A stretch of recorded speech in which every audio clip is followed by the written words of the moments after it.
2539 ตอนที่30เรื่องการพัฒนาชีวิตพัฒนาสังคมจะไม่ล่มสลายถ้าวินัยยังอยู่เป็นฐานก็คุยกันต่อเรื่องไตรสิกขาเนี่ยก็เคยพูดโยงจากเรื่องอื่นมาตอนต้นตอนนี้ก็ไม่แน่ใจว่าพูดไปแค่ไหนถ้าพูดไปมากแล้วก็อาจจะซ้ำแต่ถ้าจะไม่พูดถ้าเกิดยังไม่ได้พูดก็จะขาดไปนั้นถ้าซ้ำก็ถือเป็นว่ามาทวนกันแล้วกันก็เคยแยกไว้แล้วบอกว่าการดำเนินชีวิตของเรานั้นก็มี3ด้านมีพฤติกรรม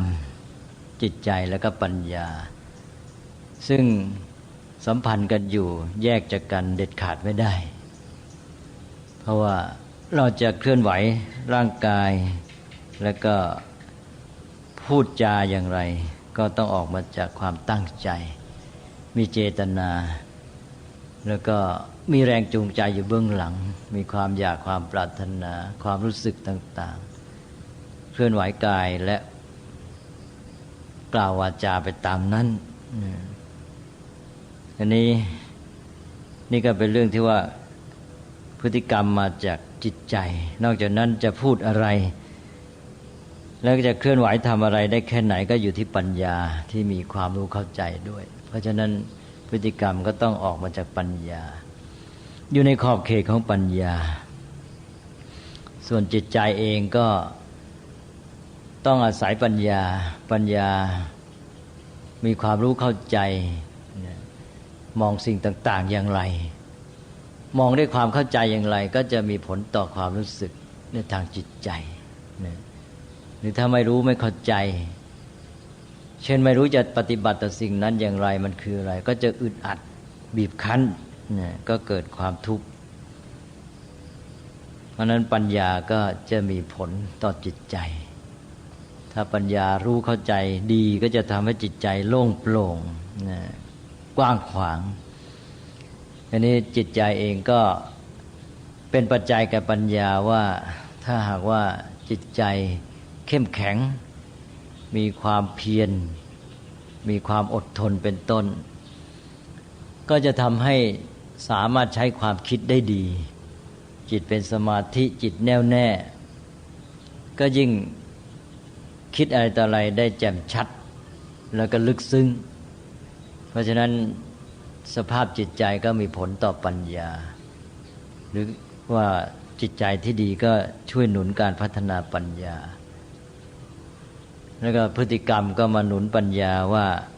ถ้าเรามีพฤติกรรมที่ดีมีการเคลื่อนไหวใช้กายได้ถูกต้องใช้วาจาได้ดีเช่นในการพูดจารู้จักไถ่ถาม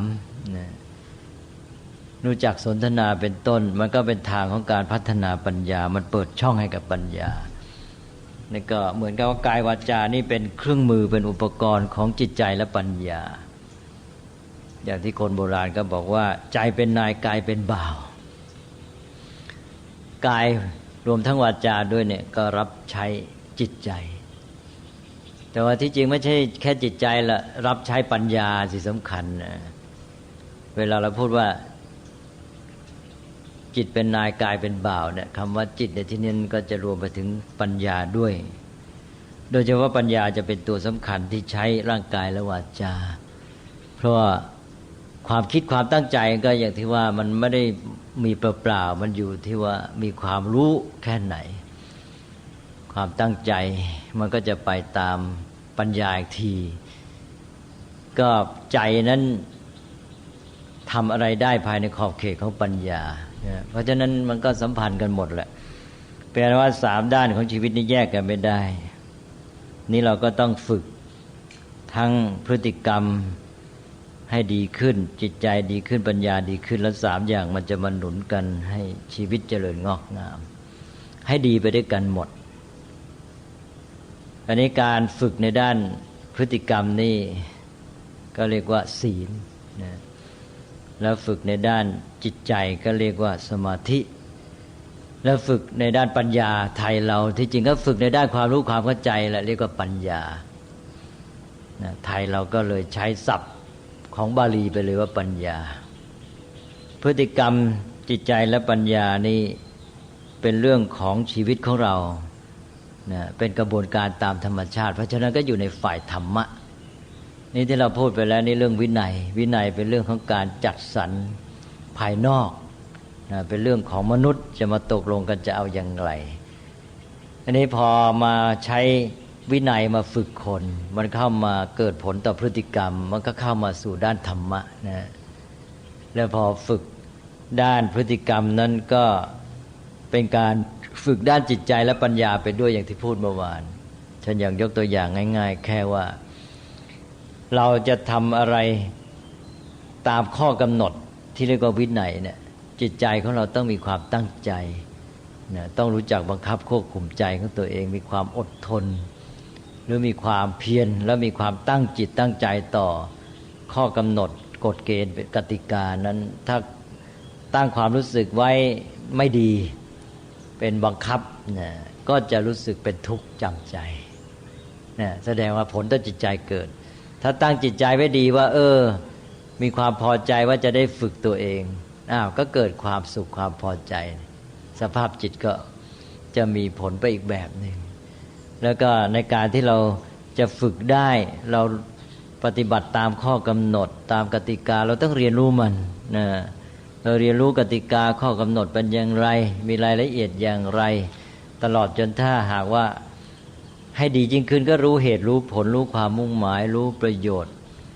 ของการปฏิบัติตามรู้โทษของการที่จะฝ่าฝืนปัญญาก็เจริญงอกงามใช่ไหมเพราะฉะนั้นในเรื่องของวินัยเนี่ยมันก็เป็นการฝึกที่มุ่งด้านพฤติกรรมก็จริงแต่ส่งผลไปถึงจิตใจและปัญญาหมดนี่เป็นเรื่องที่พูดเมื่อวานว่าด้านวินัยซึ่งเป็นเรื่องการจัดตั้งวางระเบียบระบบแบบแผนของมนุษย์นี่นะก็ส่งผลมาด้านธรรมะแปลว่าเป็นความสัมพันธ์ระหว่างวินัยกับธรรมะอีกครั้งหนึ่งตอนแรกเราวางวินัยจากความรู้ความเข้าใจเกี่ยวกับชีวิตอันนั้นก็เป็นเรื่องของธรรมะที่เอามาเป็นฐานในการจัดตั้งวินัยเสร็จแล้วพอจัดตั้งวินัยเสร็จวินัยนี้กลับมาฝึกมนุษย์ส่งผลกลับมาที่ธรรมะคือระบบชีวิตกระบวนการของชีวิตทั้งพฤติกรรมจิตใจและปัญญาพอเข้ามาด้านการฝึกพฤติกรรมจิตใจและปัญญาเป็นอันว่าเข้ามาด้านธรรมะอีกนะฮะจากวินัยส่งผลย้อนกลับมาธรรมะทีนี้การฝึกแต่ละอย่างนี้เราเรียกว่าสิกขาอย่างที่ว่าไปแล้วนี่การฝึกด้านพฤติกรรมเรียกว่าศีลฝึกด้านจิตใจเรียกว่าสมาธิฝึกด้านความรู้ความเข้าใจเรียกว่าปัญญาก็เป็นสิกขาสามนะฝึกสามด้านก็เรียกว่าไตรสิกขาไตรสิกขาอันนี้ด้านศีลนี่ถ้าเรียกชื่อให้เต็มเรียกเป็นทางการก็เรียกว่าอธิศีลสิกขาแปลว่าฝึกนะสิกขาก็คือฝึกในด้านศีลให้ยิ่งขึ้นไปแล้วก็อธิจิตสิกขาแปลว่าฝึกในด้านจิตให้ยิ่งขึ้นไปได้เห็นไหมชื่อเราเรียกเป็นกันง่ายๆคำเดียวว่าสมาธิแต่พอเรียกเป็นสิกขาต้องเปลี่ยนไปเรียกอธิจิตสิกขามีคำว่าจิตไม่ใช่คำว่าสมาธิแหละเพราะที่จริงมันหมายถึงฝึกด้านจิตทั้งหมดแล้วก็อธิปัญญาสิกขาก็แปลว่าฝึกด้านปัญญาให้ยิ่งขึ้นไปอธิตัวนี้ก็แปลว่ายิ่งขึ้นไปแต่บางทีท่านก็อธิบายว่าที่ว่าอธินี่หมายถึงขั้นสูงขั้นที่มันถูกต้องตามความมุ่งหมายเช่นว่าอธิศีลสิกขาเนี่ยฝึกด้านศีลหรือด้านพฤติกรรมที่จะเป็นอธิได้นี่หมายความว่ามันต้องเข้าสู่แนวทางที่ถูกต้องไม่ผิดพลาดนะเป็นไปเพื่อจุดมุ่งหมายที่แท้จริงเช่นว่าฝึกด้านศีลเนี่ยเรามีการรักษาศีลแม้แต่ศีลห้าหรือสูงขึ้นไปเป็นศีลแปดบางคนรักษาได้ไม่เข้าใจนะรักษาศีลโดยอย่างมุ่งจะไปเกิดในสวรรค์นะหรือว่านึกว่าจะได้เป็นโชคลาภนะถ้าเข้าใจอย่างเงี้ยยังไม่เป็นอธิศีลใช่ไหมถ้าจะเป็นอธิศีลก็หมายความว่ามันเข้าสู่กระบวนการที่ว่าศีลที่เราฝึกดีแล้วพฤติกรรมของเราดีแล้วเนี่ยมันจะมาเกื้อหนุนให้เราพัฒนาจิตใจต่อไปได้อย่างไรไปสู่จุดหมายของไตรสิกขาถ้าอย่างนี้จึงจะเรียกว่าเป็นอธิศีลสิกขา หมายความว่าเป็นการฝึกศีลที่มันถูกต้องนะเข้าสู่แนวทางเข้าสู่กระบวนการที่แท้ไปสู่จุดหมายเรียกว่าเป็นอธิศีล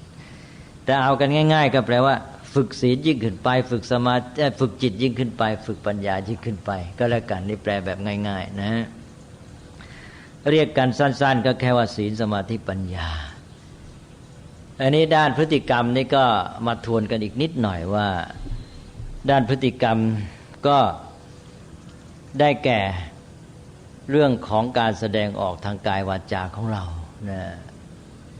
ด้านพฤติกรรมก็มีกายกับวาจาการเคลื่อนไหวร่างกายมือเท้าเป็นต้นนะแล้วก็วาจาการกล่าวถ้อยคำสองอย่างเนี่ยนี่กายวาจาของเรานี่ที่แสดงออกไปสัมพันธ์กับสิ่งแวดล้อมนะไปสัมพันธ์กับ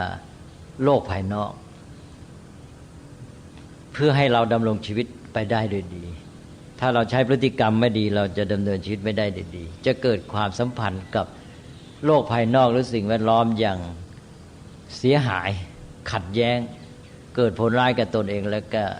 สิ่งแวดล้อมเหล่านั้นนี่สิ่งแวดล้อมก็มีสองด้านสิ่งแวดล้อมประเภทผู้คนด้วยกันเรียกว่าสิ่งแวดล้อมทางสังคมนี่เป็นศัพท์สมัยใหม่ก็คือมนุษย์ด้วยกันแต่สมัยก่อนนั้นก็รวมทั้งสัตว์ด้วยนะสัตว์อื่นสัตว์เดรัจฉานที่จริงคำว่าสัตว์นี่ก็หมายถึงมนุษย์ด้วยอยู่แล้วในภาษาพระเนี่ยคำว่าสัตว์เนี่ยเน้นที่ตัวคนนะแต่ว่าภาษาไทยเวลาพูดว่าสัตว์เนี่ยเรามักจะเว้นคนใช่ไหมเราไปนึกถึงสัตว์เดรัจฉานแต่ภาษาพระนี่สัตว์เนี่ยมุ่งที่คนก่อนอื่นดังนั้นคนไทยไปเรียกมนุษย์เป็นสัตว์เขาก็ชักโกรธแต่ที่จริงภาษาพระนั้นสัตว์นี่แหละมนุษย์ก่อนอื่นเลยเช่นอย่างพระโพธิสัตว์ไงใช่ไหมพระโพธิสัตว์นี่แม้คนที่ประเสริฐได้ซ้ำใช่ไหมเราเรียกว่าโพธิสัตว์แปลว่าสัตว์ผู้มุ่งต่อโพธินี่หรืออย่างพระพุทธเจ้าตอนที่เป็นเจ้าชายสิทธัตถะศัพท์บาลีก็เรียกว่ามหาสัตว์มหาสัตว์นี่ก็เท่ากับคำคล้ายๆคำว่ามหาบุรุษนั่นเองมหาสัตว์ลองคิดดูสิฮะสัตว์ผู้ยิ่งใหญ่ใช่ไหมมาเรียกเป็นภาษาไทยสิโกรธเลยอันนั้นภาษาบาลีเนี่ยคำว่าสัตว์นี่มุ่งที่คนเป็นสำคัญและสัตว์อื่นก็เป็นตัวประกอบพวกช้างม้าก็เป็นสัตว์แต่พระพรหมและเทวดาทั้งหลายก็เป็นสัตว์เช่นเดียวกันใช่ไหมเพราะนั้นภาษาไทยนี่ก็แม้แต่ศัพท์ธรรมดานี่ก็ความหมายก็ไม่ค่อยจะตรงกับเดิมแท้ในภาษาบาลีถ้าใครไปเรียกพระพรหมก็สัตว์คนที่นับถือพระพรหมก็โกรธเอาใช่ไหมเทวดาก็เป็นสัตว์พระพุทธเจ้าพระโพธิสัตว์ก็สัตว์อยู่แล้วบอกอยู่แล้วมหาสัตว์อะไรอย่างนี้นะอันนี้ว่าพฤติกรรมของเรานี่ก็ไปสัมพันธ์กับสัตว์อื่นนะตั้งแต่คนด้วยกันเป็นต้นไปนี่ก็เราก็เรียกกันภาษาปัจจุบันว่าสิ่งแวดล้อมทางสังคมนะเราไปเคลื่อนไหวร่างกายของเราไปจับมือถือแขนเขาหรือไปอุ้มไปช่วยประคับประคองไปนวดไปฟันใช่ไหมหรือจะไปตีเขาประทุษร้ายเขานะหรือว่าใช้วาจาก็ไปพูดกับเขานะพูดดีพูดร้ายอะไรต่างๆเนี่ยก็เป็นเรื่องของพฤติกรรมนี่เป็นด้านศีลเท่านั้นนะหรือว่าต่อไปก็สิ่งแวดล้อมอื่นนอกจากมนุษย์หรือสัตว์อื่นแล้วก็สิ่งแวดล้อมอีกประเภทหนึ่งที่เราจะเอากายวาจาเข้าไปเกี่ยวข้องก็คือสิ่งแวดล้อมอย่างอื่นนอกจากมนุษย์สัตว์ก็คือพวกวัตถุธรรมชาติอื่นๆต้นไม้ภูเขาดินน้ำลมไฟนะตึกบ้านเรือนถนนหนทางก็ใกล้ตัวที่สุดก็ปัจจัยสี่ตั้งแต่อาหารเป็นต้นไปอาหารเครื่องนุ่งห่มที่อยู่อาศัยยารักษาโรคนี่เป็นความสัมพันธ์ของเรากับพวกวัตถุสิ่งของอย่างแรกเลยตลอดจนปัจจุบันก็เทคโนโลยีทีนี้ก็อยู่ที่ว่าเราจะมีพฤติกรรมปฏิบัติต่อสิ่งเหล่านี้อย่างไรใช่ไหมถ้าเราปฏิบัติต่อมันดีก็ได้ผลดีปฏิบัติต่อมันไม่ดีก็เกิดผลเสียกับชีวิตของตนเองเช่นพฤติกรรมในการกินอาหารก็คือสัมพันธ์กับอาหารถ้ากินไม่เป็นก็เกิดโทษต่อชีวิตร่างกายถ้ากินเป็นก็ได้ผลดีก็สุขภาพแข็งแรงเกื้อหนุนต่อชีวิตนะอย่างนี้เป็นต้นในการฝึกในเรื่องนี้ทั้งหมด ในพฤติกรรมกายวาจาที่สัมพันธ์กับสิ่งแวดล้อมทางสังคมก็ดีทางวัตถุต่างๆที่เรียกภาษาเป็นวิชาการเรียกว่าทางกายภาพก็ดีเนี่ยตั้งแต่ปัจจัย4เป็นต้นไปเนี่ยเป็นศีลหมดเลยนะฮะกว้างมากอันนี้ทำไมจึงใช้คำว่าศีลอันนี้ก็เป็นเรื่องที่น่าศึกษาคำว่าศีลเนี่ยพระท่านจะบอกว่าแปลว่าปกติปกติก็หมายความว่ามันเป็นของสามัญธรรมดาเคยชินนั่นเองนะหมายความเป็นปกติของเขาอย่างนั้นคำว่าปกติในภาษาไทยก็อาจจะเกิดความเข้าใจค่อยเขวได้อีกแหละปกติหมายความไม่ใช่ของพิเศษอย่างนี้ความหมายอย่างหนึ่งใช่ไหมปกติในความหมายที่ว่าเขามีอย่างนี้เป็นปกติเขาจะทำอย่างเงี้ยเป็นปกติเนี่ยเช่นเขาเดินเขาก็เดินกระย่องกระแย่งเป็นปกติของเขาเนี่ยหรือเขาเดินเร็วเป็นปกติของเขาเนี่ยเขาเดินหน่วยนาฏเป็นปกติของเขานี่ปกติอย่างเงี้ยเข้าใจใช่ไหมนี่ปกติอย่างนี้เรียกว่าศีลคือหมายความว่ามันเคยชินอย่างนั้นเคยชินเป็นอยู่ตัวเลยเป็นพฤติกรรมอยู่ตัวเคยชินของเขาเราเรียกว่าปกติแต่ว่าในที่นี้เพราะมันเป็นเรื่องของการฝึก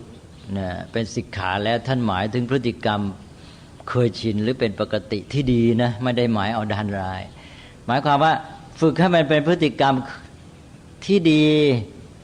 จนเคยชินจนเป็นปกติไปเลยให้พฤติกรรมที่ดีเนี่ยเป็นปกติของเขาไปเลยมันอยู่ตัวนั่นเองถ้าพฤติกรรมอะไรต่ออะไรเราประพฤติได้อย่างนั้นมันก็อยู่ตัวใช่ไหมตอนแรกเราไปเจออะไรเราจะทำอย่างใดอย่างหนึ่งเนี่ยอันนั้นเราทำครั้งแรกเนี่ยเราอาจจะต้องคิดต้องพิจารณาว่าจะเอายังไงนะแต่ต่อไปพอครั้งที่สองที่สามเนี่ยเราจะเริ่มทำโดยที่ว่าแทบจะไม่ต้องคิดใช่ไหมเพียงแต่ตั้งใจนิดเดียวแต่ก่อนครั้งแรกเนี่ยอาจจะต้องคิดอยู่นานและลังเลว่าจะเอาไงพอต่อไปครั้งที่สองเริ่มจะไม่ต้องคิดแหละคิดน้อยต่อมาครั้งที่สามที่สี่คราวนี้แทบจะไม่รู้ตัวเลยต่อไปนี่นานๆเข้านี่ไม่รู้ตัวหรอกทำไปเลยทีนี้ความเคยชินของเราเนี่ยมันก็จะมีสองแบบที่ร้ายกับดีใช่ไหมถ้าความเคยชินไม่ดีเจออะไรปั๊บก็ด่าทันทีอย่างนี้ใช่ไหมอย่างนี้มันก็เกิดผลเสียกับชีวิตของตัวเองทีนี้ถ้าเป็นความเคยชินที่ดีพอพบคนแขกแปลกหน้ามาก็พูดทักทายปราศัยอ่อนหวานอันนี้มันก็กลายเป็นความเคยชินเป็นปกติที่ดีนี่ศีลนี่ท่านเป็นเรื่องของการฝึกเพราะฉะนั้นท่านก็มุ่งเอาความเคยชินที่ดีนั้นศีลเราก็พูดได้ว่าเป็นพฤติกรรมเคยชินที่ดีหรือการที่ทำให้พฤติกรรมที่ดีนั้นกลายเป็นปกติของเขาหรือของเรานี่แหละเอาละครับพฤติกรรมสำคัญมากตรงเคยชินเนี่ยเพราะเคยชินแล้วแก้ยากเพราะนั้นจึงเน้นว่าให้เราพยายามพัฒนาพฤติกรรมของเราที่เคยชินให้ดีโดยเฉพาะเด็กๆในครอบครัวเนี่ยสำคัญที่สุดเริ่มเพราะว่าเด็กนี่ถ้าโตขึ้นติดอย่างไรแล้วก็แก้ยากโบราณก็จะพูดด้วยว่าไม้อ่อนดัดง่ายไม้แก่ดัดยากใช่ไหมเพราะอะไรเพราะว่าคนแก่นี่มันอยู่ตัวแล้วพฤติกรรมนั้นสะสมมาติดตัวมาตั้ง40 50 60 70 80 ปีจะไปแก้ยังไงนี่ถ้าเด็กนี่มันยังไม่นานเพราะนั้นมันก็แก้ง่ายกว่าแต่ว่าเด็กเองขนาดว่าแค่5 ปีนี่ก็ยังแก้แทบตายใช่ไหมแก้แทบไม่ได้แล้วขนาด5 ปีนี่ก็แย่แล้วเพราะฉะนั้นตอนแรกเนี่ยสำคัญมากตอนที่อยู่ในครอบครัวแล้วก็เด็กเพิ่งจะมาสัมผัสโลกใหม่ๆพอแกสัมผัสโลกใหม่ๆแกยังไม่มีพฤติกรรมอะไรที่อยู่ตัวเคยชินแต่ว่าถ้าแกไปเจอประสบการณ์อะไรสถานการณ์อะไรแล้วแกมีพฤติกรรมอะไรเช่นพูดจาหรือเคลื่อนไหวทำยังไงอย่างที่พูดเมื่อกี้ว่าถ้าลงครั้งที่ 1ทำไปแล้วนะครั้งที่ 2เริ่มมีความโน้มเอียงจะทำอย่างนั้นพอครั้งที่ 3ก็ยิ่งแนบแน่นพอ4 5ต่อไปอย่างที่บอกเมื่อกี้ว่ามีปฏิกิริยาแสดงพฤติกรรมนั้นออกทันทีโดยไม่ต้องคิดและบางทีไม่รู้ตัวด้วยใช่ไหม ดังนั้นนี่สำคัญมากอย่างเราพูดเนี่ยเราพูดหลายอย่างเราพูดไปเลยแล้วพอพฤติกรรมเคยชินอย่างนั้นแล้วนะต่อไปควบคุมตัวเองก็ยากเลยนะพฤติกรรมอย่างนั้นมันจะออกทั้งที่ว่ามันไม่เหมาะแต่ว่ามันเคยชินจะต้องควบคุมบังคับตัวเองนี่โอ้โหหนักมากใช่ไหมแล้วนั่นจะมีปัญหาอันนั้นก็เลยว่าต้องเน้นว่าทำไงจะสร้างพฤติกรรมเคยชินที่ดีให้โดยเฉพาะแก่เด็กเพราะว่าถ้าหากว่าไม่ดีแล้วแก้ยากต่อไปเป็นผลร้ายกับชีวิตของเขาและผู้อื่นด้วยนี่ถ้าหากว่าเขาได้พฤติกรรมเคยชินที่ดีไปแล้วสบายใจเลยนี่พ่อแม่เนี่ยมักจะไม่ได้เอาใจใส่เรื่องนี้นี่ตัวเองก็อาจจะกลายเป็นเหตุของพฤติกรรมเคยชินที่ไม่ดีของเด็กไปด้วยหนึ่งจากความประมาทไม่เอาใจใส่สองตัวเองนั่นแหละตัวเองก็มีพฤติกรรมเคยชินไม่ดีในเรื่องนั้นเช่นถ้อยคำพูดพอเจออะไรก็พูดอย่างนั้นเด็กก็ได้ยินก็ตามใช่ไหมแซวไปก็อันนั้นก็ถ่ายทอดไปที่ลูกด้วยการทำตามอย่างหรือเรียนแบบนั้นก็เกิดผลเสียหายนี่ถ้าพ่อแม่มีสติปัญญารู้เข้าใจเอาใจใส่ในการเลี้ยงดูลูกก็จะระมัดระวังไม่ให้เด็กเอาอย่างตัวเองเรียนแบบในพฤติกรรมที่ไม่ดีไม่ทำพฤติกรรมที่ไม่ดีกล่าววาจาที่ไม่ดีให้เด็กได้ยินเด็กบางคนก็ติดเรื่องด่ามาแต่เล็กๆเลยเพราะว่าพ่อแม่ด่าให้เด็กได้ยินนั่นหรือไปได้ยินคนอื่นแล้วพ่อแม่ก็ปล่อยเพราะนั้นก็ต้องระวังเรื่องเหล่านี้เรื่องพฤติกรรมเคยชินที่ว่าสำคัญสำหรับโดยเฉพาะสำหรับเด็กๆก็เอาแค่นี้ก่อนว่าเป็นอันว่าเรื่องศีลเนี่ยท่านเรียกอย่างนี้มันแปลว่าปกติก็มุ่งเอาการฝึกในเรื่องพฤติกรรมกายวาจาที่ดีให้เคยชินให้เป็นปกติของตัวเองหรือของเขาโดยเฉพาะตัวเราพัฒนาตัวเองให้เป็นปกติของตัวเราเพราะโดยถือหลักว่าเคยชินแล้วแก้ยากแล้วชีวิตของเรานี่ที่เป็นอยู่ในปัจจุบันเนี่ยเราทำไปตามความเคยชินอาจจะถึง 80-90% ใช่ไหมเราทำแทบไม่ต้องคิดอันนี้ต่อไปด้านที่สองการฝึกเรื่องจิตใจทำไมเรียกสมาธิชื่อเต็มเรียกอธิจิตสิกขาการฝึกด้านจิตใจยิ่งขึ้นไปแต่พอมาเรียกสั้นๆง่ายๆก็เรียกว่าสมาธิทั้งที่สมาธินั้นเป็นเพียงสภาพจิตอย่างหนึ่งเท่านั้นเป็นคุณสมบัติที่ดีของจิตเป็นเพียงอย่างหนึ่งอย่างเดียวในบรรดา 108,900 ในจิตใจถ้าไม่มาเรียกการฝึกด้านจิตทั้งหมดว่าสมาธิก็เรียกเพราะว่าสมาธินี่เป็นองค์ประกอบหรือคุณสมบัติสำคัญอย่างยิ่งเรียกว่าเป็นแกนของการพัฒนาหรือฝึกฝนด้านจิตใจเลยนะเรียกอีกอย่างว่าเป็นประธานว่างั้นเถอะ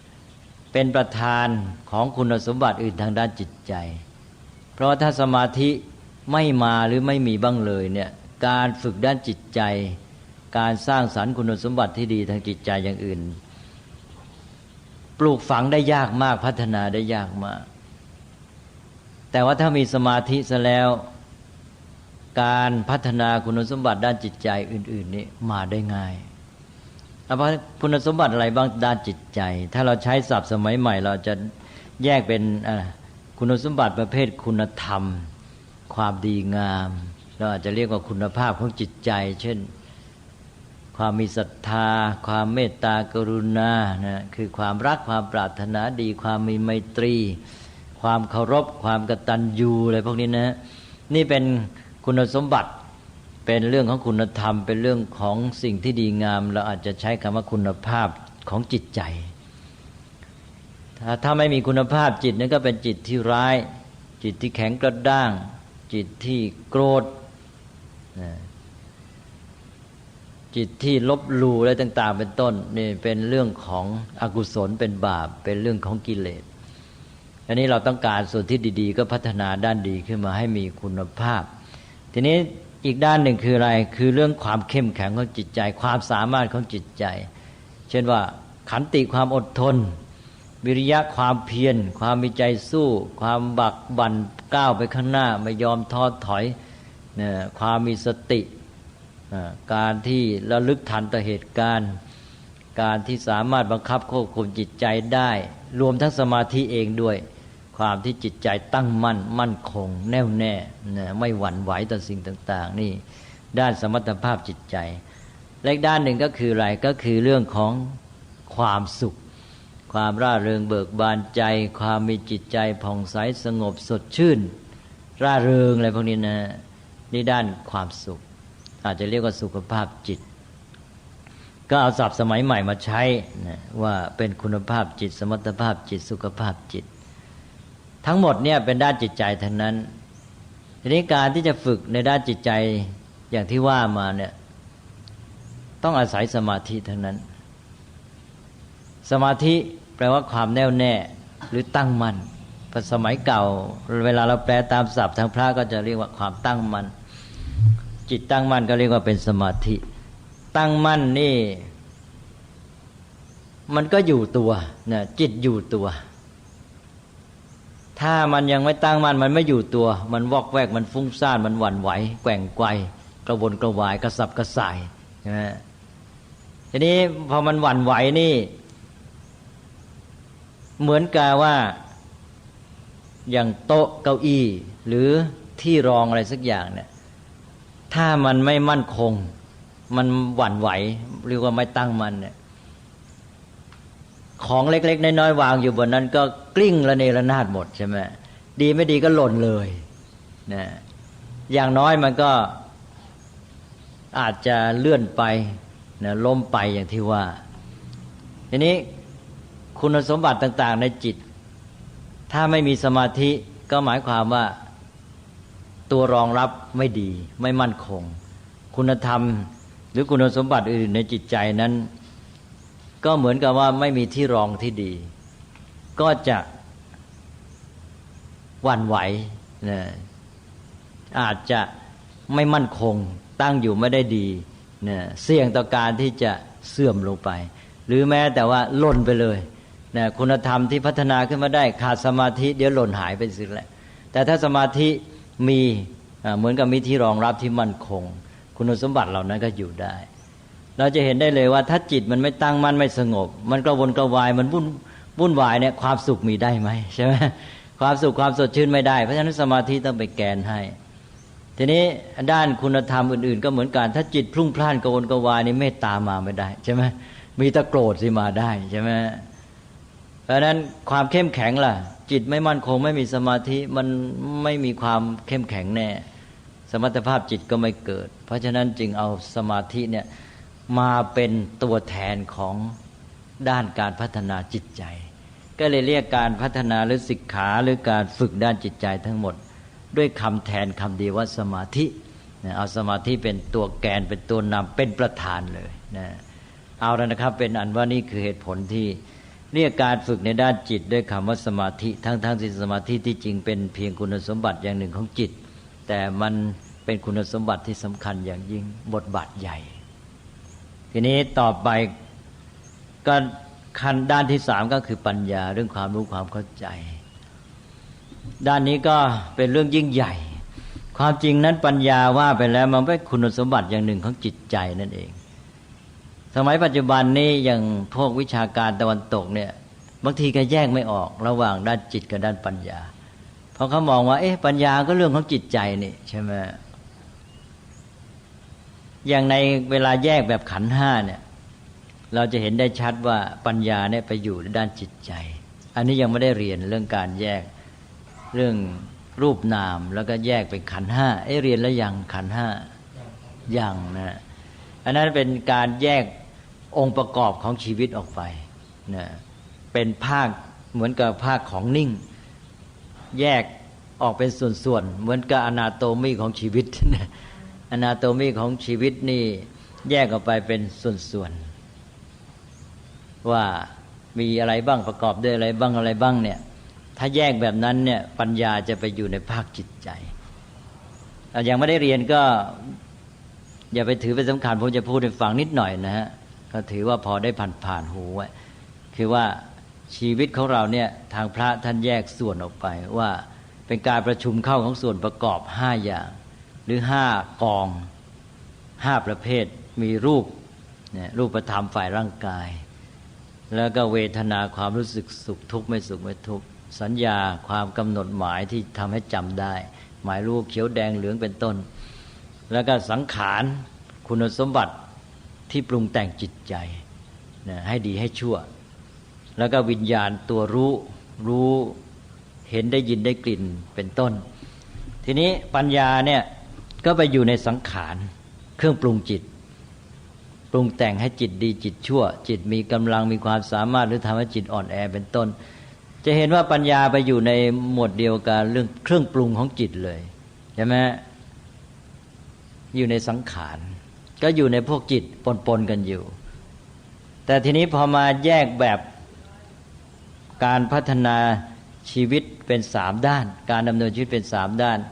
กลับแยกเป็นพฤติกรรมจิตใจและปัญญานี่ปัญญาออกมาใหญ่เลยนะเดิมเป็นตัวเดียวใน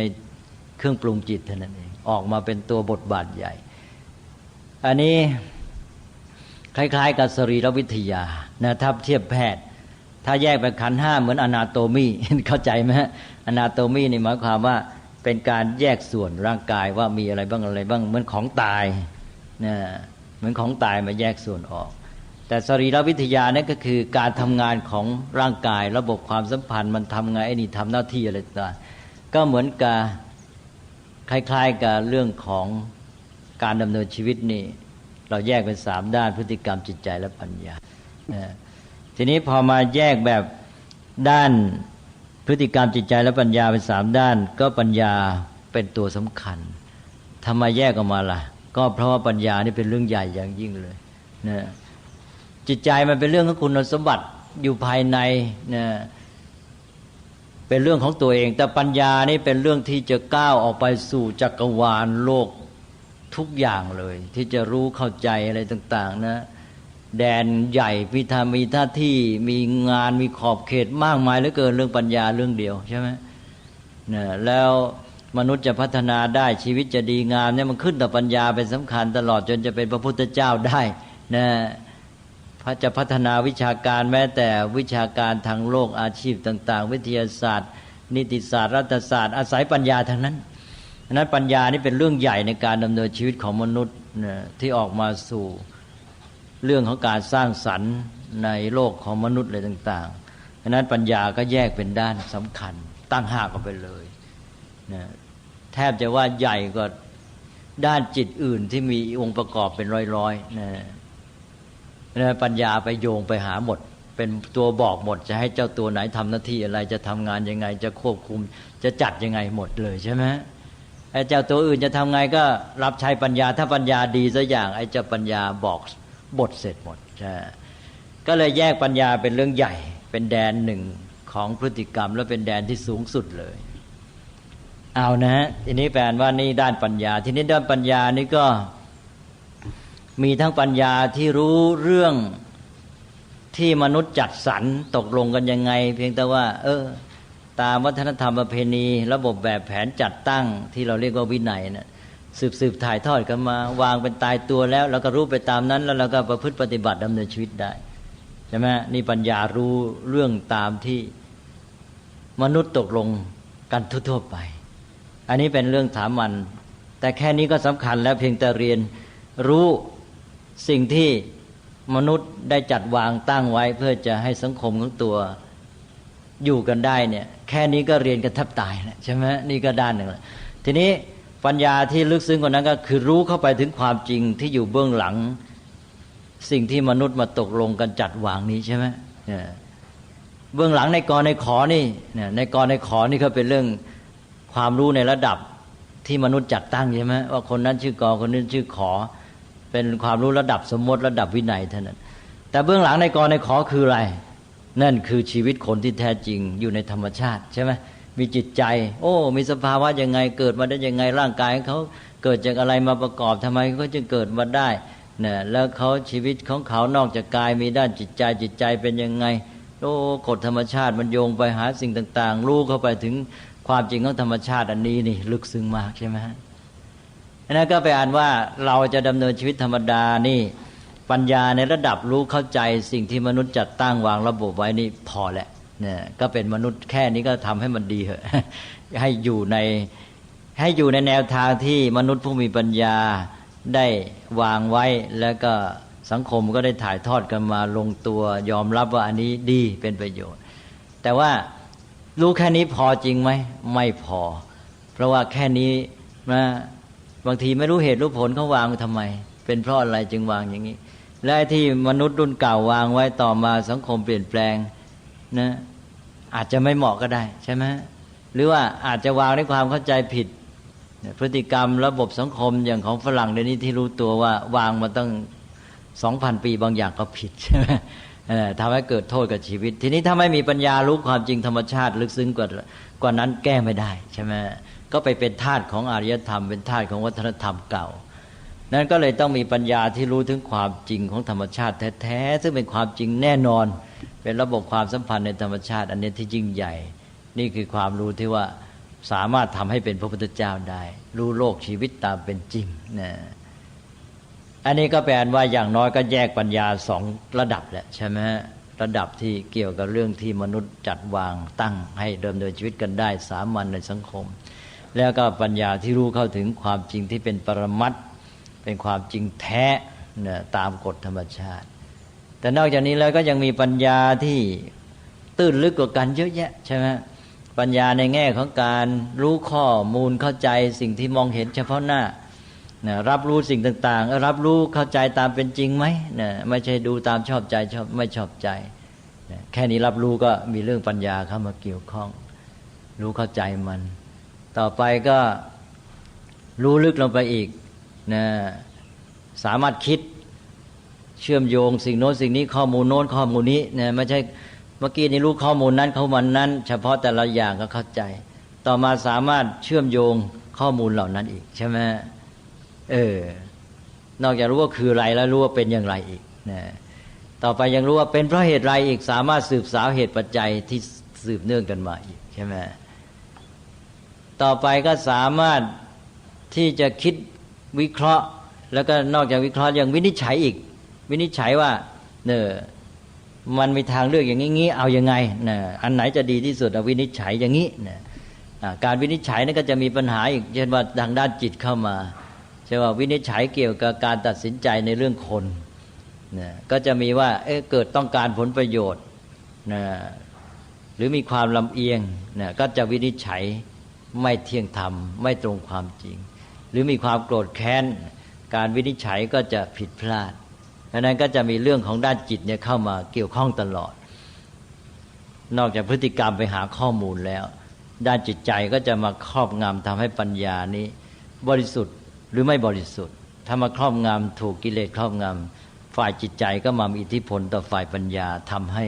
ไม่ได้ความจริงแท้หรือไม่ถูกต้องไม่เป็นอย่างที่มันควรจะเป็นเพราะนั้นปัญญาก็จะมีเรื่องต้องทำเยอะแยะแล้วก็มาปัญญาที่มาใช้แก้ปัญหาเกิดไปพบสถานการณ์อย่างนั้นอย่างนี้แล้วเกิดติดขัดคับข้องขึ้นมาอันนี้สถานการณ์นี้ใหม่ไม่เคยเจอแล้วจะเอาความรู้เก่าที่เรียนรู้มาเนี่ยมาประยุกต์ใช้อย่างไรใช่ไหมแก้ปัญหานี้ได้ก็ต้องมีความสามารถในการที่จะเชื่อมโยงประสบการณ์เชื่อมโยงข้อมูลความรู้ตลอดจนกระทั่งคิดสร้างสรรค์สิ่งใหม่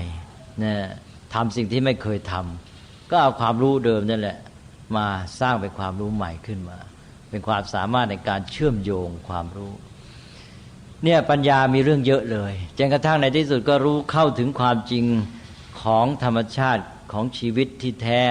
ระบบความสัมพันธ์ในธรรมชาติหมดกว้างขวางจนกระทั่งตรัสรู้โพธิญาณเป็นพระพุทธเจ้าไปอันนี้แหละครับนี่ก็เป็นเรื่องที่แยกเรื่องการพัฒนาชีวิตของมนุษย์3ด้านเป็นศีลสมาธิปัญญา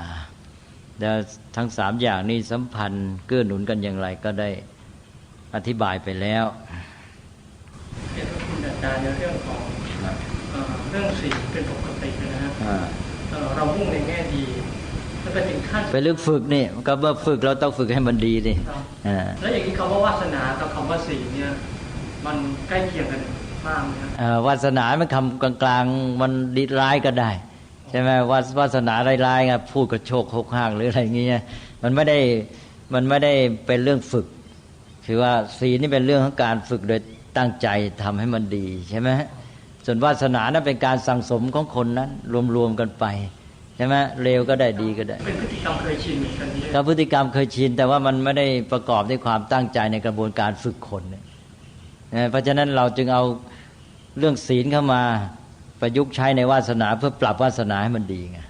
เข้าใจฮะผมเลยตั้งข้อสังเกตว่าถ้าอย่างอรหันต์เนี่ยฮะก็อธิศีลเนี่ยก็ต้องสมบูรณ์แล้วทำไมในพระสูตรบอกว่าแม้กระทั่งอรหันต์นี่ก็ยังติดในวาสนาบางส่วนก็ยังเปลี่ยนแปลงแก้ไขไม่ได้เนื่องจากองค์สัมมาสัมพุทธเจ้าก็ใช่สิก็ไม่ใช่หมายความว่าฝึกศีลแล้วมันจะกลายเป็นดีไปหมดนะใช่ไหมก็ตัวติดมาเคยชินอย่างนั้นท่านบอกว่าเคยชินขนาดละเอียดประณีตนี่แก้ไม่ไหวนะเพราะนั้นเราจึงต้องรีบไงใช่ไหมเด็กๆเกิดมาก็รีบ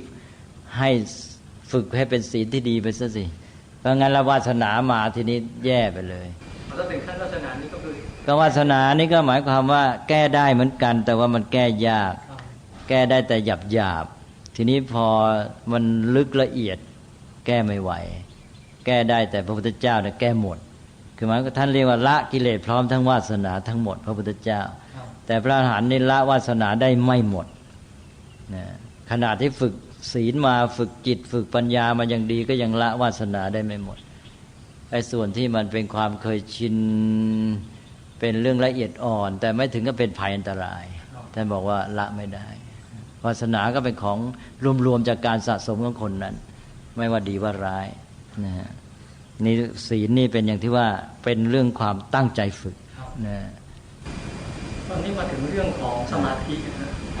ะครับก็มักจะฟังคนที่ฝึกสมาธิแล้วเนี่ยโดยมาก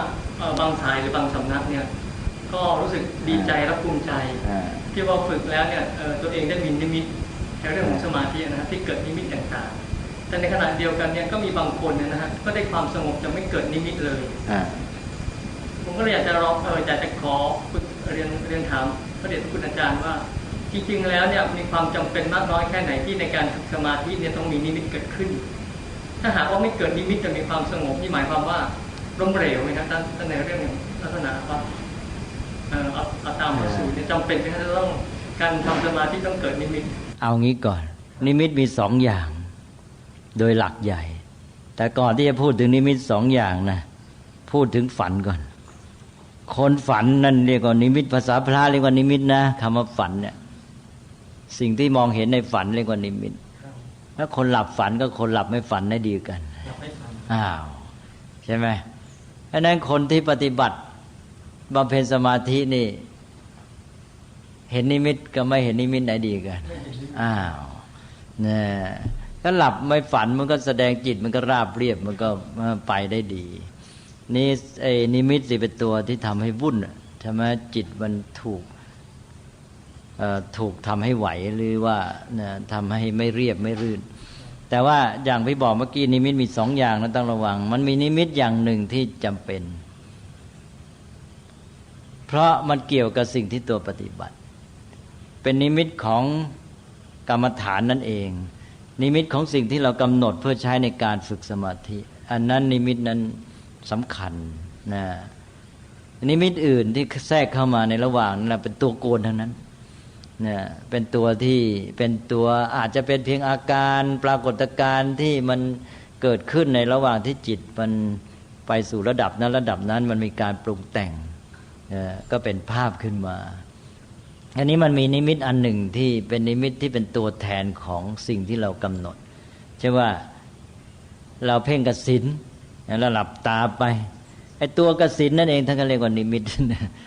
นะแล้วเราหลับตามองเห็นนั่นก็เรียกว่านิมิตจนกระทั่งมันติดใจนะ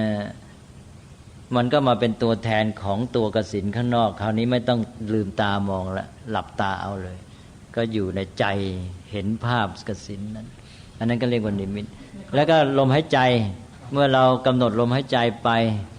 ต่อไปมันก็เป็นภาพลมหายใจขึ้นมาจากการปรุงแต่งของจิตภาพลมหายใจเกิดขึ้นไม่ต้องคือจิตก็มาอยู่กับภาพลมหายใจแล้ว ภาพของลมหายใจอันนั้นเรียกว่าเป็นนิมิตของกรรมฐานนิมิตของอารมณ์กรรมฐาน อันเนี้ยมีความสำคัญในการปฏิบัตินี่แหละนิมิตก็เลยต้องแยกเป็นสองอย่างนิมิตภาพอื่นที่แทรกเข้ามาในระหว่างเห็นเป็นผีเห็นเป็นยักษ์เห็นเป็น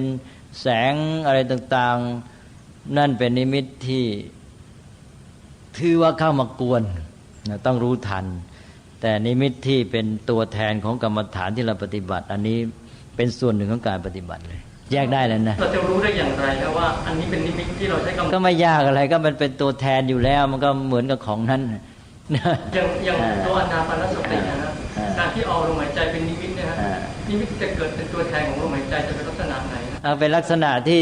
เจ้าตัวต้องรู้เพราะมันเป็นตัวแทนหมายความว่าตัวกำหนดลมหายใจจิตมันไม่ไปไหนมันก็เป็นภาพของสิ่งนั้นตัวก็รู้อยู่แล้วเป็นภาพของอันนั้นแต่ตัวจะเห็นเป็นภาพอะไรแล้วแต่ตัวรู้สึกเมื่อตัวรู้สึกลมหายใจเหมือนกับเป็นสายรุ้งหรืออะไรเงี้ยใช่ไหมมันก็เป็นภาพอย่างนั้นขึ้นมาเท่านั้นเองว่าเจ้าตัวรู้เองไม่ต้องไปกลัวเรื่องนี้นะเพราะว่ามันเป็นภาพตัวแทนสิ่งนั้นจิตเขาตัวอยู่กับสิ่งนั้นนี่ภาพมันก็เกิดจากสิ่งนั้นนะเพราะฉะนั้นต้องแยกนิมิตสองอย่างนะเพราะบางสำนักนี่ถึงขนาดที่ว่ากำหนดเอาไว้เลยว่าถึงขั้นนี้จะมีนิมิตเป็นลักษณะเป็นดวงสีนี้ถ้าถึงขั้นสูงจะเป็นดวงสีซึ่งผมศึกษาแล้วอ่านแล้วรู้สึกว่าไม่จำแต่คลาดเคลื่อนจากความเป็นจริงเลยอันนั้นก็กลายเป็นว่าไปสร้างภาพให้แก่ผู้ปฏิบัติตั้งแต่ก่อนปฏิบัติแล้วอันนี้จะฝังใจแล้วเวลาไปปฏิบัติจริงๆจะเกิดเห็นขึ้นมาเพราะมันนำจิตของตัวเองแล้วเรียกว่าเหมือนกับสะกดจิตในการนำจิตให้เชื่ออย่างนั้นหรือมันแนบสนิทอยู่ในความคิดฝังอยู่ในความคิดเวลาไปปฏิบัติมันก็เลยออกมาเป็นภาพทีนี้ขอกลับมาที่เก่านะทีนี้ว่าได้พูดไปแล้วว่าการฝึกเรื่องพฤติกรรมจิตใจและปัญญาหรือศีลสมาธิปัญญาเนี่ยมันสัมพันธ์เกื้อหนุนกันอยู่เพราะฉะนั้นมันแยกเด็ดขาดจากกันไม่ได้แต่ว่าทำไมเวลาท่านมาพูดเป็นไตรสิกขาทำให้เรารู้สึกว่าเป็นขั้นเป็นตอนเหมือนก็มี3ขั้นเป็นขั้นศีลขั้นสมาธิขั้นปัญญาอันนี้ก็เป็นเรื่องที่ว่าควรจะพิจารณาในความเป็นจริงบอกแล้วว่า3อย่างนี้มันแยกขาดจากกันไม่ได้มันเป็นชีวิตอันหนึ่งอันเดียวกันไปแยกได้ยังไงอย่างที่บอกพฤติกรรมทุกครั้งปราศจากจิตใจได้ไหมไม่ได้ต้องมีความตั้งใจมันจากในจิตใจและปราศจากความรู้ได้ไหมก็ไม่ได้รู้แค่ไหนก็ทำได้แค่นั้นใช่ไหมที่เราจะพูดแต่ละครั้งนี่มันต้องมีความรู้อยู่นะแล้วเราก็พูดได้แต่ว่าเราจะรู้แค่ไหนเราก็พูดได้แค่นั้นเพราะนั้นมันแยกกันไม่ได้แล้วทำไมเวลาฝึกท่านบอกว่าฝึกขั้นศีลฝึกขั้นสมาธิฝึกขั้นปัญญาอันนี้ก็หมายความว่าแยกในแง่ของความเด่นในช่วงแรกนั้นการฝึกซึ่งที่จริงในชีวิตของเราเนี่ย3อย่างมันทำงานด้วยกันแต่ว่าความปรากฏออกมาเนี่ยมันจะเด่นชัดสำหรับขั้นต้นเนี่ยจะเด่นชัดด้านพฤติกรรมซึ่งเป็นของหยาบกว่าใช่ไหมด้านพฤติกรรมนี่จะเด่นแล้วคนจะฝึกตอนแรกนี่มันก็ต้องเอาที่พฤติกรรมภายนอกเนี่ยเพราะว่าเขายังไม่รู้จักดำเนินชีวิตเลยการที่จะดำเนินชีวิตไปได้ก็คือเริ่มต้นในพฤติกรรมอย่างที่เรียกว่าถ้าเรามีเครื่องมือก็ฝึกการใช้เครื่องมือก่อนกายวาจานี่เป็นเครื่องมือในการดำเนินชีวิตของเราก็ใช้ให้มันเป็นก่อนก่อนที่จะเอาไปใช้ให้ได้ประโยชน์อะไรมากมายเนี่ยตอนแรกต้องใช้เป็นก่อนใช่ไหมนี่พฤติกรรมยังไม่รู้จักใช้เลยเพราะฉะนั้นตอนแรกอย่างน้อยต้องฝึกใช้มันก่อนใช้ร่างกายใช้วาจาให้เป็นพอใช้อย่างน้อยใช้ได้เอาแค่ใช้ได้ก็ยังดีเพราะถ้าหากไม่ฝึกเลยเนี่ยใช้ก็ไม่ได้นะฮะร่างกายวาจาเนี่ยใช้ไม่ได้พอเริ่มฝึกก็ใช้ได้ต่อไปใช้เป็นแล้วก็ใช้ทำประโยชน์ได้มากขึ้นแต่การที่จะใช้ประโยชน์ได้ดีขึ้นต้องอยู่ที่จิตใจและปัญญาเลยใช่ไหมนั้นตอนแรกใช้ให้ได้ก่อนเพราะนั้นเลยต้องจำเป็นต้องฝึกเน้นเรื่องพฤติกรรมก่อนเหมือนกับการที่ว่าเราได้เครื่องมือมาก็ต้องฝึกใช้ให้มันใช้ได้ก่อน ให้รู้ว่ายังไงให้คนเอาเครื่องมือไปใช้ในสถานการณ์ในเวลาไหนใช้อย่างนี้ต่อไปพอชำนาญแล้วทีนี้เนี่ยไอ้ด้านภายในจิตใจและปัญญาจะสำคัญยิ่งขึ้นใช่ไหมตอนแรกก็เลยเรื่องของพฤติกรรมเด่นหนึ่งแล้วเป็นของหยาบกว่าสองเป็นเครื่องมือเป็นเบื้องต้นนะก่อนที่จะก้าวไปสู่ด้านจิตใจและด้านปัญญาอันนี้ขอบเขตก็แคบนะเรื่องพฤติกรรมวาจาเนี่ยมันเป็นของหยาบแล้วก็ขอบเขตเขามันแคบฝึกไปในระยะหนึ่งแล้วมันจะอยู่ตัวต่อจากนั้นเนี่ยถ้ามันเคยชินอย่างที่ว่าแก้ยากอันนั้นก็เลยต้องเอาซะก่อนเดี๋ยวมันจะเคยชินในทางผิดนั้นเรื่องการฝึกเรื่องพฤติกรรมในเหตุผลหลายอย่างที่จะต้องเน้นให้ความเด่นชัดในตอนแรกหมายความว่าระดมด้านจิตใจและปัญญามาเอาเรื่องกับพฤติกรรมนี้ไม่ได้หมายความว่ามีแต่พฤติกรรมฝึกไปได้ที่ไหนถ้าไม่มีจิตใจและปัญญาแต่ตอนแรกเราต้องเน้น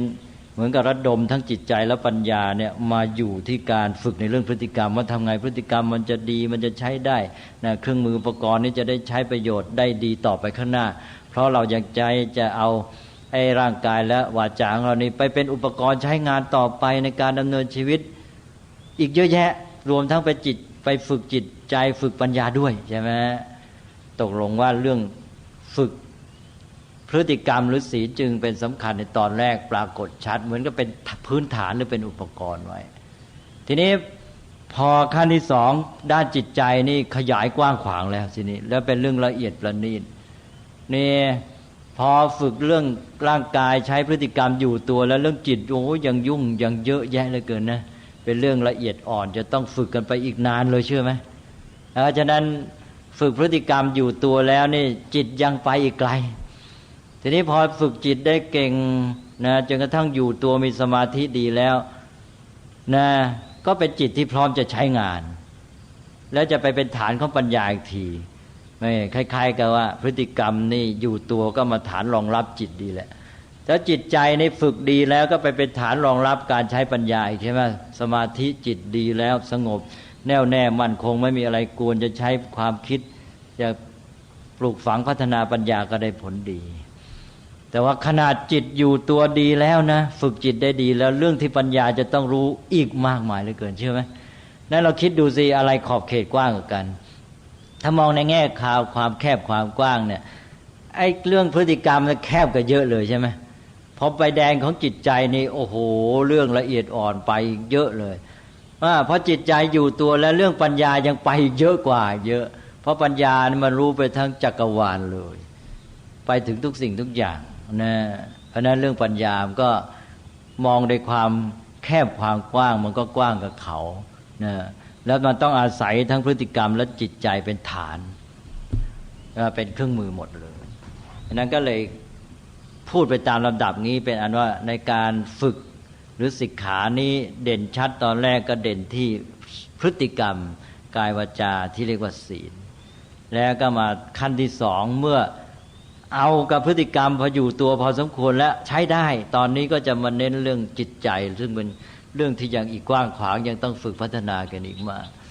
พอฝึกจิตใจลงตัวอยู่แล้วเรื่องปัญญายังไม่จบใช่ไหมเรื่องปัญญายังไปอีกเยอะแยะมีสิ่งที่ต้องเรียนรู้อีกมากมายกว้างขวางพิสดารละเอียดลึกซึ้งแต่ในทุกขั้นตอนจะเห็นว่าทั้งสามอย่างเนี่ยทำงานด้วยกันใช่ไหม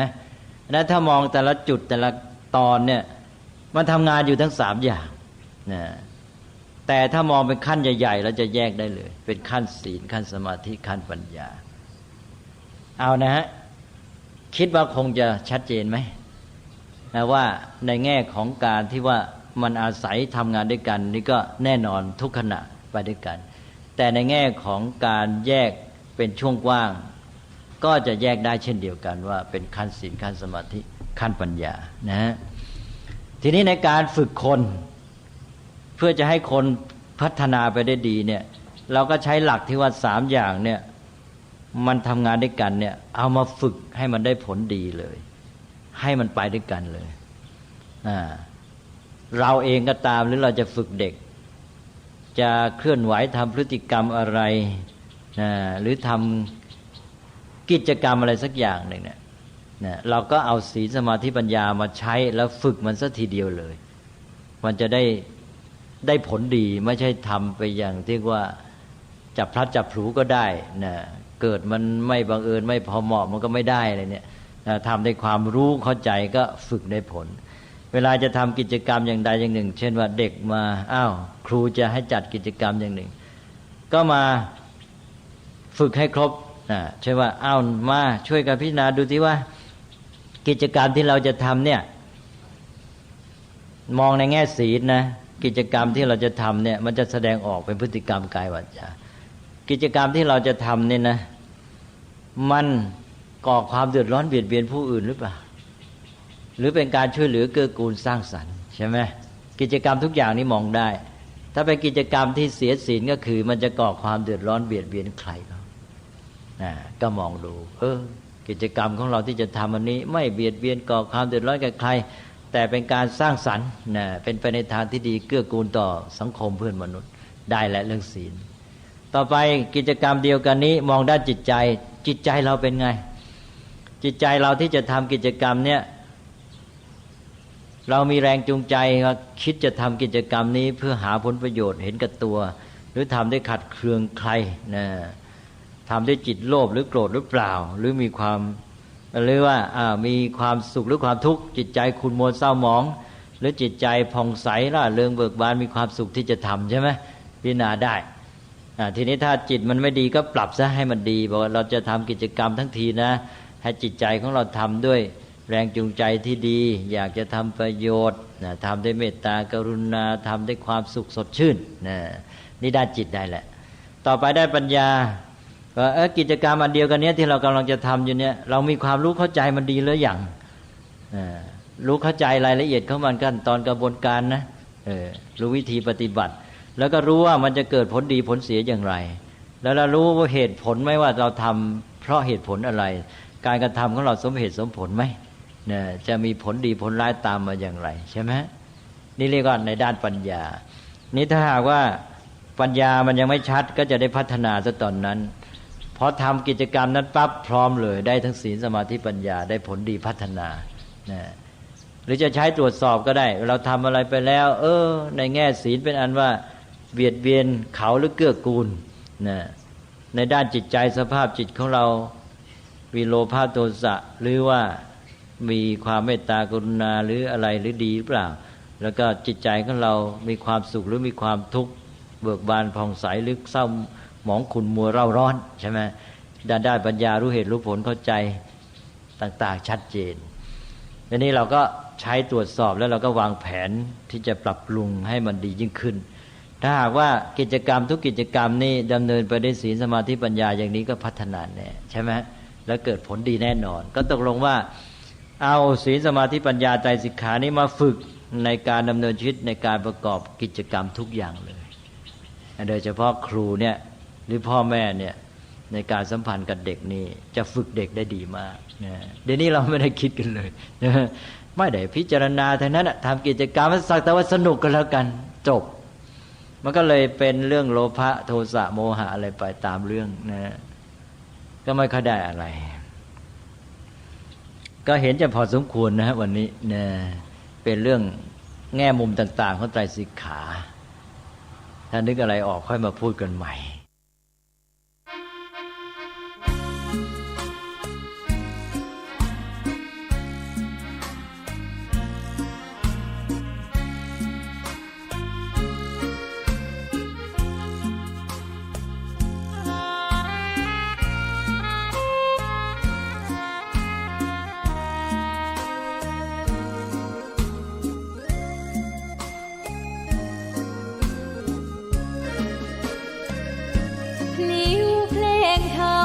ถูกถ้อยคำเข้าถึงจิตใจ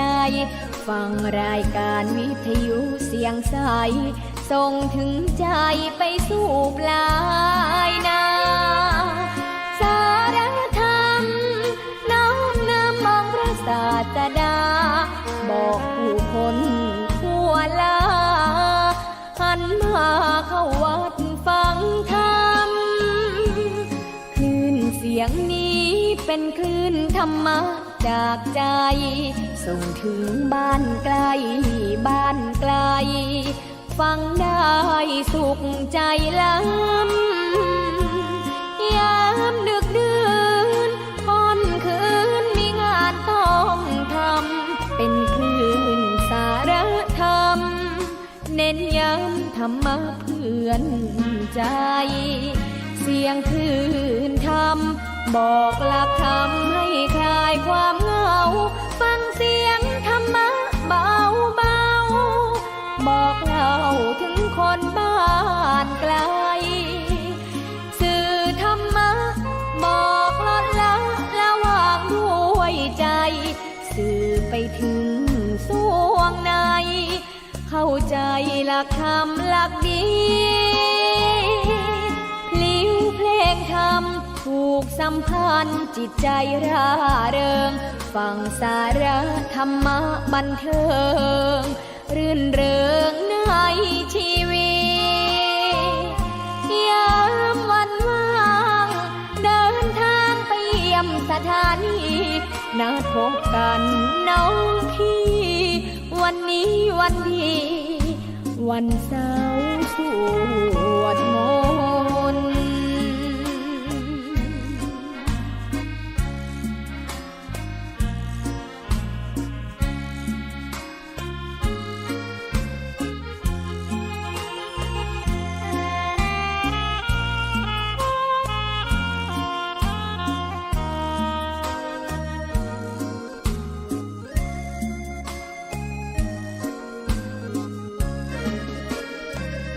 เสียงคลื่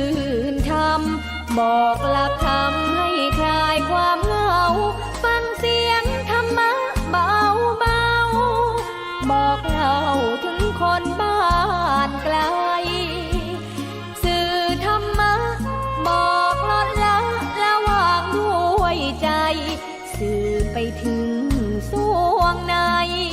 เข้าใจหลักธรรมหลักดีเพลงธรรมผูกสัมพันธ์จิตใจร่าเริงฟังสาระธรรมะบันเทิงรื่นเริงในชีวิตยามวันว่างเดินทางไปเยี่ยมสถานีนัดพบกันน้องพี่วันนี้วันดีวันเสาร์สวดมนต์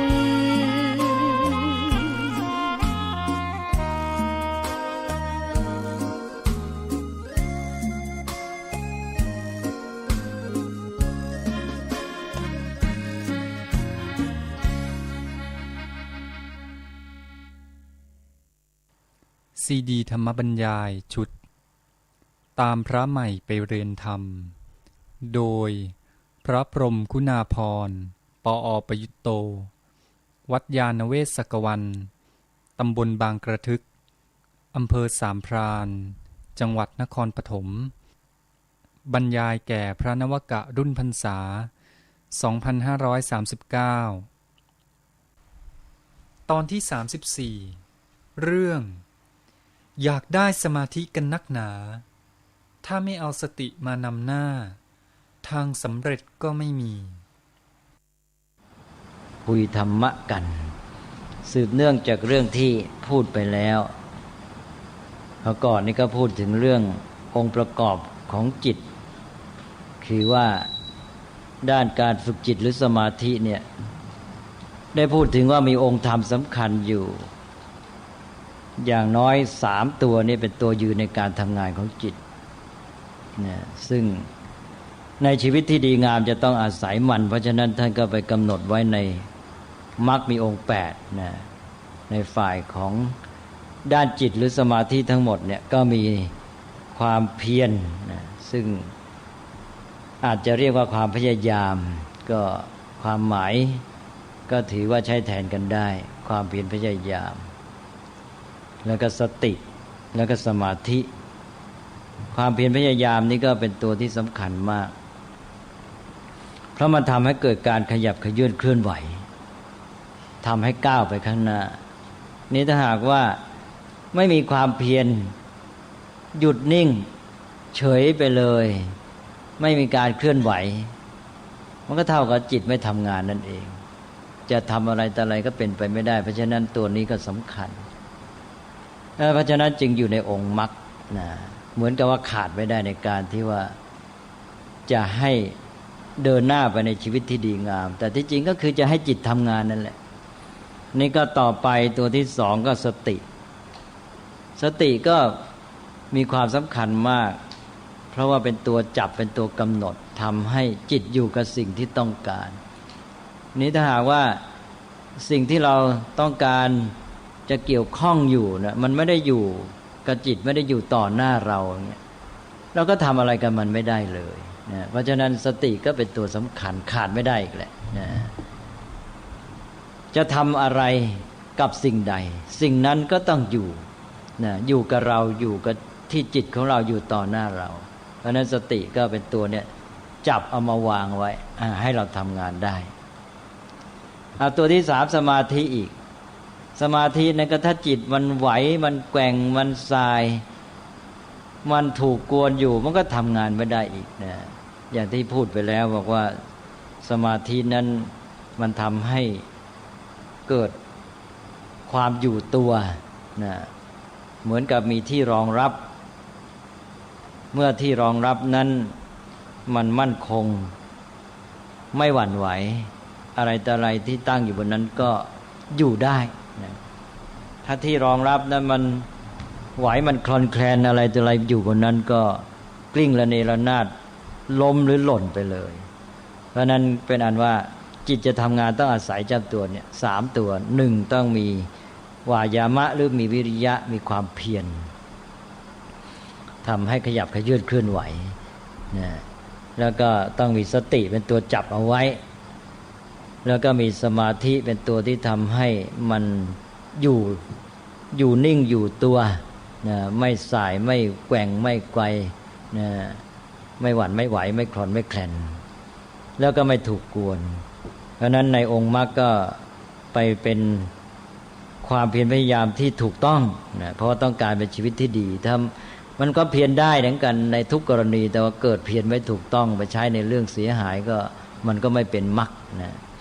ฉะนั้นก็เลยต้องเติมสัมมาเข้ามาข้างหน้าสัมมาวายามะเพียรชอบแล้วก็สติก็ต้องเป็นสัมมาสติใช้สติในทางที่ถูกต้องในทางที่ชอบแล้วก็สัมมาสมาธิเป็นความตั้งมั่นของจิตที่ชอบที่ถูกต้องก็แปลว่าองค์ทำสามอย่างฝ่ายจิตนี้มีความสำคัญอย่างยิ่งแล้วก็ได้พูดอธิบายไปแล้วว่าสมาธินั้นทำให้จิตมีลักษณะสำคัญ3ประการนั้นนี่อธิบายไปยาวแล้วนะว่าโดยสรุปก็คือ1ทำให้จิตมีกำลังมีพลังแข็งแรงเหมือนกับน้ำที่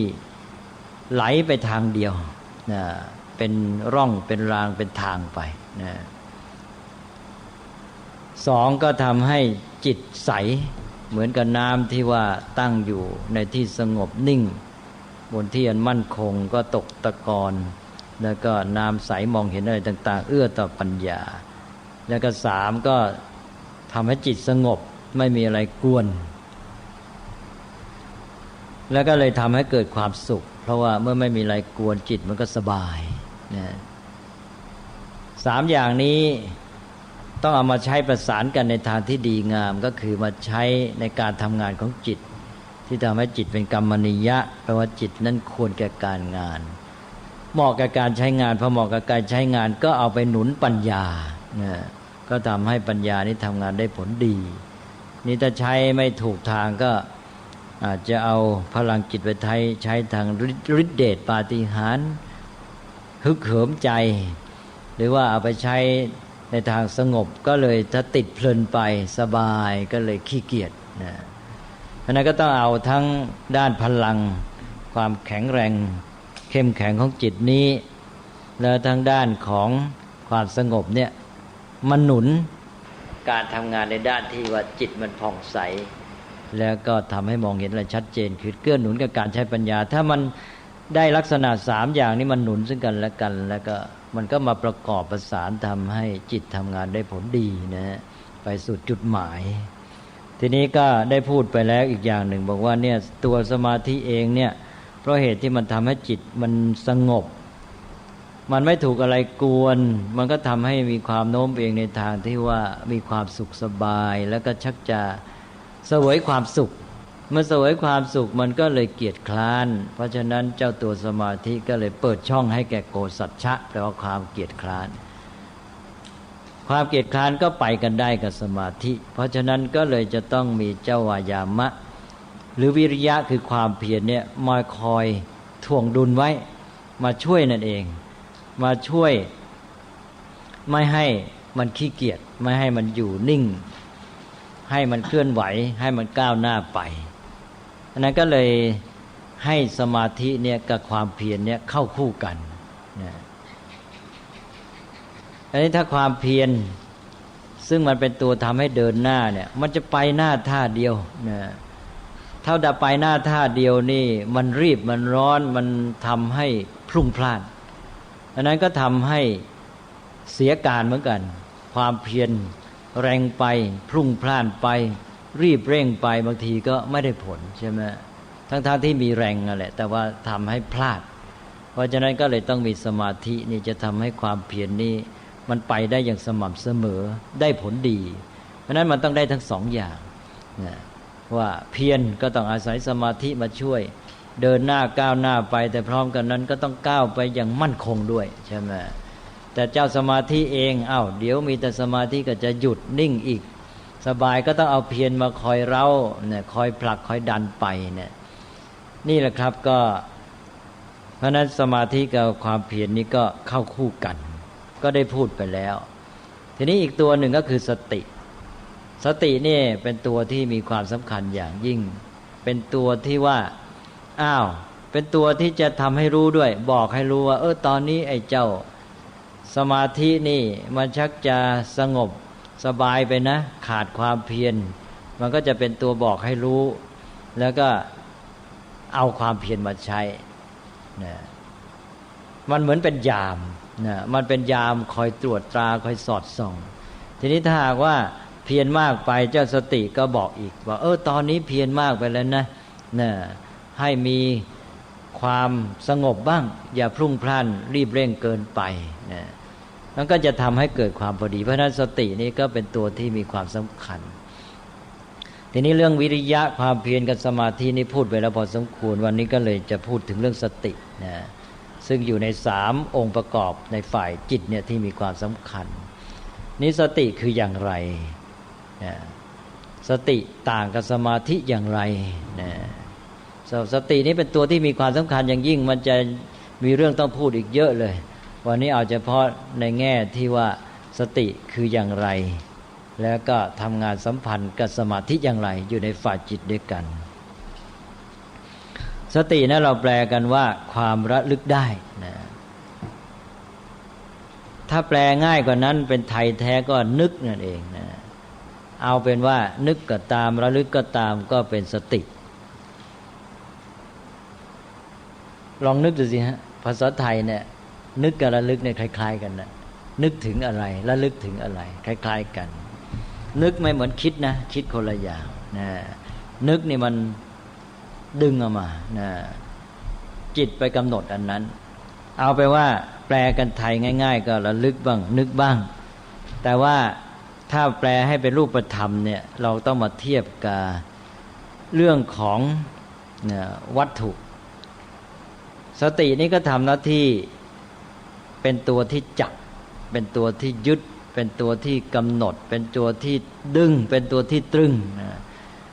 เอาง่ายๆว่าดึงดีกว่าดึงนี่เป็นรูปธรรมที่มีความหมายใกล้กับคำว่าระลึกหรือนึกนะลองคิดสิ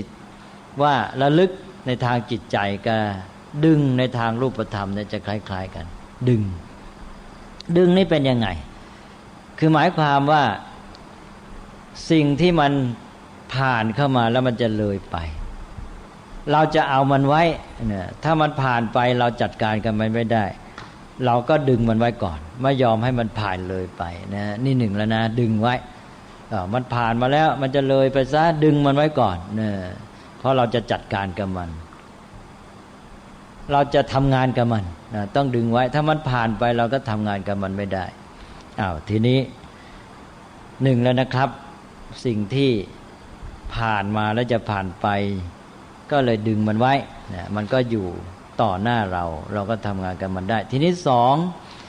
สิ่งที่ผ่านไปแล้วมันมาทีหนึ่งแล้วทีนี้มันผ่านไปมันก็คือไปอยู่ในความทรงจำของเราสิ่งอะไรก็ตามถ้ามันผ่านมาแล้วมันเลยไปแล้วก็คือมันเข้าไปอยู่ในความทรงจำตอนนี้มันไม่อยู่ต่อหน้าเราแล้วเพราะมันอยู่ในความทรงจำทีนี้เราต้องการจะทำงานกับมันทำไงล่ะก็ดึงมันออกมาจากความทรงจำใหม่ดึงออกมาจากความทรงจำมาอยู่ต่อหน้าเราอีกนี่แหละดึงในกรณีนี้จะใกล้กันมากกับคำว่าระลึกใช่ไหมเช่นว่าสิ่งที่ล่วงไปแล้วไปอยู่ในความทรงจำเราระลึกขึ้นมาก็คือดึงมันกลับขึ้นมาพอดึงมันกลับขึ้นมาก็อยู่ต่อหน้าเราก็ทำงานกับมันได้อีกเช่นทำงานกับมันเช่นอะไรเช่นจะดูงี้จะดูให้มันชัดมันผ่านมาแล้วเห็นมันนิดเดียวแวบหนึ่ง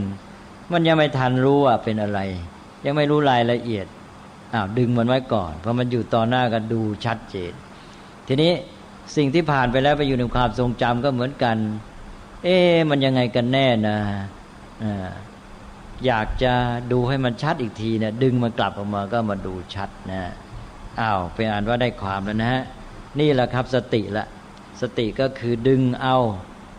สิ่งที่ผ่านเข้ามาแล้วจะผ่านเลยไปไม่ให้มันผ่านไปดึงเอาไว้ให้มันอยู่ต่อหน้าจะได้ทำงานกับมันหนึ่งนี่ปัจจุบัน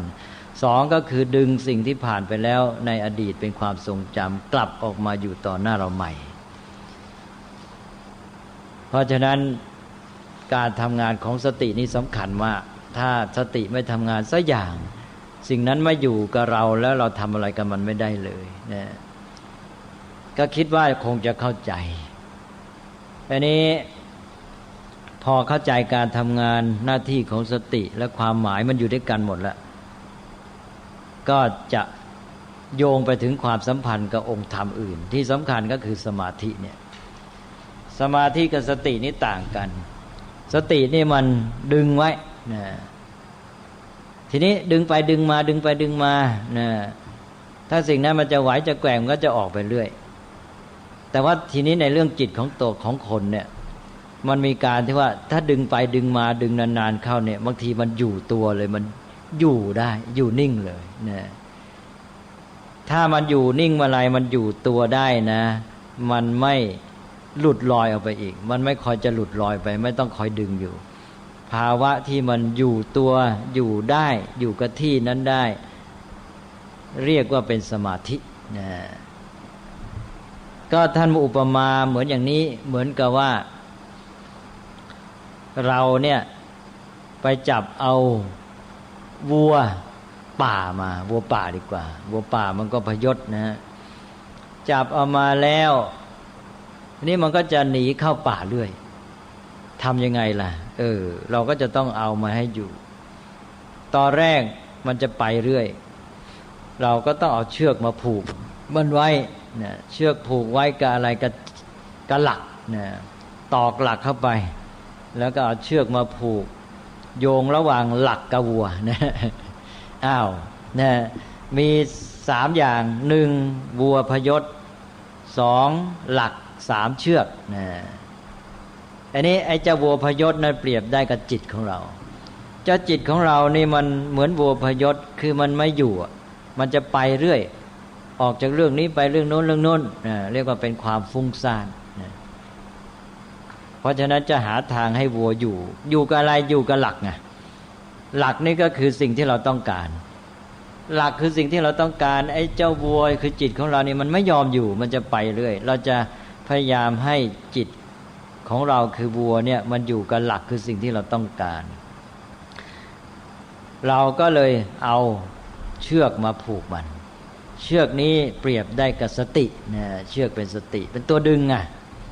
นี่แหละสติเป็นตัวดึงเหมือนกับเชือกดึงไว้เจ้าวัวพยศนี่จะไปจะหนีไปทีไรเจ้าเชือกก็ดึงไว้ทุกทีไปไม่ได้สักทีนะพอดึงเข้ามาแล้วเดี๋ยวมันก็ไปอีกแหละ เดินพล่านไปไม่ได้เดี๋ยวดึงออกไปแล้วมันจะออกไปเจ้าเชือกก็ดึงมันไว้ไปไม่ได้สักทีเจ้าวัวพยศนี่นานเข้านานข้าจะอ่อนอกอ่อนใจนะดึงกันไปดึงกันมาในที่สุดก็เลยมาหมอบอยู่กงหลักนั่นเองนะพอมาหมอบนิ่งอยู่กับหลักได้นี่ท่านบอกว่านี่คือสมาธิแหละนะตอนนี้ไอ้เจ้าเชือกคือสตินี่เหมือนกับไม่ได้ทำหน้าที่ดึงแล้วนะใช่ไหมพอวัวมันอยู่มันหมอบเนี่ยเชือกก็อยู่เฉยๆเชือกไม่ได้ทำหน้าที่ดึงแต่ว่าเชือกไม่ได้ปล่อยนะเชือกมันก็ยังผูกอยู่นั่นนะมันทำหน้าที่อยู่เหมือนกันแต่ว่ามันไม่ได้เด่นออกมานะเพราะว่าถ้าเจ้าวัวนี่เกิดออกไปเมื่อไหร่ก็เจ้าเชือกก็เอาอีกนะนี่คือเรื่องของสติกับสมาธินะเป็นนั้นว่าตอนที่เจ้าวัวยังพยศพยายามออกไปอยู่เรื่อยๆแล้วก็เจ้าเชือกคือสติดึงไว้เนี่ยนะตอนนี้ก็คือการทำงานของสติเมื่อไหร่เจ้าวัวนั้นมันยอมอยู่นิ่งหมอบอยู่กับหลักอันนั้นเรียกว่าเป็นสมาธิทีนี้มีคำที่ควรจะรู้เพิ่มนิดหน่อยตอนนี้เรารู้แล้วว่าวัวพยศนั้นเปรียบได้กับจิตแล้วก็เชือกนั้นเปรียบได้กับสติทีนี้หลักนั้นน่ะหลักเนี่ยคือสิ่งที่จิตเรากำหนดมีศัพท์ทางพระเรียกว่าอารมณ์นะอันนี้เป็นศัพท์พิเศษเพราะว่ามันจะสับสนกับภาษาไทยภาษาไทยเราพูดว่าอารมณ์เราหมายถึงความรู้สึกในใจเช่นความรู้สึกเสียใจความเศร้าความโกรธอะไรต่างๆเหล่านี้เราเรียกว่าอารมณ์พอใช้ในภาษาไทยอย่างนี้แล้วทำให้วุ่นหมดสับสนหมดเวลาพูดศัพท์พระว่าอารมณ์นี่มันไปคนละเรื่องอารมณ์มันหมายถึงสิ่งที่จิตกำหนดสิ่งที่จิตรับรู้อะไรก็ตามแม้แต่ทางตาสิ่งที่ตาเห็นก็เรียกว่าอารมณ์ทางตาสิ่งที่ได้ยินทางหูก็เรียกว่าอารมณ์ทางหูคือเสียงนั่นเองเสียงก็เป็นอารมณ์รูปก็เป็นอารมณ์ของตาเสียงก็เป็นอารมณ์ของหูกลิ่นก็เป็นอารมณ์ของประสาทจมูกแล้วก็รสก็เป็นอารมณ์ของลิ้นแล้วก็สิ่งที่คิดที่นึกในใจทั้งหลายเนี่ยก็เป็นอารมณ์ของจิตใจการที่ภาษาไทยมันเพี้ยนไปก็คงเริ่มจากสิ่งที่เรานึกเราคิดในใจนี่แหละมันมีอารมณ์คือสิ่งที่ใจนึกคิดนี่เป็นอารมณ์ชนิดหนึ่งแต่นี้สิ่งที่ใจนึกคิดนี่ที่ใจรู้นี่มันเยอะเหลือเกินมันรวมทั้งความรู้สึกด้วยรวมทั้งความโกรธความเกลียดอะไรต่างๆความสุขความทุกข์เนี่ยมันกลายเป็นอารมณ์คือสิ่งที่จิตรับรู้หมดเลยจากความหมายแคบๆในด้านอารมณ์ทางจิตหรือสิ่งที่จิตรับรู้เนี่ยภาษาไทยก็ค่อยๆเพี้ยนค่อยๆคลาดเคลื่อนไปแคบเข้าไปเหลือเท่านี้พอพูดภาษาไทยก็เลยเอาอารมณ์ไปเป็นอีโมชันในภาษาอังกฤษที่จริงนั้นถ้าแปลเป็นภาษาอังกฤษนั้นคำว่าอารมณ์นี่เขาจะแปลว่า sense object นะแต่สิ่งที่รับรู้นั่นเองคิดว่าเท่านี้ก็คงจะเข้าใจแล้วนะเรื่องความสัมพันธ์รวมทั้งความแตกต่างระหว่างสติกับสมาธินะอันนี้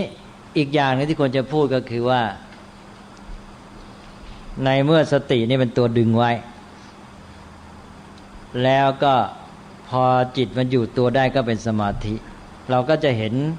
ว่าในการฝึกจิตก็เหมือนกับฝึกวัวเหมือนกันตอนแรกต้องใช้สติดึงไว้ก่อนดึงจิตให้อยู่กับอารมณ์คือหลักแล้วต่อมาสมาธิจึงเกิดได้เพราะฉะนั้นเราจะเห็นว่าในการฝึกสมาธิต้องเริ่มด้วยสติให้นึกเลยให้มองดูวิธีฝึกสมาธิทั้งหลายจะต้องเริ่มด้วยสติ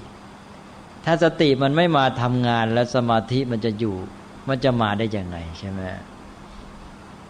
เพราะฉะนั้นวิธีฝึกสมาธิหลายอย่างจะมีชื่อลงท้ายว่าสติวิธีฝึกสมาธิแต่ทำไมชื่อเป็นสติล่ะก็เพราะว่าเราใช้สตินี่เป็นตัวเริ่มต้นให้ในการฝึก แล้วสมาธิจึงตามมา อย่างเช่นอานาปานสติสติกำหนดลมหายใจเห็นไหมนี่ตอนแรกก็ต้องใช้สติกำหนดลมหายใจพอสติกำหนดไปกำหนดมามันจะลอยไปมันจะหายไปก็เอาสติดึงไว้เนี่ยสู้กันอยู่อย่างเงี้ยนะสติมันก็ทำงานตอนแรกเนี่ยยุ่งจังเลยสติทำงานหนักมากจนกระทั่งเมื่อไรจิตมันอยู่กับลมหายใจได้ก็เป็นสมาธินะกว่าจะได้สมาธินี่สติทำงานหนักขนาดไหนนะดังนั้นวิธีฝึกสมาธิมากมายจะมีชื่อลงท้ายด้วยคำว่าสติพุทธานุสติสติระลึกถึงพระคุณของพระพุทธเจ้าธรรมานุสติสังฆานุสติจาคานุสติศีลานุสติหมวดหนึ่งเลยเป็นเรื่องของอนุสติมรณสติถึงแม้หมวดที่ไม่มีชื่อว่าสติลงท้ายเวลาฝึกก็ต้องใช้สตินั่นแหละเป็นอันว่าในการฝึกสมาธินั้นก็ต้องใช้สติมาเริ่มต้นให้นะเมื่อสติเริ่มต้นให้แล้วจิตอยู่ตัวได้ก็ไปสู่สมาธิแต่เมื่อจิตเป็นสมาธินั้นไม่ได้หมายความว่าสติมันเลิกทำงานนะสติมันก็คลออยู่แต่ว่ามันไม่เป็นตัวเด่นอีกต่อไปแล้วต่อจากนี้สมาธิจะเป็นตัวเด่นนะนี่ก็เป็นเรื่องของการฝึกในเรื่องจิตใจนะในกระบวนการปฏิบัติที่เราพัฒนาด้านจิตก็จะพูดถึงความสัมพันธ์แบบนี้แต่ว่าในชีวิตทั่วๆไปเนี่ยเราจะเห็นว่าสติจะเป็นตัวที่ทำงานเด่นมากเพราะว่าเป็นตัวที่ต้องกำหนดเรื่องที่เราจะทำต้องเกี่ยวข้องตลอดเวลาอย่างขับรถเป็นต้นขับรถนี่จิตก็ต้องอยู่กับสิ่งที่ทำนั้นก็คือว่าอยู่กับรถอยู่กับการขับรถนะถ้าสติไม่ทำงานปั๊บคือใจลอยใจลอยไปนึกเรื่องอื่นอะไรเกิดขึ้นมีหวังใช่ไหมฮะเนี่ยอุบัติเหตุก็มาเพราะนั้นสตินี่เป็นตัวแกนในการที่จะไม่ประมาทที่ว่าไม่ประมาทก็คือมีสติกำหนดอยู่นะแต่ว่าไม่ประมาทนั้นหมายถึงอาการเป็นอยู่ของมนุษย์นะแต่สตินี่เป็นตัวคุณสมบัติเป็นตัวองค์ธรรมที่ทำงานสตินั่นแหละเป็นตัวที่ทำให้เกิดความไม่ประมาทแล้วก็สตินี่ไม่ทำให้เราไม่ประมาทสติเป็นตัวแกนเป็นตัวหลักให้เราก็เพียรพยายามปฏิบัติไปตามสิ่งที่เราระลึกได้นึกได้นะที่เกี่ยวข้องก็ทำไปมันก็ไม่ประมาทนะก็คิดว่าพอสมควรวันนี้ก็จะพูดไว้สั้นๆก่อนพรุ่งนี้จะพูดเรื่องสติกับปัญญานะวันนี้เอาสติกับสมาธิเริ่มด้วยความหมายและการทำหน้าที่ของสตินะก็ทวนสักนิดหนึ่งว่าสตินั้นเราแปลกันว่านึกหรือระลึกก็คือหน้าที่ในการดึงให้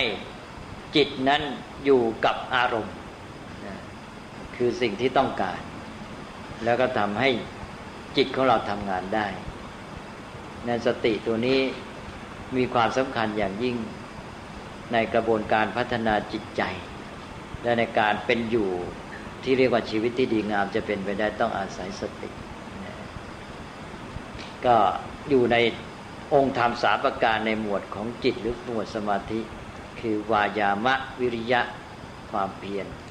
แล้วก็สติแล้วก็สมาธิเอานะครับวันนี้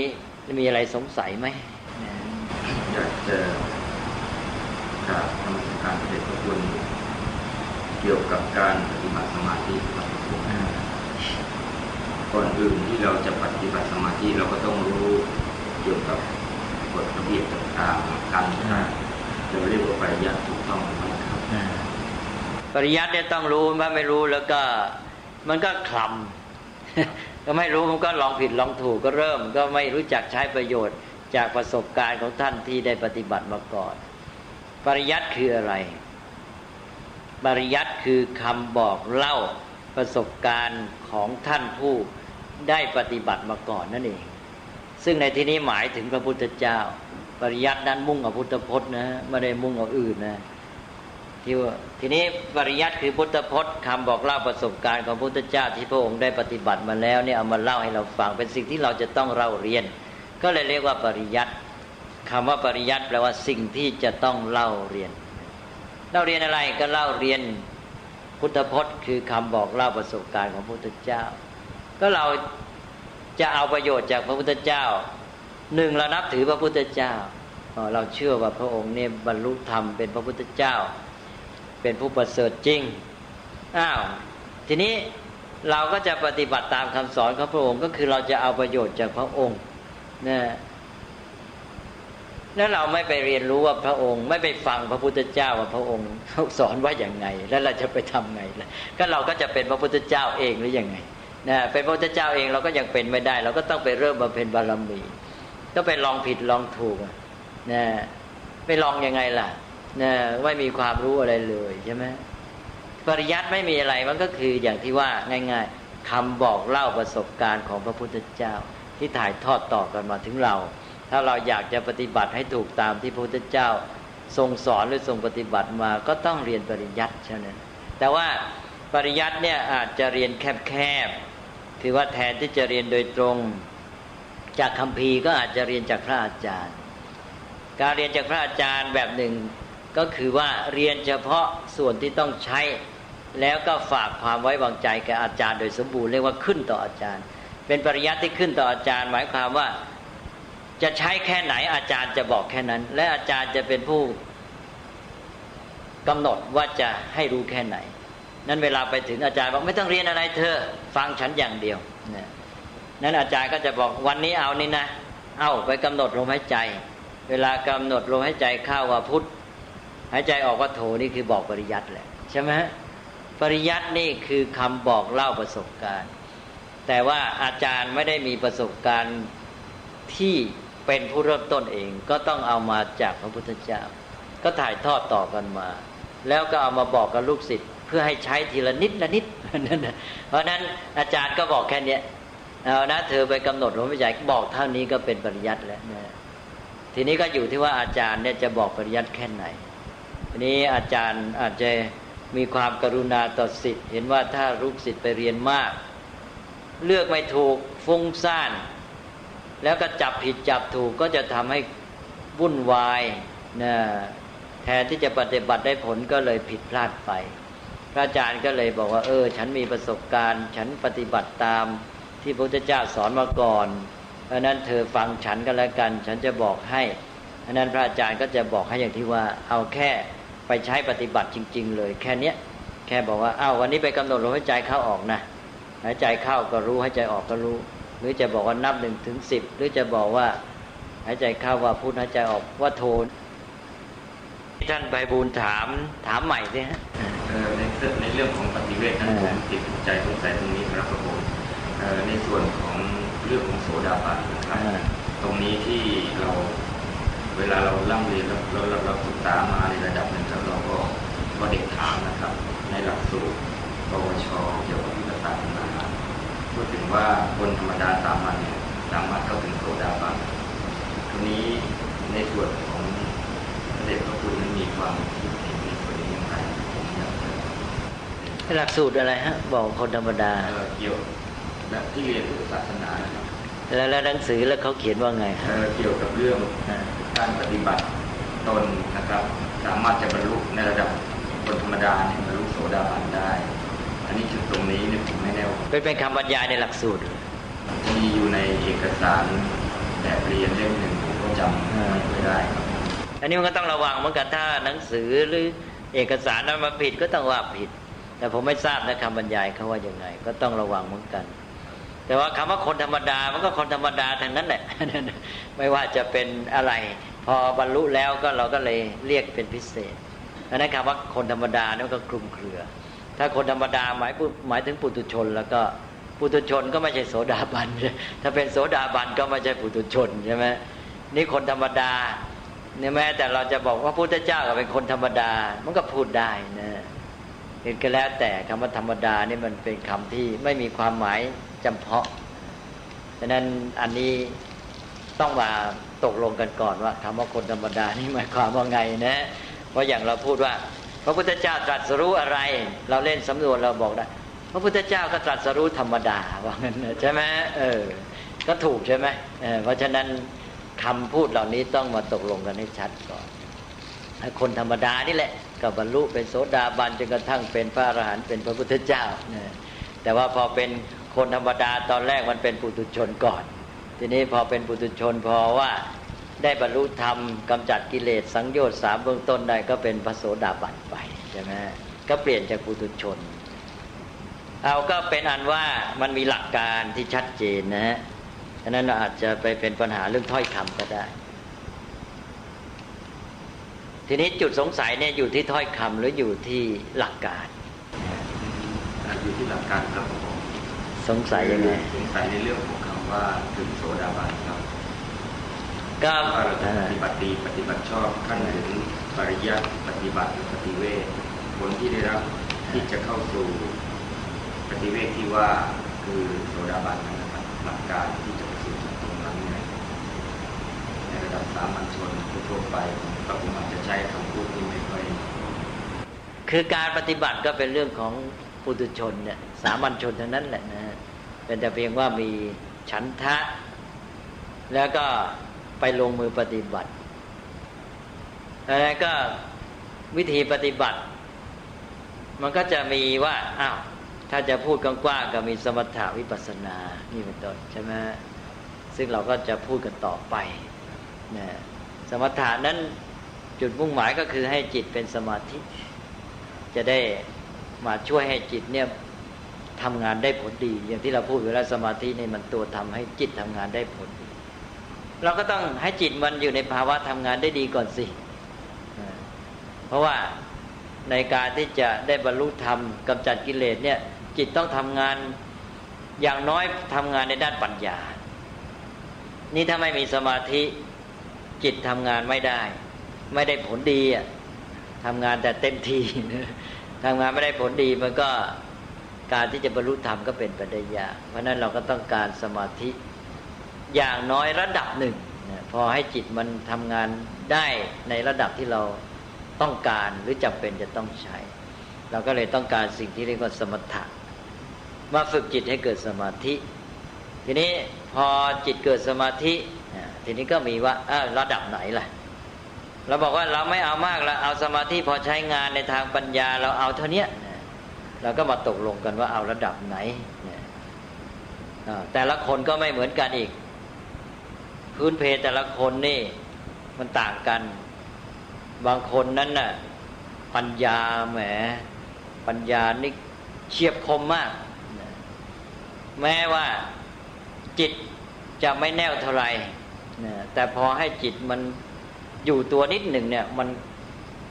มีปัญญาเฉียบคมมันได้ยินได้ฟังอะไรนิดเดียวจิตมีเวลาที่อยู่ตัวนิดเดียวมันแทงทะลุเลยบางคนนี่ปัญญาไม่เฉียบคมเนี่ยทื่อต้องใช้เวลาทีนี้ถ้าจิตไม่เป็นสมาธินานๆแกเอาไม่รอดใช่ไหมแกแทงไม่ทะลุพอจะดูยังไม่ทันชัดอ้าวไปซะแล้วทีนี้คนที่ปัญญามันเฉียบคมนี่มันแวบเดียวมันได้เลยเพราะฉะนั้นมันไอ้ความต้องการสมาธิก็ไม่เท่ากันใช่ไหมแต่ว่ามันต้องการนิดนึงแหละคือมันเป็นจำเป็นทุกอันอันนี้ก็เลยพูดเลยต่อไปถึงเรื่องกระบวนการปฏิบัติด้วยอันนี้ที่จริงก็นอกเรื่องสำหรับวันนี้นะฮะถือเป็นเรื่องพิเศษไปว่าในการปฏิบัติเนี่ยเราต้องการธรรมะ3หมวดที่เราเรียกว่าไตรสิกขาเนี่ยมาทำงานครบเลยคือศีลสมาธิและปัญญาศีลสมาธิปัญญาต้องครบเราพูดกันไปแล้วใช่ไหมพฤติกรรมก็ต้องใช้จิตก็ต้องใช้ปัญญาก็ต้องใช้มันต้องมาทำงานประสานกันทีนี้ท่านเปรียบบอกว่าศีลเนี่ยนะเหมือนกับพื้นที่เหยียบที่ยันพฤติกรรมกายวาจาของเรานี้ต้องตั้งหลักได้มีความมั่นคงอยู่ตัวพอสมควรอันนี้ถ้ามันอยู่ตัวมันตั้งหลักได้มั่นเนี่ยพฤติกรรมของเราคือศีลนั่นน่ะเปรียบเหมือนกับพื้นที่เหยียบที่ยันทีนี้2ฝ่ายจิตคือสมาธินั่นเหมือนพลังที่จะทำงานต้องมีความเข้มแข็งที่จะทำงาน3ปัญญาเหมือนกับอุปกรณ์เครื่องมือที่จะใช้ทำงานยกตัวอย่างว่าเราจะตัดต้นไม้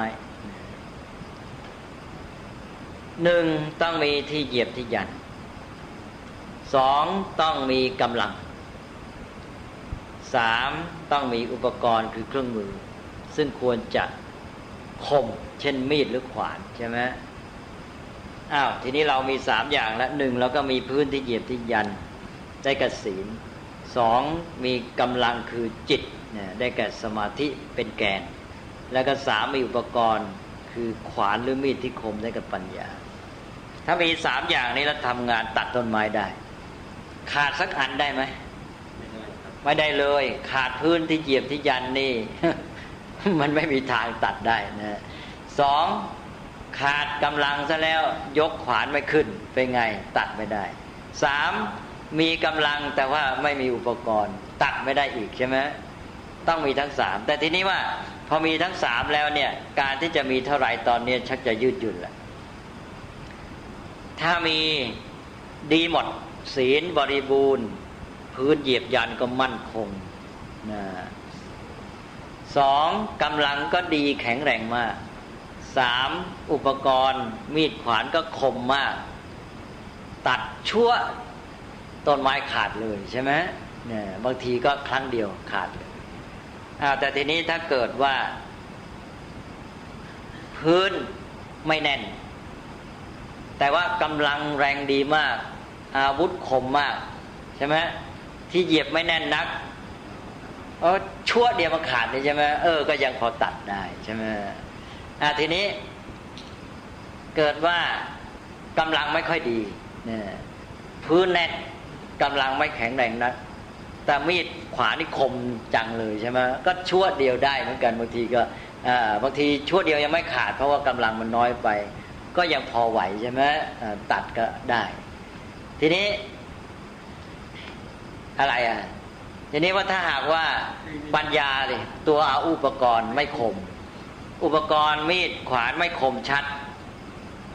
ต้องพื้นแน่นกำลังแข็งแรงมากก็ตัดหลายๆทีมก็ขาดได้ใช่ไหมแล้วตกลงว่าองค์ประกอบ3อย่างต้องมีขาดไม่ได้เลยแต่ว่าจะเอาอย่างไหนให้มันเต็มที่ได้หมดมันก็ดีนะนี่ถ้าหากว่ามันไม่ได้เต็มที่ก็อย่างที่ว่าก็ดูว่ามันจะต้องให้อย่างไรอย่างหนึ่งมันมีความกำลังแข็งแรงมีเป็นองค์ประกอบที่สมบูรณ์ใช่ไหมมาช่วยกันเพราะนั้นว่าคนที่มีปัญญามากเนี่ยแม้แต่ว่าพื้นไม่แน่นนักกำลังไม่ดีนักแต่ว่าสามารถที่จะทำงานได้ผลใช่ไหมเพราะว่าความเฉียบคมนั่นแกพื้นไม่ดีมาฟังพระพุทธเจ้าเนี่ยตอนนั้นแกพัฒนาตัวพฤติกรรมแกก็อยู่ในความเรียบร้อยเฉพาะหน้าจิตแกก็มีกำลังเอาจริงเอาจังตอนฟังพระพุทธเจ้านี่เกิดสมาธิเพราะว่าสนใจจริงๆปัญญาแกพื้นก็ดีเฉียบคมมากแกฟังพระพุทธเจ้าก็ชั่วฟันขาดเลยใช่ไหมทีนี้หลายคนนี่ปัญญาไม่คมเลยทำไงต้องมาสร้างพื้นให้แน่นต้องมาสร้างจิตให้มีกำลังให้พอใช่ไหมแล้วก็ต้องมาปฏิบัติตามหลักการอะไรกันโอ้ยว่ากันหลายขั้นตอนพอเข้าใจนะในจุดที่ผมกล่าวเรื่องการเป็นคนนั้นก็เนื่องจากว่าในระหว่างที่ผมทำการเรียนสอนเด็กอยู่ทำการสอนเด็กอยู่เด็กที่สอนก็เป็นเด็กอาชีวะสภาวะจิตคงค่อนข้างจะหดแหว่งคือสมาธิน้อยแล้วโดยเฉพาะอย่างยิ่งผู้ที่ให้ความรู้คือครูบาอาจารย์เองก็ในส่วนนี้ที่จะเป็นชี้นำก็ต้องเป็นหลักตอนนี้ที่เรียนถามกับเรียนอันมาตรการเสด็จพระคุณก็คืออยากจะได้หลักนี้ไป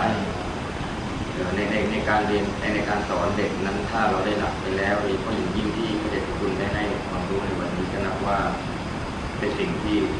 เราคงต้องไปพิจารณาเปรียบเทียบในสิ่งที่เรียนแล้วก็ประยุกต์ในคำพูดของแต่ว่าแต่ว่าที่ฟังนี่เข้าใจแล้วนะเข้าใจอันนี้ปริยัติอาจารย์ถามอะไรจะไปถึงจุดไหนอย่างไรนั้นก็แล้วแต่บุคคลที่ใช้ปัญญาก็ไปพิจารณาว่าแต่ละคนปฏิบัติโดยอาศัย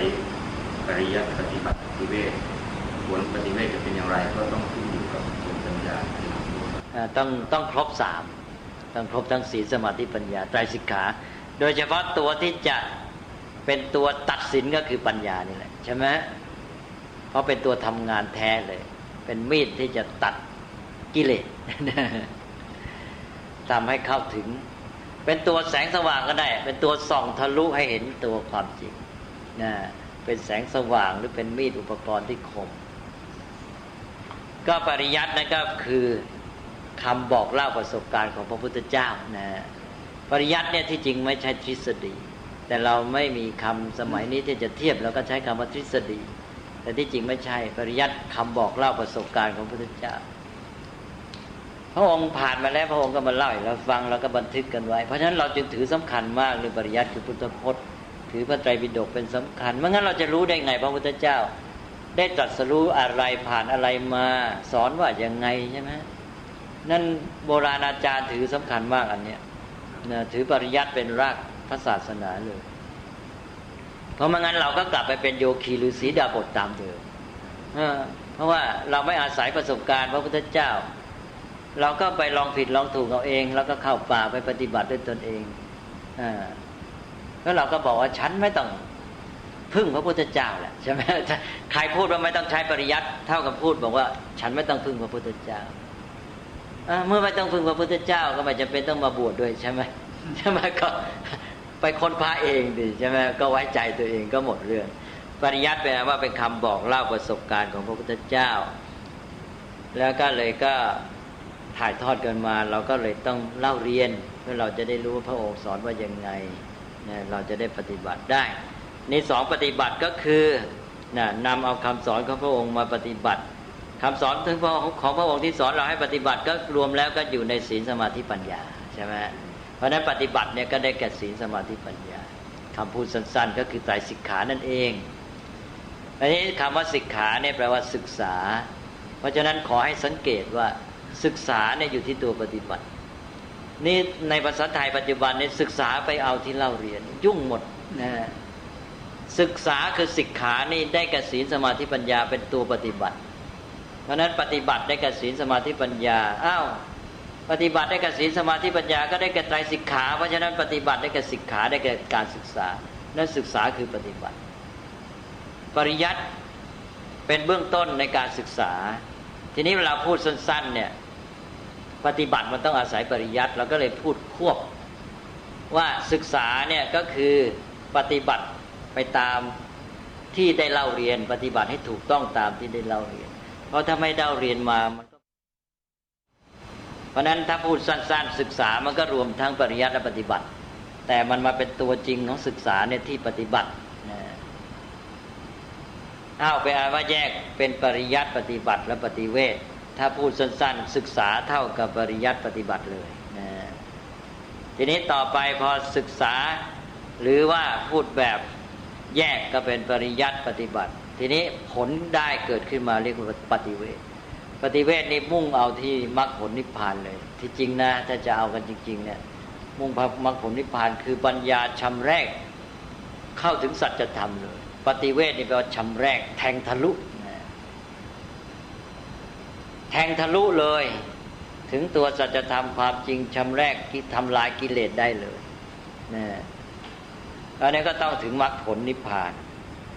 แต่ว่าเราก็เอามาใช้เป็นแบบอนุโลมว่าเอาละปฏิบัติไปได้ผลก้าวหน้าไปได้ประสบการณ์ในการปฏิบัติก็ถือเป็นปฏิเวทใช่ไหมแต่ใช้โดยอนุโลม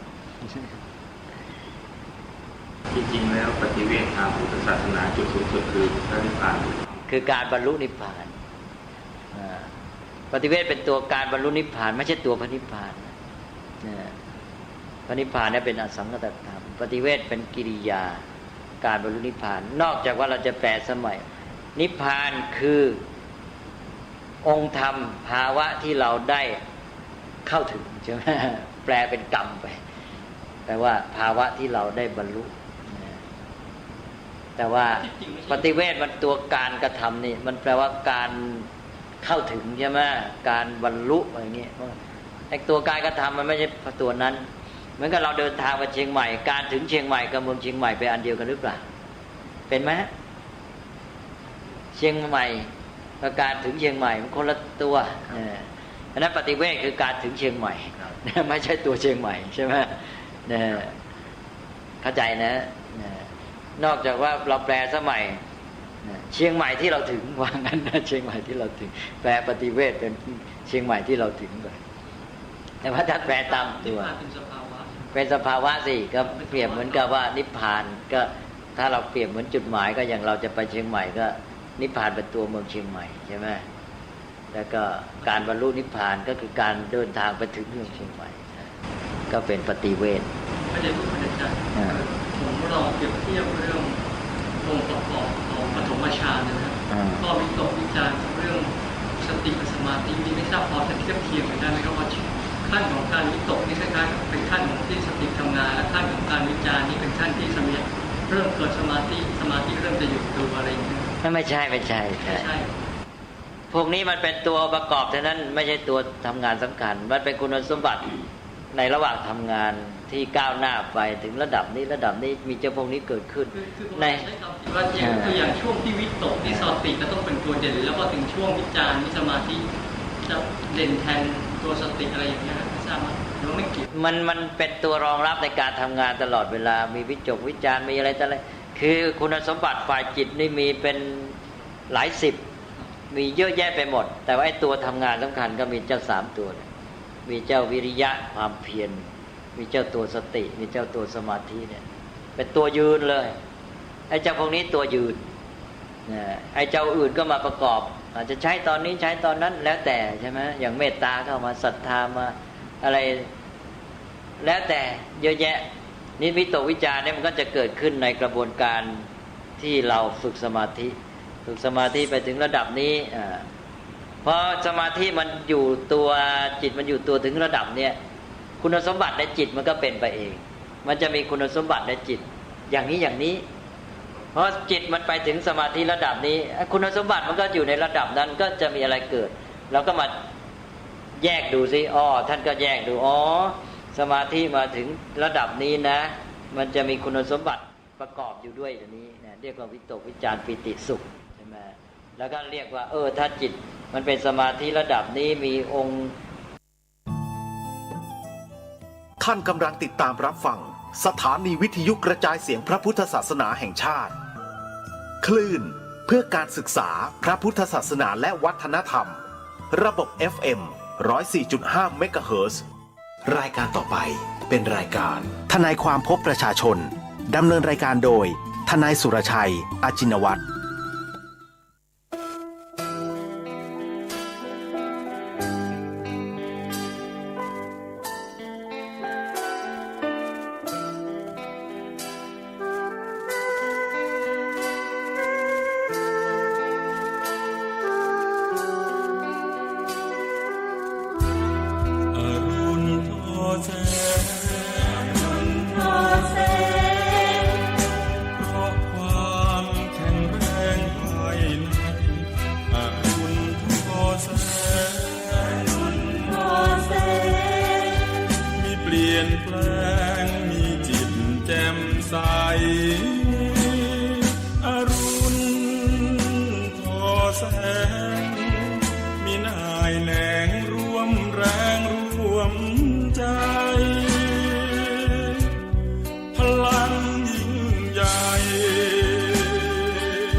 ที่ดอยอินทนนท์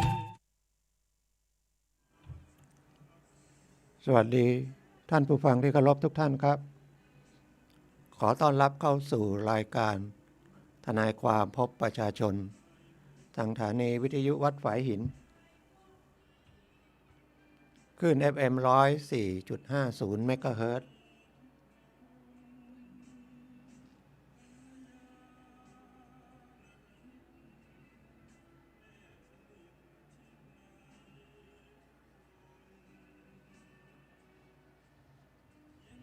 ทุกวันเสาร์นะครับ เวลา 10 ถึง 11 นาฬิกาโดยประมาณผมทนายสุรชัย อจินวัฒน์ดำเนินรายการ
ก็เป็นรายการกฎหมายง่ายๆนะครับ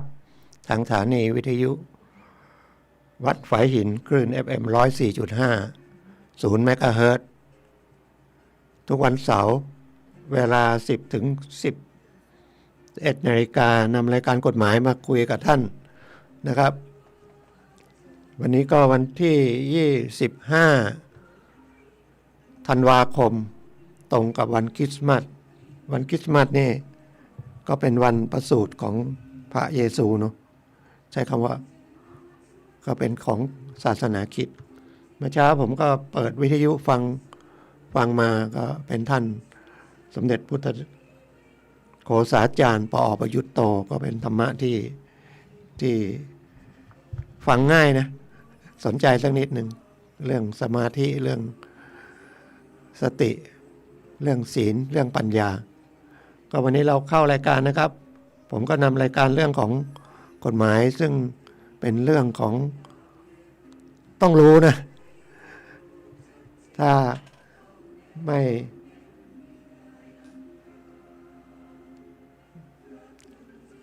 ม่รู้แล้วเราจะไปอ้างเวลาไปกระทำผิดเนี่ยก็กฎหมายก็เปิดช่องให้นะถ้าพิสูจน์ให้ได้ก็ท่านก็จะได้รับโทษต่ำกว่าที่กฎหมายกำหนดเพราะว่าในประมวลกฎหมายอาญาโทษก็จะมีว่าขั้นต่ำขั้นสูงไม่เกินนะครับท่านก็จะลดให้มันมากกว่าขั้นต่ำได้อย่างคดีบางคดีบอกว่าจำคุกอย่างต่ำอะไรอย่างเงี้ยนะครับถ้าพิสูจน์ได้หรืออาจจะไม่มีความผิดเลยก็ได้แต่พิสูจน์ยากนะครับความไม่รู้กฎหมายเพราะว่าทุกคนควรศึกษาและควรทำความเข้าใจกับกฎหมายเรื่องใกล้ๆตัวนะครับอย่างเรื่องทรัพย์มรดกเนี่ยอาจจะมีเสียงกวนนิดๆนะ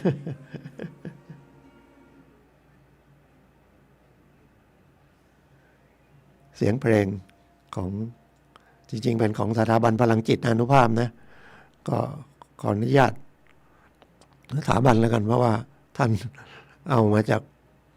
มาลงเป็นเพลงนำรายการก็ไม่รู้สถาบันจะตำหนิเปล่าขออนุญาตแล้วกันจริงๆไม่ได้มาถือประโยชน์หาเงินหาทองอะไรเป็นเรื่องงานของสาธารณะนะครับก็ถือว่าสรรเสริญของสถาบันพลังจิตอานุภาพของหลวงพ่อไว้ยังด้วยยังทรัพย์มรดกเนี่ยตอนนี้ปัญหาเยอะนะครับเพราะว่ามรดกก็คือทรัพย์ของคนตายนะครับที่ดินมันราคาสูงขึ้นมากสูงเป็นหลาย10 เท่าก็ได้นะ จาก30,000เป็น3 ล้านก็ได้เป็น100 เท่านะ10,000 แสนล้านเป็น100 เท่าทีนี้ความโลภของคนเนี่ยมีอยู่ตามธรรมชาตินะครับแต่ทีนี้มันถ้าโลภมากเกินไปมันก็จะโลภจนเกินจากความเป็นพี่เป็นน้องเป็นลูกพ่อแม่เดียวกันนะครับก็ทะเลาะเบาะแว้งกันหรือบางทีก็แม่กับลูกกับแม่อะไรก็ว่ากันไปนะแต่ส่วนใหญ่จะเป็นลูกกับแม่นะเพราะว่าบางทีแม่ตายไปก็ตกมาถึงเอาสามีตายพ่อตายมรดกก็ตกแม่ตกลูกนะลูกบางคนก็บอกว่าแบ่งไม่ยุติธรรมมันก็เป็นเรื่องคดีไปวันจริงเราต้องให้ความนับถือบิดามารดานะท่านก็หามามรดกเนี่ยท่านจะแบ่งให้ใครก็น่าจะถ้ามันไม่เกินเลยไปนะไม่กระทบกระเทือนจิตใจด้วยนะครับก็หลากหลายนะมนุษย์ทีนี้มันมีที่ผมเจอเนี่ยกำลังคิดอยู่มันก็จะแก้ไขยังไงเป็นผู้จัดการมรดกแล้วนะครับคำว่าผู้จัดการมรดกผมย้ำอีกทีนะครับไม่ใช่คนรับมรดกนะเป็นบุคคลอื่นเป็นทายาทที่มีพี่น้องหลายคนอ่ะมีทายาทที่จะรับมรดกหลายคนก็ตั้งผู้หนึ่งผู้ใดมาจัดการชื่อก็บอกแล้วแบ่งปันทรัพย์มรดกตามหลักของกฎหมายตามส่วนของกฎหมายที่บัญญัติไว้ประมวลกฎหมายแพ่งพาณิชย์ว่าด้วยมรดกนะครับแล้วก็ต้องไปดูเรื่องทรัพย์สินด้วยส่วนของทรัพย์สินมรดกนะครับ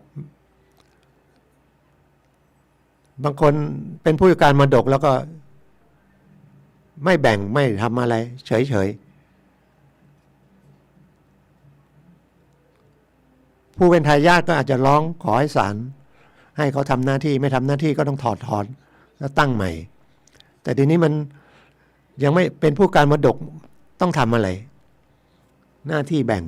1ถ้าเป็นที่ดินเนี่ยต้องไปจดแจ้งที่สำนักงานที่ดินว่าฉันเป็นผู้จัดการมรดกเขาก็จะบันทึกเป็นผู้จัดการมรดกแล้วก็มีหน้าที่จะแบ่งทรัพย์มรดกนั้นให้ใคร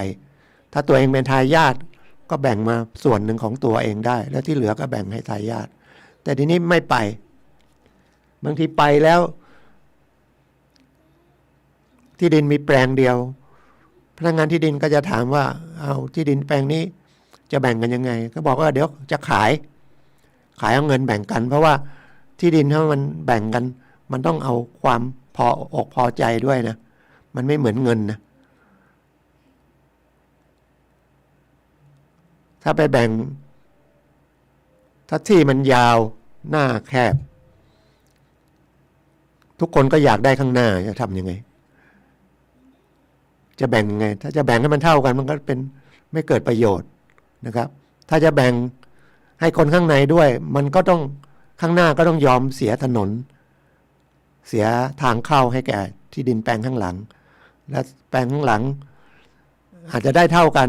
แต่คนนึงก็อยู่ข้างหน้าแต่เขาแบ่งที่ดินส่วนหนึ่งแล้วคนถัดมาก็ต้องแบ่งอีกส่วนหนึ่งนะคนสุดท้ายไม่ต้องเสียถนนก็เท่ากับได้เยอะกว่านะถ้าปณีประนอมกันคุยกันตกลงกันได้ก็จบก็ถ้าจะแบ่งแล้วรังวัดเลยนะครับก็ยังไม่ต้องไปโอนให้ใครนะหน้าที่ของผู้จัดการมรดกก็ไปขอรังวัดที่ดินได้นะครับทำหน้าที่เพื่อจะแบ่งออกมาเป็นแปลงเขียนแผนที่มาเลยตรงนี้เป็นทางเป็นภาระจำยอมหรือยังไงนะหรือแบ่งเป็นให้ทางให้คนข้างหลังไปเลยนะเดี๋ยวบางทีก็เดี๋ยวไปคนข้างหลังเดี๋ยวเขามาปิดถนนอีกคิดไปหรือไปกันใหญ่ก็ทำให้มีทางนะถ้ามันตกลงไม่ได้กฎหมายก็เปิดทางไว้คุณเอาขายที่ดินแล้วกันเอาเงินแบ่งเท่าๆกันนะหรือคุณจะซื้อเองก็ได้นะแล้วก็ที่เหลือเอาเงินให้คนอื่นไปมันคิดได้นะคิดถ้าเรามีใจที่จะประนีประนอมกัน มีใจยุติธรรมกันว่าเป็นพี่เป็นน้องกันขาดเหลือมากหน่อยน้อยหน่อยอะไรนี่ก็ของพ่อของแม่นะมีส่วนทำมาหาได้มาด้วยกันพ่อแม่ก็ยกให้บางคนก็ยกให้คนที่เลี้ยงดูมากหน่อยคนไม่เลี้ยงดูก็จะมาเถียงอีกฉันไม่ได้เลี้ยงดูแต่ฉันส่งเงินมาเลี้ยงดูก็ว่ากันไปนี่คุยกันไม่ได้ถึงไม่นานนี้ก็มีคดีก็ยิงกันอีกแล้วคดีมรดกนะครับอย่าให้มันทรัพย์สมบัติมันเหนือความเป็นพี่เป็นน้องเลยนะเอานี่เป็นพี่น้องกันไม่ต้องพูดถึงสังคมอื่นนะครับว่าจะอะไรนะก็มีทางอย่างนั้นแต่ยังไม่ทันทำเลยไปบอกว่าจะขายรายนี้นะครับมาโทรศัพท์มาหาผมว่าจะขายที่ดินก็บอกอย่าไปทำเลยจด2 ที 3 ทีเสียเวลามาจดเป็นผู้จัดการมรดกก่อนไว้ก่อนไม่ต้องมาพร้อมกันเลยทำวันเดียวเลยเขาก็เชื่อที่ดินกลับมาตายครับยังไม่ทันแบ่งเลยก็ไม่ใช่ก็ทิ้งไว้อย่างนั้นแล้วทีนี้มีคนมาซื้อจะทำยังไงก็ต้องไปหาผู้จัดการมรดกใหม่แล้วทายาทอื่นก็ไม่มี แล้วที่ดินนี่ก็ได้มาเพราะว่าในฐานะเป็นสินสมรสได้มาทีนี้ก็มีลูกแต่ไม่ใช่ลูกของคนตายมันจะทำได้ไหมเนี่ยมันเรื่องบางทีเราคิดว่าไม่เป็นไรเดี๋ยวทำเดี๋ยวจัดการมันบางทีมันเนี่ยพอมันเกิดมาแล้วมันยุ่งนะครับถ้ามันติดขัดจริงๆลองก็ไปขอพนักงานอัยการพนักงานอัยการมีอำนาจหน้าที่ตามกฎหมายที่จะร้องมันสำคัญที่ว่าใครจะร้องเข้าไปตอนแรกเนี่ยนะคนที่จะร้องเข้าไปต้องมี1ง่ายๆก็ทายาทมันก็ต้องมาไล่พ่อแม่มีไหมพ่อแม่ไม่มีจบมีลูกไหมมีภรรยาที่ชอบโดยกฎหมายไหมเนี่ยบางทีภรรยาไม่ชอบโดยกฎหมายหรือคู่สมรสไม่ได้ชอบกฎหมายนะพูดรวมๆนะครับอาจจะเป็นฝ่ายหญิงเป็นเจ้าของที่ดินนะก็อยู่กินกับผู้ชายมาถ้ามีลูกก็ยังดีลูกก็รับนะลูกยังไงก็เป็นถ้าเป็นฝ่ายหญิงเนี่ยไม่จดทะเบียนก็เป็นลูกที่ชอบโดยกฎหมายของผู้หญิงแต่ถ้าเป็นของพ่อทำไมไปจดทะเบียนก็มีพฤตินัยไหมเลี้ยงดูไหมเนี่ยมันยุ่งไปเรื่อยนะถ้าไม่ทำตามกฎหมายหรือกติกาสังคม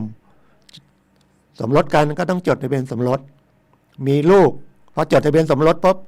ลูกนั้นเป็นทายาทของทั้งหญิงของทั้งชายพ่อตายไปลูกก็มีสิทธิ์ในกองมรดกนั้นนะคู่สมรสจดทะเบียนสมรสก็เป็นผู้รับในฐานะสินสมรสด้วยนะครับถ้ามันมีสินสมรสก็เป็นสินสมรส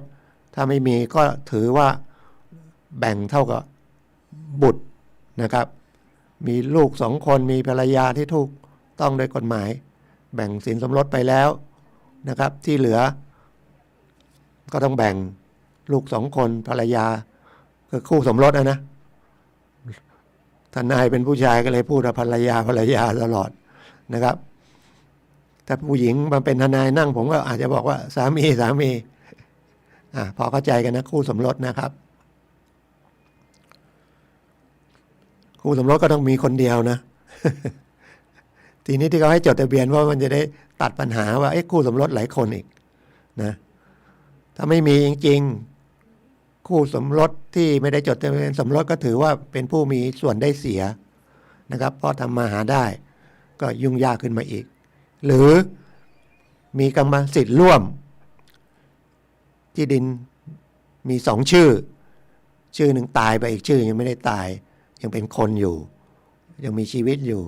ก็ถือว่ามีส่วนได้เสียนะครับแต่ถ้าเป็นเจ้าหนี้ต้องฟ้องร้องแล้วก็ไม่มีการจัดการมรดกนะเพราะว่าถ้านั้นไปยึดที่ เอามาชำระหนี้ไม่ได้ ไม่รู้จะไปยึดใครยึดจากใครเนี่ยมันจะว่ามันกฎหมายมันไม่น่าเรียนหรือไม่น่าสนใจมันก็ยุ่งยากอย่างนี้เนาะมันทำไมไม่1+1เป็น2ก็อย่างคณิตศาสตร์เหมือนกันน่ะมันไม่ใช่1+1เป็น2นะมันมีคูณมีหารมีบวกมีลบมียกกำลังมีถอดรูทมีอะไรเยอะแยะนะครับแล้วคณิตศาสตร์ก็ช่วยให้เราฝึกจิตให้เรามองหลายๆมุมนะครับก็คือจะทำอะไรให้มันสำเร็จนะแต่ใช้หลักของคณิตศาสตร์หรือวิศวกรก็เหมือนกันก็ใช้หลักของฟิสิกส์ของเรื่องแรงเรื่องอะไรพวกนั้นนะเราก็ต้องเรียนรู้ไม่รู้เราก็ต้องอาศัยเขานะเราจะปลูกบ้านหลังใหญ่ๆเราก็ต้องอาศัยวิศวกรเราไม่รู้กฎหมายเราก็ต้องอาศัยทนายความซึ่งผ่านนะเรียนนิติศาสตร์จบแล้วเรียนกัน3 ปี4 ปีบางคนเรียน5 ปี7 ปี8 ปีบางทีก็ยังเรียนไม่จบก็มีนะครับเขาให้4 ปีก็ให้2 เท่าเรียน8 ปียังเก็บวิชาไม่ครบก็ไม่ได้รับนะครับไม่มีความรู้แล้วก็ถ้าอยากเป็นทนายก็ต้องเข้าอบรมวิชาว่าความนะครับกับสภาทนายความไปเรียนก่อนไปเรียนทฤษฎีเขียนคำร้องคำฟ้องอันไหนเป็นคำฟ้องอันไหนเป็นคำร้องนะจะบรรยายยังไงเขียนยังไงระบบศาลเป็นยังไงนะครับระบบพิจารณาคดียังไงคดีอาญาว่าไงคดีนะแพ่งว่าไงเสร็จไปฝึกงานนะครับอบรมเสร็จสอบได้สอบผ่านคำว่าสอบผ่านก็คือจริงๆก็ได้ความรู้เกินเกณฑ์ที่ตกลงกันอาจจะเป็น 50% 60% อะไรก็แล้วแต่นะครับข้อสอบมา10 ข้อทำได้6 ข้อถ้า 60% ข้อละ10 คะแนนอะไรเงี้ยก็ผ่านถือว่ามีเกณฑ์นะมันไม่ใช่ต้อง 100% จบนะเก่งความรู้ความสามารถอาจจะมีความรู้แต่พอดีข้อสอบไม่ตรงกับที่ความรู้นะครับแล้วก็ไปฝึกภาคปฏิบัติก็ไปขออยู่กับสำนักงานทนายความนะให้เขาฝึกให้นะครับหรือจะอยู่หน่วยงานแล้วมีหน่วยของนิติกรอะไรอย่างเงี้ยนะก็ฝึกที่นั่นได้นะฝึกครบก็มาสอบถ้าสอบผ่านก็จะได้ใบนะเป็นใบอนุญาตให้ว่าความได้เพราะว่าทนายความเนี่ยคำว่าความก็คือทำงานแทนลูกความมันก็มีโจทย์มีจำเลยหรือผู้ร้องนะ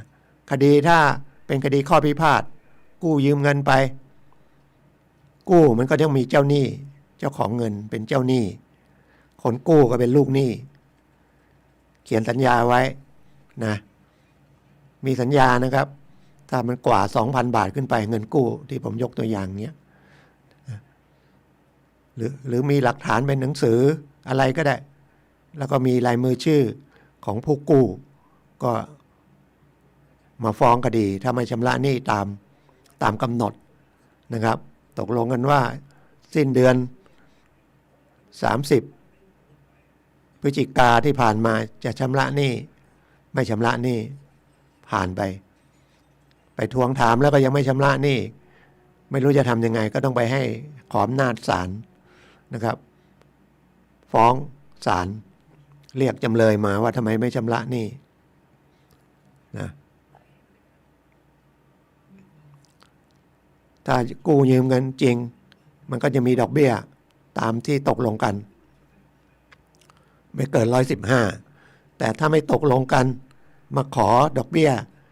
นะนับจากวันฟ้องอยากนับจากวันผิดนัดอะไรเนี่ยมันก็เดี๋ยวนี้กฎหมายให้ใหม่นะสมัยก่อนมัน7 บาทครึ่งเดี๋ยวนี้มันลดลงมาเป็น3+2ก็ไม่เกิน5%ต่อปีนะครับต่อปีจนกว่าคุณจะชำระหนี้เสร็จถ้าไม่ชำระหนี้เขาก็ต้องตามนะครับดูคุณมีทรัพย์สินอะไรที่กฎหมายให้ยึดได้นะต้องบอกอย่างนี้นะครับ เพราะสมัยก่อนยึดได้หมดอะไรก็ยึดได้เพื่อจะเอาไปขายมาเอาเงินมาชำระหนี้เดี๋ยวนี้มันมีเรื่องเครื่องไม้เครื่องมือทำมาหากินนะก็ต้องยึดไม่เกินแสนหรือยังไงให้สมาหากินจะได้หาเงินมาให้เสื้อผ้าเครื่องใช้ส่วนตัวเครื่องประดับหนังสืออันมีค่าอะไรนะมันเนี่ยยุ่งยากนะครับเหมือนกับลูกหนี้ก็กฎหมายก็ดูแลเยอะนะดูแลเยอะแต่จริงๆคนที่เป็นลูกหนี้เนี่ยพอมันผิดนัดเอาเงินเข้ามาแล้วไม่ส่งเนี่ยก็เครียด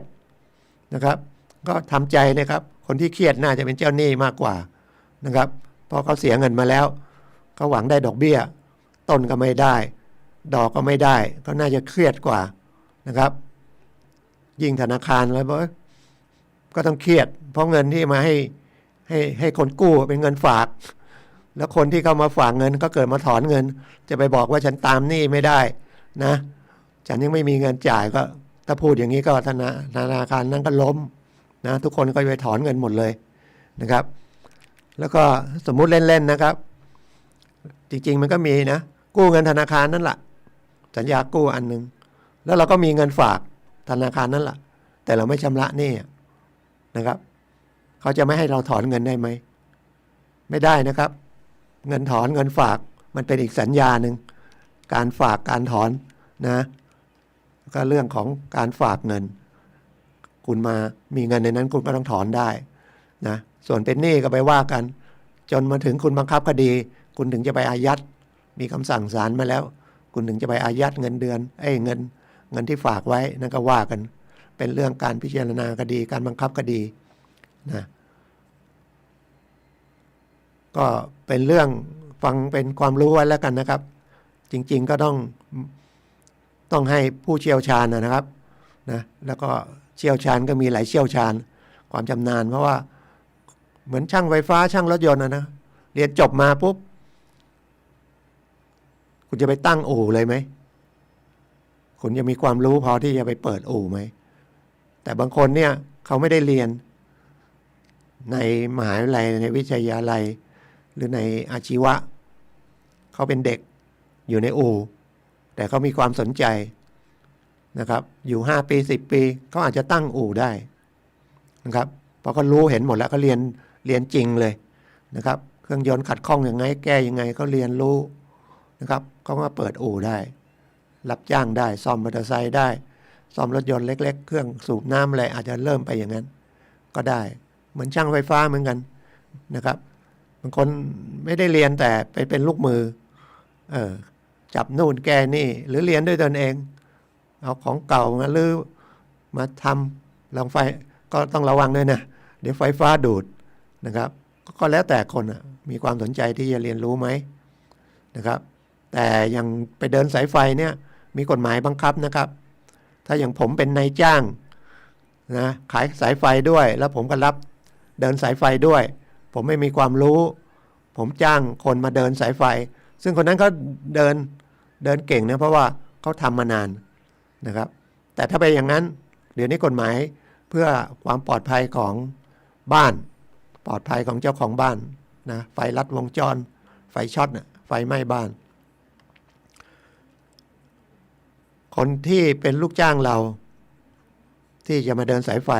ต้องไปอบรมที่กรมแรงงานนะครับเพื่อจะได้ประกาศนียบัตรว่ามีความรู้พอที่จะมาเดินสายไฟได้ถ้าคุณให้คนนี้ไปทำงานไปรับจ้างถ้ากฎหมายนะครับเขาเอาผิดได้นะครับหรือคนรู้เขาไปกลั่นแกล้งคุณก็ได้ไปจ้างหรือถ้าเกิดมันมีความผิดขึ้นมานะครับว่าไปเดินสายไฟแล้วเกิดมีปัญหาคุณก็ต้องรับผิดชอบตัวนี้นะครับเป็นเรื่องของความปลอดภัยนะครับเหมือนเราจะจ้างคนขับรถนะเราก็ต้องอย่างน้อยๆมีใบขับขี่ไหมประเภทไหนประเภทส่วนบุคคลหรือประเภทสาธารณะถ้าประเภทสาธารณะมันขับขี่รถส่วนบุคคลได้แต่ถ้าเป็นส่วนบุคคลไปขับรถสาธารณะไม่ได้นะครับสาธารณะคือรับจ้างใครเรียกก็ได้เนี่ยอย่างที่ผมยังไม่รู้ว่าถูกหรือผิดนะก็เป็นความเห็นนะครับอย่างที่รถแกร็บหรืออะไรที่ว่าคุณมีรถเก๋งไหมตอนนี้ประกาศละเชียงใหม่ก็มีคุณมารถเก๋งไหมมาเข้า เข้ากับบริษัทผมแล้วผมก็มีเครือข่าย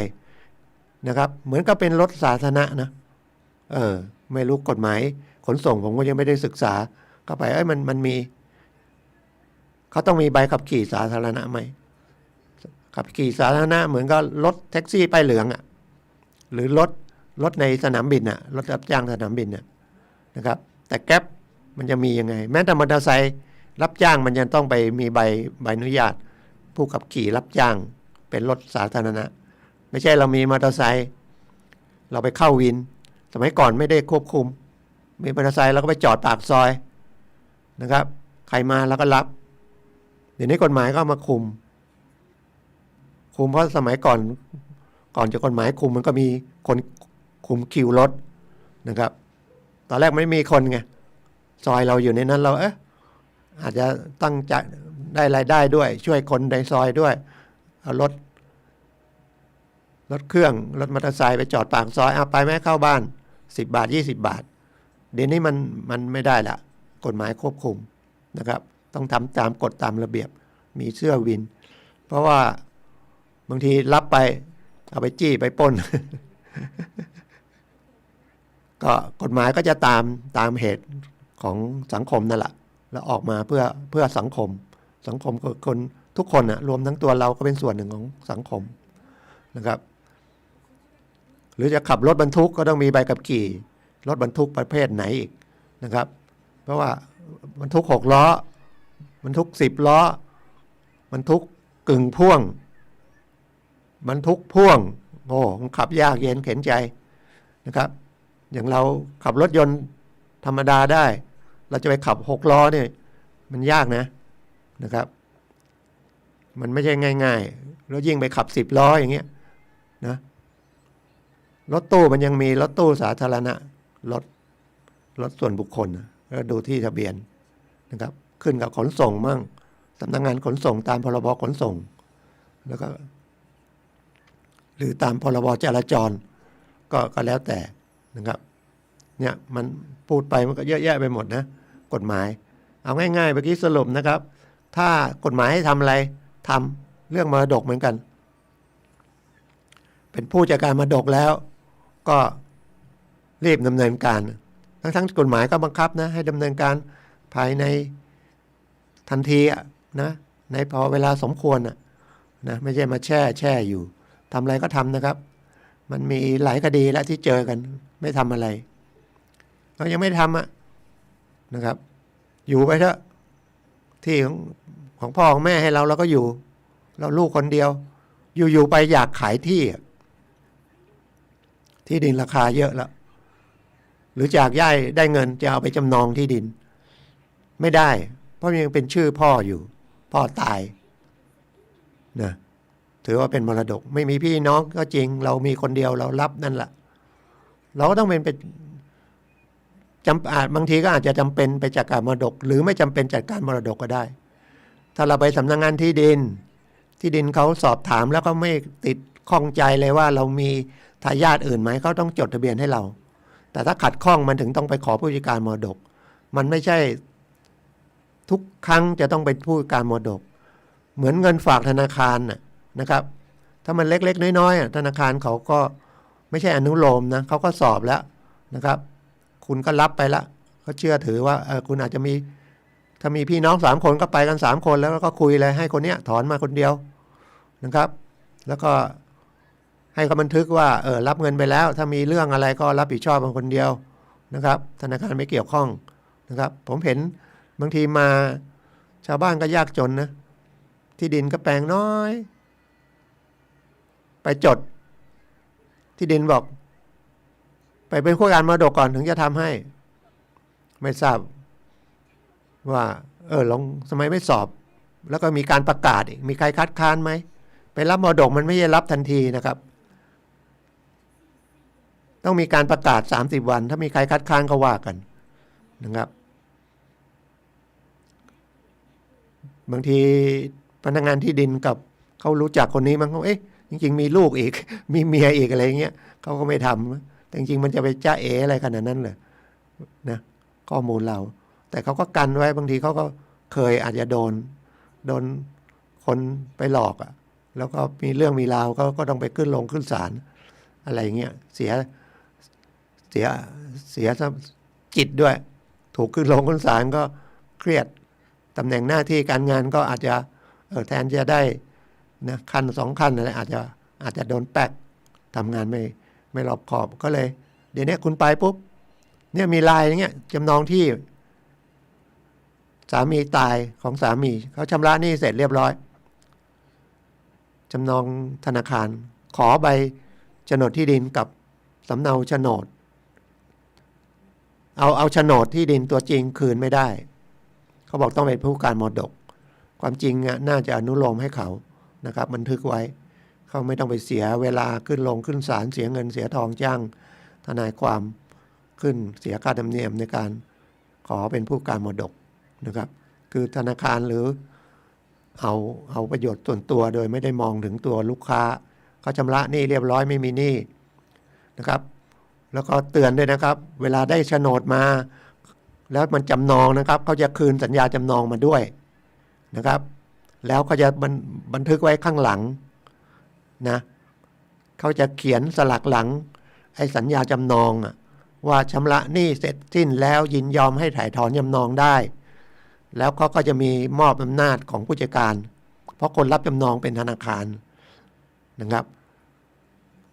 ธนาคารก็เป็นนิติบุคคลคนที่จะทำงานก็ต้องเป็นบุคคลก็ต้องให้ผู้จัดการเป็นผู้รับมอบอำนาจจากที่ดินบางคนได้มาดึงออกเลยกระดาษอะไรไม่รู้ลกดึงออกที่ดินก็ลอยอยู่อย่างนั้นแล้วก็เก็บเงียบเลยใช้หนี้แล้วนี่ได้ใบที่ดินคืนแล้วจบมันจำนองนะมันก็ต้องไปย้อนกลับไปที่ดินอีกไปถ่ายถอนจำนองนะเนี่ยก็อยากที่ผมมาออกรายการเนี่ยไปเจอปัญหาแบบเนี้ยก็อยากมานำเรียนถ้าไม่เจอก็ดีแล้วนะครับเป็นบุญนะแต่ส่วนใหญ่เนี่ยคนยังรู้ไม่ทั่วนะครับหรือไม่สนใจแล้วก็จริงมันก็เป็นเรื่องทางราชการนะครับมันจะทำยังไงให้รู้สภาทนายความถึงออกเป็นระเบียบเป็นกฎเลยอยู่ในพระราชบัญญัติเลยว่าทนายความมีหน้าที่ให้ความรู้แก่ประชาชนนะครับเหมือนหมอก็ต้องให้เขารักษาสุขภาพนะครับไม่ใช่รอเขาป่วยแล้วก็รักษานะครับทนายไม่ใช่ว่าให้เขามีปัญหาถึงจะรักษาถึงจะได้เงินหรือเขาก็ห้ามนะยุยงกันเป็นความอย่างเงี้ยนะแทนที่จะตกลงกันได้ไกล่เกลี่ยกันได้นะเดี๋ยวนี้ก็มีพรบไกล่เกลี่ยนะข้อพิพาทนะครับคนไทยก็อาจจะรู้หรือบางทีรู้ก็ไม่อยากจะใช้นะครับทำไมไม่ไกล่เกลี่ยกันก่อนเอาหลักวัฒนธรรมไทยเนี่ยนะครับก็ไกล่เกลี่ยกันนะครับจะเรื่องอะไรแล้วก็แต่นะครับผู้ใหญ่อาจจะเป็นผู้ใหญ่บ้านเป็นกำนันหรือเป็นพระก็ไกล่เกลี่ยได้นะให้เขาปองดองกันในฐานะพี่น้องญาติ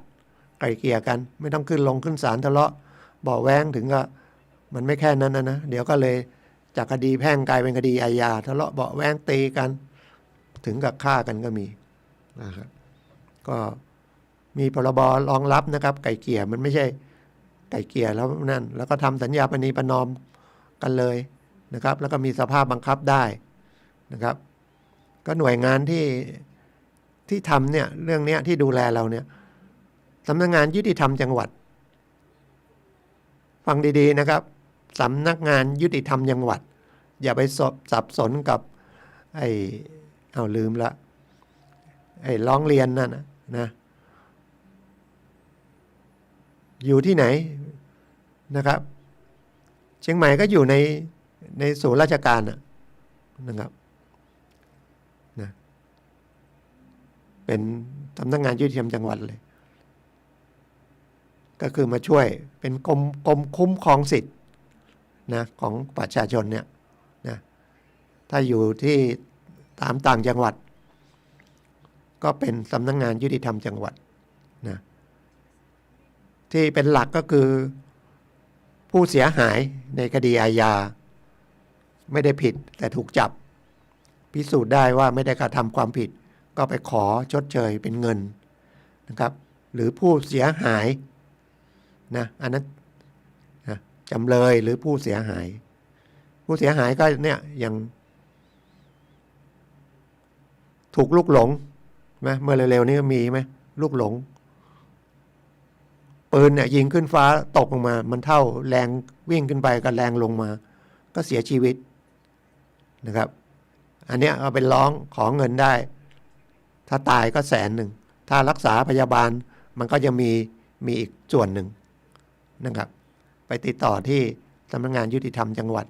หรือถ้าเราไม่ได้รับความเป็นธรรมจะเป็นโจทย์เป็นจำเลยก็ดีนะครับแล้วไม่มีเงินจ้างทนายมีฐานะยากจนนะครับไม่มีก็ไปติดต่อได้นะครับติดต่อได้ขอนะยื่นคำร้องไปเล่าเรื่องให้เขาฟังหรือจะไกลเกลี่ยก็ไกลเกลี่ยที่นั่นก็ได้ชวนคู่กรณีไปไกลเกลี่ยนะครับมีหลากหลายหน้าที่นะครับประกันก็ได้ประกันหมายถึงว่าไม่ใช่ไปค้ำประกันเรานะมันก็ค้ำประกันเหมือนกันนะปล่อยตัวผู้ต้องหาชั่วคราวตกเป็นจำเลยไม่มีเงินไม่มีหลักทรัพย์ประกันนะครับก็ไปขอแต่เขาก็ต้องดูว่าไอ้ที่ข้อเท็จจริงนะครับว่าอยู่ในหลักของกฎหมายไหม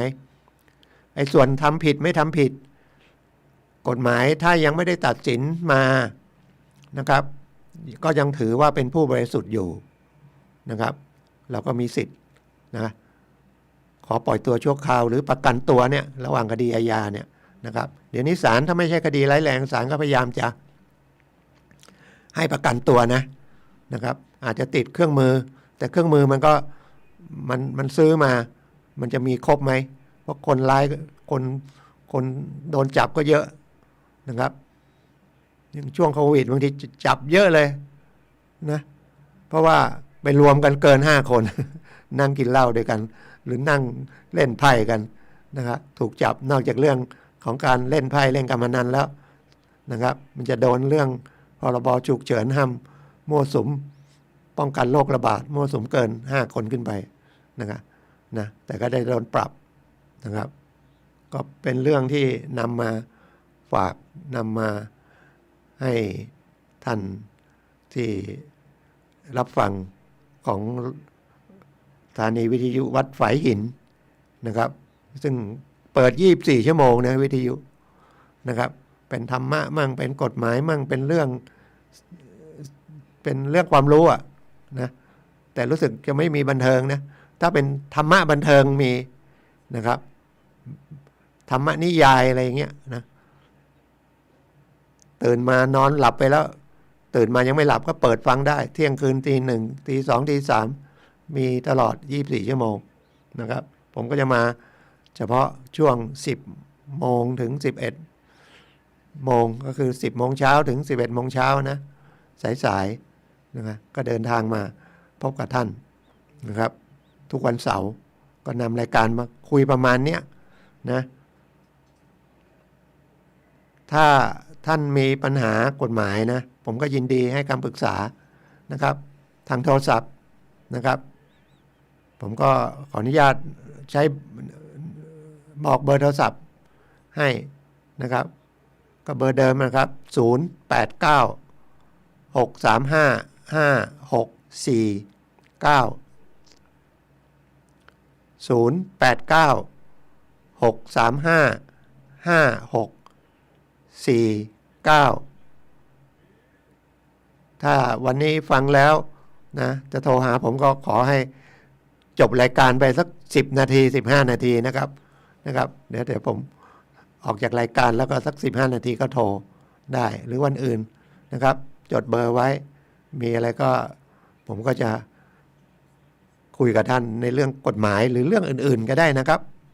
เรื่องอื่นๆนะครับก็เฉพาะเรื่องที่ดินอย่างเดียวเนี่ยเพราะจะคุยแป๊บเดียวนะมันก็เข้าไปประมาณ40 นาทีละนะเหลืออีกประมาณ20 นาทีอีกอันนึงนะครับก็ไปโรงพักเมื่อกี้ลืมบอกนะ ทุกครั้งก็บอกนอกจากยุติธรรมจังหวัดแล้วก็ยังมีทนายนะครับทนายความอย่างเชียงใหม่นั่งทุกวันนะครับไม่เว้นวันหยุดนะครับไม่รู้ช่วงปีใหม่จริงๆไม่หยุดนะไม่มีวันหยุดนะเหมือนตำรวจเพราะว่าไปนั่งคู่กับตำรวจนะครับที่ภูธรเมืองเชียงใหม่ตรงใกล้ๆวัดพระสิงห์ภูธรช้างเผือกไปทาง700 ปีนั่นใกล้ๆ700 ปีแล้วก็ที่แม่ปิงเนาะที่ใกล้ๆแยกหนองหอยถนนต้นยางสายเชียงใหม่ลำพูนเลยแยกหนองหอยไปไหนนะครับมีทนายนั่งนะครับมีทนายนั่งหรือถ้าไปที่สภาทนายความของเชียงใหม่ก็เดี๋ยวนี้ย้ายไปอยู่ที่ตลาดอ้อมเมืองนะครับตรงนั้นเป็นของสภาทนายความนะของเชียงใหม่แล้วก็เป็นภาค5ด้วยภาค5คือภาคเหนือตอนบนนะครับอยู่ที่เดียวกันเพราะว่า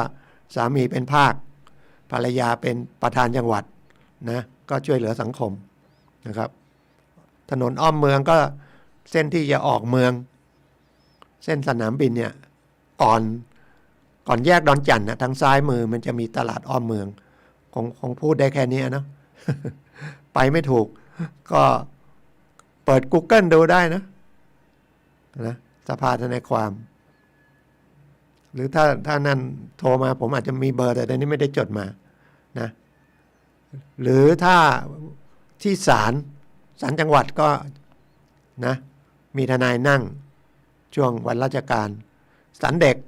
ก็มีนะครับอันเนี้ยเหมือนผมบอกแหล่งที่ถ้าหิวน้ำจะไปที่ไหนเนาะ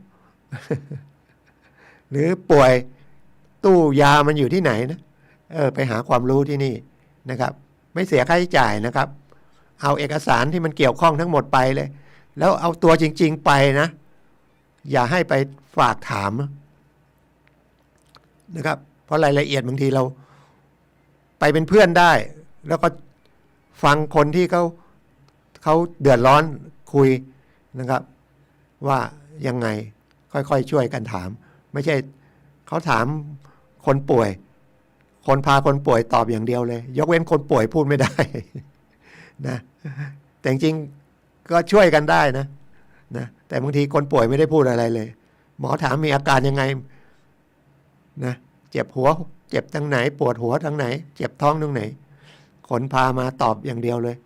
คนที่เป็นเพื่อนนะหมออาจจะงงนะพยายามให้คนป่วยพูดนะคดีความก็พยายามให้คนป่วยแล้วพูดความจริงกับทนายนะครับเหมือนเราไปพูดความจริงกับหมอนะครับบางอย่างเราคิดว่าไม่สำคัญเราไม่พูดบางทีทนายก็ลืมถามประเด็นพวกนี้บางทีก็มันลืมกันได้นะคนหรือหมอบางทีก็ลืมประเด็นตรงนี้นะปวดท้องปวดยังไงหมอถามอย่าไปโกรธหมอนะทนายถามก็ถามละเอียดดีนะครับเพราะจะได้รู้ว่ามันเป็นยังไงจะแก้ไขยังไงแล้วก็เอาเอกสารทั้งหลายที่มันเกี่ยวข้องไปนะครับมันก็จะได้ข้อมูลวินิจฉัยโรคได้ถูกต้องทนายมันก็เขาเรียกหมอเหมือนกันเนาะแต่หมอความนะแก้ไขเรื่องคดีความนะครับเอาเอกสารไปดูมันจะได้มันตรงไหนมันขาดมันไม่ครบถ้วนตามกฎหมายนะทนายก็จะบอกว่ามันปกพร่องตรงนี้หรือมันควรอย่างนี้หรือทำผิดคดีอาญาถ้ารับสารภาพเนี่ยได้รับถ้าไม่ได้ถ้ากระทำความผิดเนี่ยนะครับตอนชั้นสอบสวนปฏิเสธไว้ก่อนได้ปฏิเสธไว้ก่อนนะครับแล้วมาเจอทนายถามรายละเอียดแล้วจริงๆเมื่อเป็นคดีที่มันมีโทษถึงประหารชีวิตโทษนะครับก็เขาต้องหาทนายมานั่งร่วมสอบสวนนะแต่ถ้าโทษมันไม่สูงขนาดนั้นเราอยากได้ทนายมานั่งเป็นเพื่อนด้วยแล้วก็บอกว่าขอทนายนะซึ่งตำรวจหรือพนักงานสอบสวนคนที่สอบสวนเรานะครับเขาก็จะบอกสิทธิ์อย่างเนี้ยนะแล้วบางทีเราก็ไม่เข้าใจบอกเอาทนายไหมบางทีขึ้นศาลถามมีทนายไหมอยากได้ทนายไหมนึกว่าศาลหรือตำรวจเป็นนายหน้าทนายมั้งเลยตอบไม่เอาท่านถามตาม สิทธิ์บอกสิทธิ์เราอะสิทธิ์เป็นเรื่องเราได้นะหน้าที่เป็นเรื่องของเรากระทำนะครับสิทธิ์เป็นเรื่องที่เราจะได้เหมือนอายุ60ได้เงินคนชรานะเดี๋ยวนี้เท่าไหร่นะ700อ่ะจำไม่ได้แล้วถ้าอายุ70ขึ้นไปได้700 600 700อะไรหรือคนพิการถ้าเข้าเกณฑ์ก็ไปร้องที่พัฒนาสังคมและความมั่นคงของมนุษย์ก็ไปที่สารกลางนะครับไปถามประชาสัมพันธ์นะลูกเราพิการน้องเราพิการอะไรก็ว่ากันไปนะคนที่ปกครองคนพิการนะครับก็จะได้สิทธิ์เรื่องเงินช่วยเหลืออันหนึ่งนะเรื่องการรักษาอะไรก็ว่ากันไปนะครับมันมีสิทธิ์เยอะนะครับกฎหมายให้นะครับและก็มีหน้าที่กำกับเรื่องกฎหมายก็คือเรื่องของสิทธิ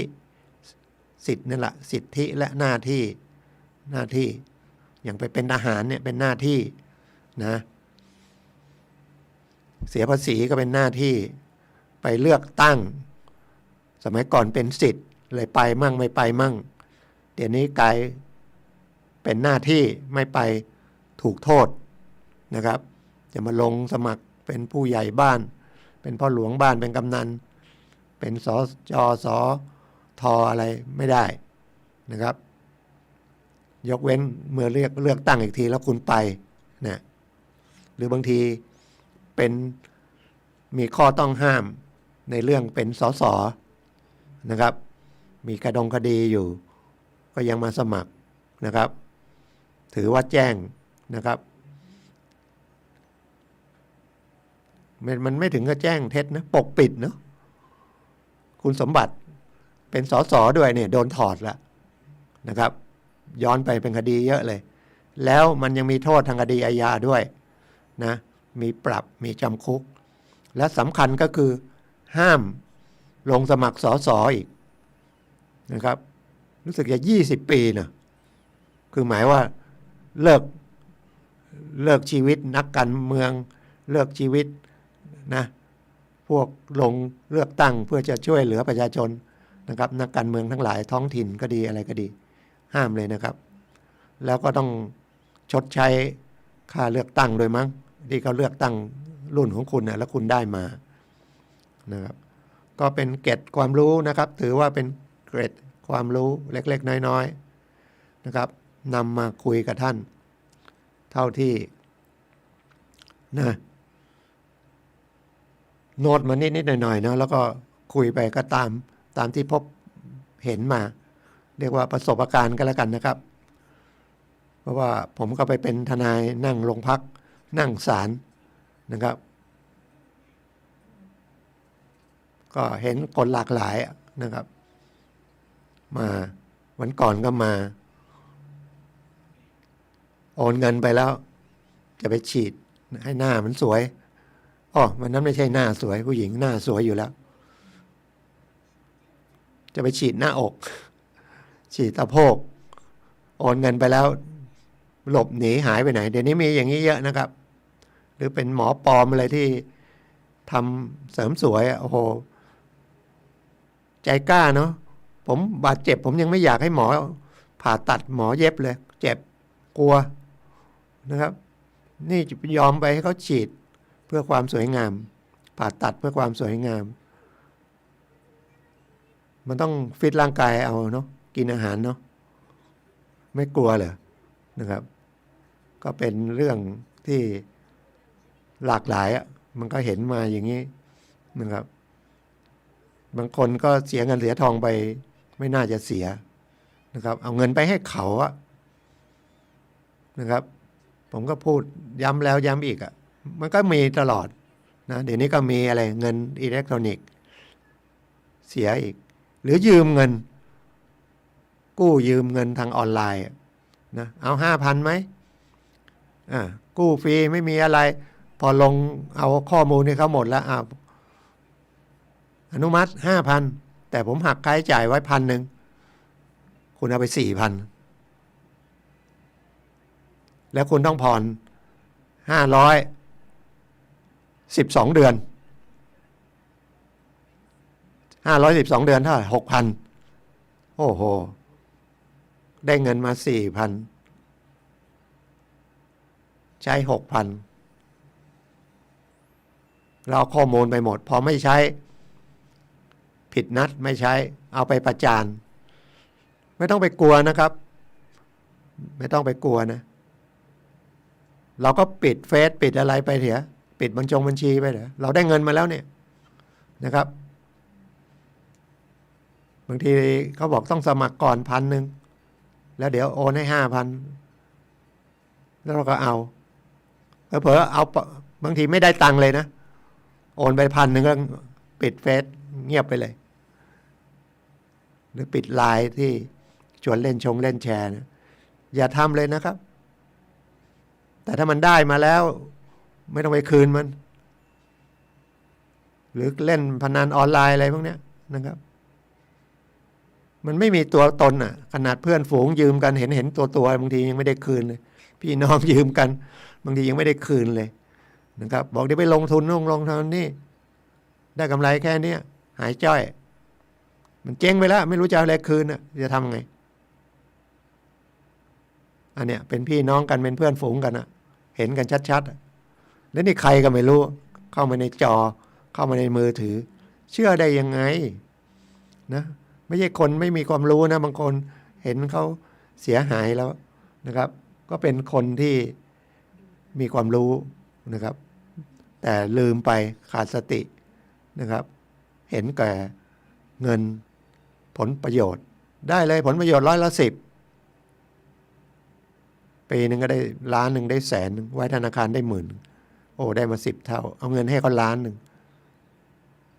ไม่เสียดายตังค์ล้านที่เอาเงินให้เขานะแปลกเนาะ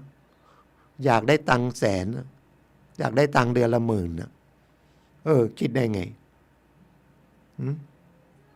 หรือในนี้ซื้อของออนไลน์เนี่ยนะครับซื้อของแถมนะซื้อทีได้5 ตัว10 ตัวเลยนะระวังมันส่งมาถูกไม่ถูกฉะนั้นเข้าไปถึงจะเป็นบริษัทใหญ่นะที่เขาเปิดตลาดออนไลน์ผมเรียกตลาดออนไลน์กันเพราะเขาไม่ได้ขายของเลยนะคุณไปสมัครแล้วเขาก็ขึ้นเป็นตลาดโชว์สินค้าให้ราคาจัดการซื้อขายให้เสร็จแล้วให้คุณส่งดูดีๆด้วยนะเพราะว่าบางทีมันไม่ใช่เขาว่าไม่ตรงปกนะครับไม่ตรงปกนะก็ระมัดระวังว่าเราจะโดนหลอกฉะนั้นมันเรื่องสมาธิเรื่องสติอะไรเนี่ยอย่างก่อนเข้ารายการให้เขาฟังของท่านนะสมเด็จพุทธเจ้าโฆษาจารย์ปอประยุตโตก็เปรียบเทียบสติสมาธินะครับมันต้องมีสติก็คือรู้นะรู้แล้วก็รักษาความรู้ก็เป็นสมาธินะครับของสถาบันพลังจิตอานุภาพของหลวงพ่อวิริยังนะครับขออนุญาตประชาสัมพันธ์ของพระอาจารย์หลวงพ่อหน่อยของสถาบันพลังจิตอานุภาพท่านมรณภาพไปครบ1 ปีละตอนอายุ100 ปีพอดีนะครับแล้วเมื่อปี40ท่านก็ตั้งสถาบันพลังจิตอานุภาพก็แพร่หลายมาเรื่อยขึ้นมาทางเชียงใหม่นี่นะครับเดิมมาขึ้นมาถึงแค่ลำปางนะครับแล้วตอนหลังก็มาที่เชียงใหม่เมื่อปี53แล้วก็แพร่ขยายไปเยอะแยะเลยนะครับแต่ตอนนี้โควิดมันมาก็เลยเปิดนะครับไอ้ที่ต้องไปเรียนที่สาขาที่เปิดนะอย่างบ้านศรีสุกรีสาขา24ของมช.มหาวิทยาลัยเชียงใหม่ของวัดเทพเจติยาจารย์ที่จอมทองวัดป่าดาราพิลมหรืออีกเยอะแยะไปหมดนะครับหรือไปที่ลำพูนก็วัดพระยืนอย่างเงี้ยเดี๋ยวนี้ก็เปลี่ยนเรียนออนไลน์นะครับเรียนออนไลน์ได้นะครับสมัครได้นะครับใครสนใจก็แอดไลน์กับผมก็คือโทรศัพท์มาหาผมแล้วเดี๋ยวผมส่งใบสมัครให้นะครับเดี๋ยวรายการต่อไปเป็นรายการพลังชีวิตก็คือก็ให้ความรู้ในการตัดสินใจในความรู้ที่จะอยู่ในสังคมนะครับด้วยความไม่เสียเปรียบคนแล้วกันนะฉลาดเพราะว่าโลกมนุษย์มันมีทั้งคนฉลาดคนไม่ฉลาดก็โดนคนฉลาดที่ไม่มีศีลแล้วกันนะหลอกเอานะครับฉะนั้นเราต้องระวังตัวเองนะไม่ใช่ของหายไปให้ตำรวจช่วยตามได้นะครับแต่มันจะได้นิดเดียวหรือบางทีอาจจะไม่ได้ก็ได้นะครับเป็นรายการกฎหมายแล้วก็รายการเรื่องของสถาบันพลังจิตอานุภาพนะครับ ทุกวันเสาร์นะครับ 10 ถึง 11 นาฬิกาวันนี้ก็ขอบคุณทุกท่านที่รับฟังนะครับผมขอทุกท่านโชคดีนะครับปีใหม่แล้วนะครับขอให้ปลอดโควิดฉีดเข็ม3นะครับผมก็ฉีดแล้วนะครับใครยังไม่ฉีดรีบไปฉีดเลยนะครับขอบคุณมากครับสวัสดีครับ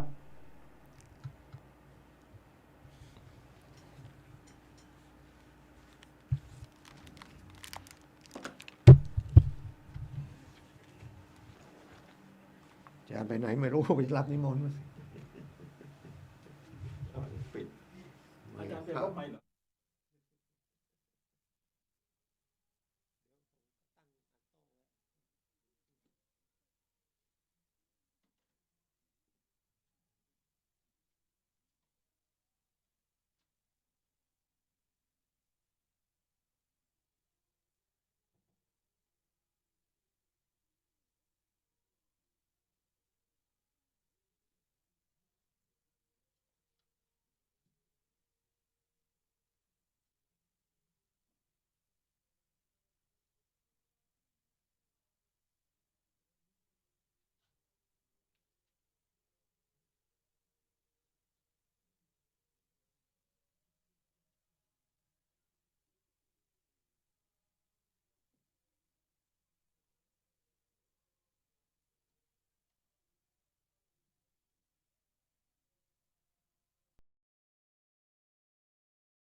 ท่านกำลังติดตามรับฟังสถานีวิทยุกระจายเสียงพระพุทธศาสนาแห่งชาติและสังคมคลื่นเพื่อการศึกษาพระพุทธศาสนาและวัฒนธรรมระบบ FM 104.5 เมกะเฮิรตซ์รายการต่อไปเป็นรายการพลังแห่งชีวิตดำเนินรายการโดยสุนัยเหล่าหาวิวัฒน์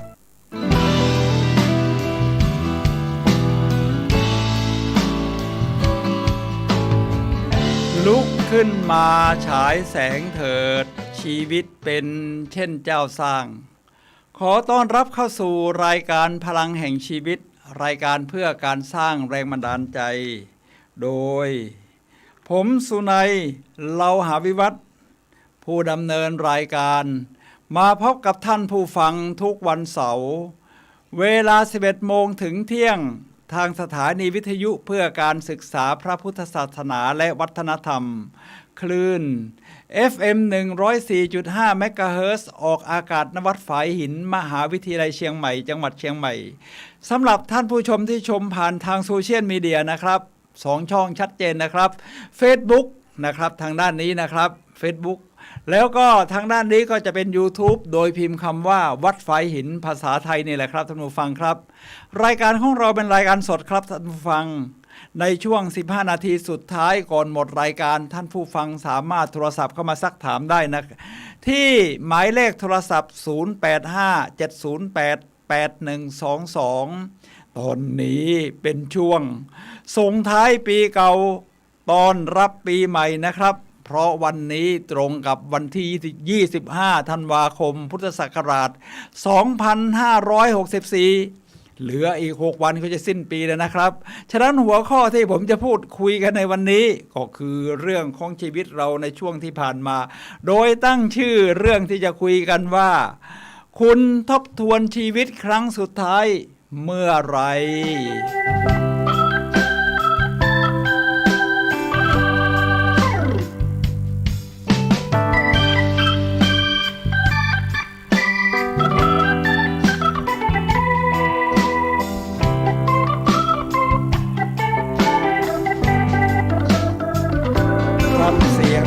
ฟีดแบ็กจากทางบ้านครับบอกว่าโอเคเสียงภาพดีมากค่ะก็ขอกราบขอบพระคุณพระอาจารย์พระครูสมุวิศวัฒน์นะครับซึ่งท่านเป็นผู้อำนวยการสถานีวิทยุ FM 104.5 เมกะเฮิรตซ์ครับ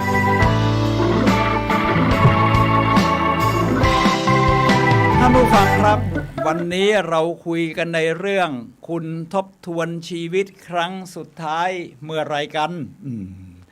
เพราะอะไรครับท่านผู้ฟังครับก็เพราะว่าชีวิตของเราในช่วงที่ผ่านมาตั้งแต่ต้นปีจนถึงจะสิ้นปีนี่แหละครับเราใช้ชีวิตอย่างไรแน่นอนอยู่แล้วมันมีทั้งยอดเยี่ยมและไม่ยอดเยี่ยมและที่มีสิ่งที่เราจะต้องแก้ไขปรับปรุงนี่แหละครับท่านผู้ฟังครับเราก็ลองทบทวนดูนะครับว่าในช่วงที่ผ่านมานั้นเราใช้ชีวิตอย่างไรตรงไหนเนี่ยจะปรับปรุงได้บ้างตรงไหนที่มันยอดเยี่ยมเราจะโฟกัสตรงนั้นให้มันขยายใหญ่โตขึ้นเป็นผลดีกับเราสังคมคนรอบข้างได้อย่างไรนะครับผมจะเริ่มตั้งแต่ว่าถ้าเราไม่ทบทวนชีวิตเนี่ยนะครับเราจะได้รับบทเรียนซ้ำๆจนกว่าเราจะเรียนรู้ทีนี้จะเรียนรู้ได้ยังไงต้องเอามาทบทวนก่อนแล้วก็มาศึกษาหาทางปรับปรุงกันครับท่านผู้ฟังครับแน่นอนจุดแข็งเราขยายเอามาเป็นจุดโฟกัสของเราเลยผมจะนำคำกล่าวเรื่องของการไตร่ตรองทบทวนชีวิตนี่แหละครับ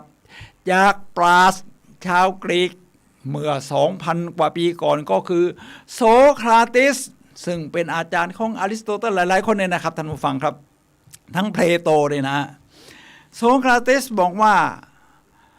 ชีวิตที่ขาดการตรวจสอบไม่ควรค่าแก่การมีชีวิตอยู่โอ้โหชีวิตที่ขาดการตรวจสอบนี่ไม่ควรค่าแก่การมีชีวิตอยู่เพราะเราก็อาจจะใช้ทั้งเละเทะทั้งไม่เละเทะและผสมผสานกันไปแน่นอนอยู่แล้วเราอยากปรับปรุงสิ่งนี้นี่ให้ดีขึ้นดีขึ้นวันนี้เรามาคุยกันเรื่องการทบทวนชีวิตนะครับท่านผู้ฟังครับสิ้นปีนี่แหละเหมาะที่สุดแล้วครับที่เราจะทบทวนชีวิตฉะนั้นช่วงนี้ผมก็ทบทวนชีวิตครับว่า1 ปีที่ผ่านมานี่ผมใช้ชีวิตอย่างไรแอนโทนีโรบบินบอกว่าจงทบทวนชีวิตเป็นประจำฉะนั้นแสดงว่าแอนโทนีโรบบินซึ่งเป็นกูรูด้านการสร้างแรงบันดาลใจระดับโลกเลยนี่นะครับเขาทบทวนเป็นประจำตลอดเวลานะครับฉะนั้นให้ดีเราก็ทบทวนเป็นประจำด้วยแบบแอนโทนีโรบบินก็ได้อาจจะไม่ต้องรอถึงสิ้นปีแบบนี้นะครับท่านผู้ฟังครับทีนี้เรื่องของเรื่องก็คือเมื่อเส้นทางที่เราเดินไปเนี่ยมันผ่านเส้นทางต่างๆเนี่ยนะครับเราไม่ใช้ชีวิตอย่างศูนย์เปล่าเราก็ต้องกำหนดเป้าหมายนะครับว่าฉันเกิดมาเพื่อทำอะไรฉันมีเป้าหมายอะไรในชีวิตนี้ฉันจะเป็นแบบไหนกันแน่ฉันจะสร้างคุณค่าให้กับตัวเองได้อย่างไรใช้ศักยภาพในชีวิตของตัวเองได้อย่างเต็มที่ได้อย่างไรอะไรที่ฉันจะปรับปรุงเพิ่มได้ขึ้นมาอีกนั่นก็คือการตั้งเป้าหมายชีวิตครับแต่วันนี้เราจะเน้นเรื่องการทบทวนชีวิตเดี๋ยวการตั้งเป้าหมายชีวิตจะพูดตอนต้นปีพอต้นปีใหม่นี่เราก็ชอบตั้งเป้าหมายชีวิตในเรื่องการตั้งเป้าหมายชีวิตนี่ก็เหมือนกันครับเส้นทางที่เราผ่านมาเนี่ยเราจะทบทวนกันนะครับว่าเส้นทางที่เราเดินแหมอย่างรีบเร่งเลยเอาบันไดไปพาดกำแพงโอ้รีบปีนใช้พละกำลังพอปีนขึ้นไปเสร็จถึงจุดบนสุดไม่ใช่จุดที่เราจะปีนขึ้นมานี่นะอย่างนี้เป็นการทบทวนว่ามันไม่ใช่ต้องรีบลงมานะครับจากบันไดเลยแล้วรีบแบกบันไดของเราไปยังจุดที่มันใช่ผมใช้วิธีการในเรื่องการค้นหาตัวเองแบบนี้แหละครับมาเป็นวิทยากรในการจัดฝึกอบรมให้กับหน่วยงานต่างๆนี่เดี๋ยวนี้นะครับท่านผู้ฟังครับแม้แต่นักเรียนระดับมัธยมปลายเขาก็เตรียมตั้งเป้าหมายเรื่องของการทบทวนชีวิตกันแล้วผมไปบรรยายนะครับให้กับนักเรียนโรงเรียนบ้านเทิดไทยนะบ้านเทิดไทยอยู่ที่ตำบลแม่สลองอำเภอฟ้าหลวงจังหวัดเชียงรายมีนักเรียนทั้งชายทั้งหญิงนะสาศึกษาจำนวน300 คนในเรื่องอะไรครับ ในเรื่องการค้นหาเป้าหมายชีวิตและการสร้างแรงบันดาลใจเราต้องรู้นะครับว่าโดยเฉพาะยิ่งเราเรียนมัธยมปลายเนี่ยนะครับมันเป็นหัวเลี้ยวหัวต่อที่เราจะต้องเรียนต่อในระดับอุดมศึกษาเข้ามหาวิทยาลัยกันคุณจะต้องเลือกคณะที่มันใช่ตรงกับเป้าหมายชีวิตของเราเพราะเราทบทวนชีวิตมาแล้วว่าตรงนี้แหละมันใช่ถ้าเราเลือกคณะผิดนี่ลองดูสิมันต้องเสียเวลามาเอนทรานซ์ใหม่ต้องถ้าทำให้คนอื่นเสียโอกาสเราเองก็เสียโอกาสการจัดอบรมที่บ้านเทิดไทยนี่ดีนะครับท่านผู้ฟังครับจัดโดยกรมกิจการพลเรือนกองบัญชาการกองทัพไทยนะแล้วถ้าเป็นระดับบริษัทล่ะครับก็ต้องจำเป็นต้องค้นหาเป้าหมายทบทวนชีวิตกันเหมือนกันนะครับผมไปบรรยายให้กับพนักงานคราวนี้ก็เยอะนะครับทั้ง 3-4-500 คนที่บริษัทปาล์มทองไทยจังหวัดประจวบคีรีขันธ์ซึ่งเขาอยู่ที่ตำบลสาลาไลอำเภอ300 ยอดจังหวัดประจวบคีรีขันธ์ในเรื่องแรงบันดาลใจกับการทำงานก้าวย่างสู่ความสำเร็จไม่ได้ก้าวไปปิดบันไดไม่ได้เอากำแพงไปพาดปิดบันไดเราจึงต้องทบทวนชีวิตแบบนี้ครับท่านผู้ฟังครับเดี๋ยวเราจะเข้าสู่เวลาเราจะหาคำตอบที่ยอดเยี่ยมเราก็ต้องตั้งคำถามที่ยอดเยี่ยมผมมีตัวอย่างคำถามที่ยอดเยี่ยมเพื่อที่เราจะใช้ในการทบทวนชีวิตครับสักครู่เดียวครับ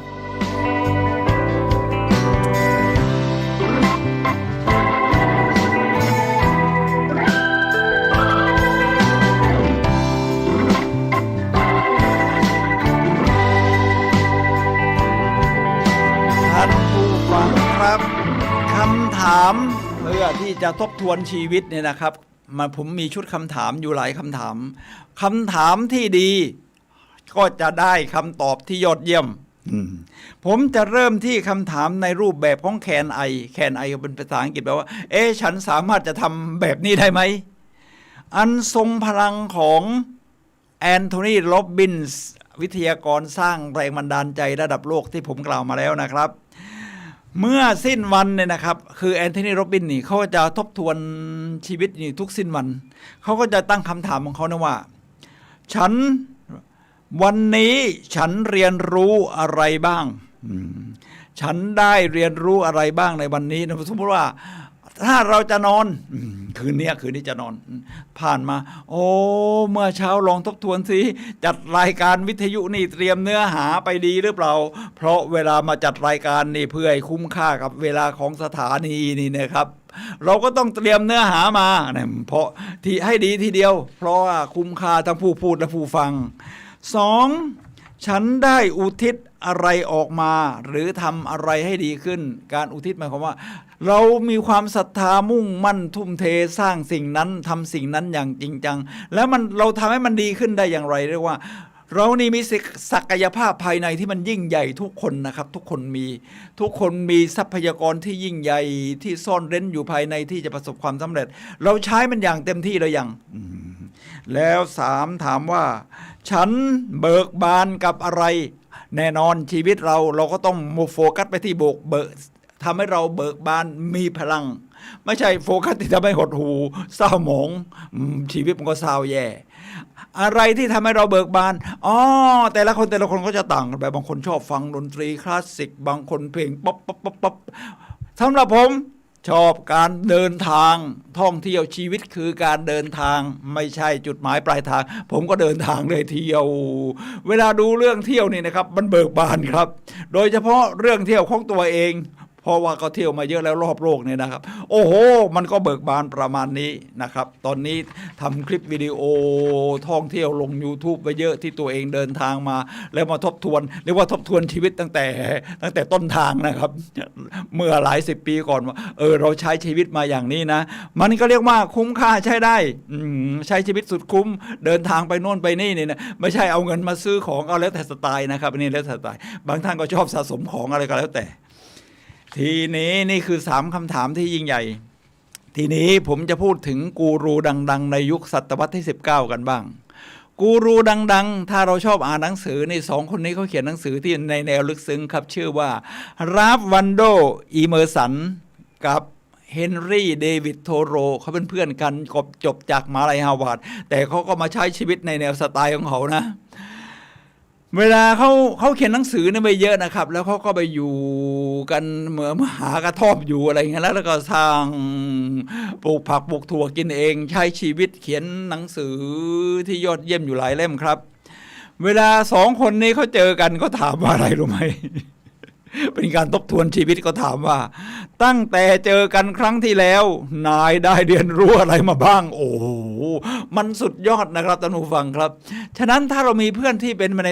แนวทางเดียวกันที่ชอบพัฒนาตัวเองพัฒนาชีวิตรู้ค่าของการใช้ชีวิตนี่นะครับท่านผู้ฟังครับเวลาเจอกันเราก็ถามเป็นไงตั้งแต่เจอกันครั้งที่แล้วเราได้เรียนรู้อะไรเพิ่มขึ้นบ้างผมก็จะถามตัวเองแต่ว่ายังไม่เจอเพื่อนที่ว่าเนี่ยนะเราก็ถามตัวเองแล้วที่พูดถึงครั้งนั้น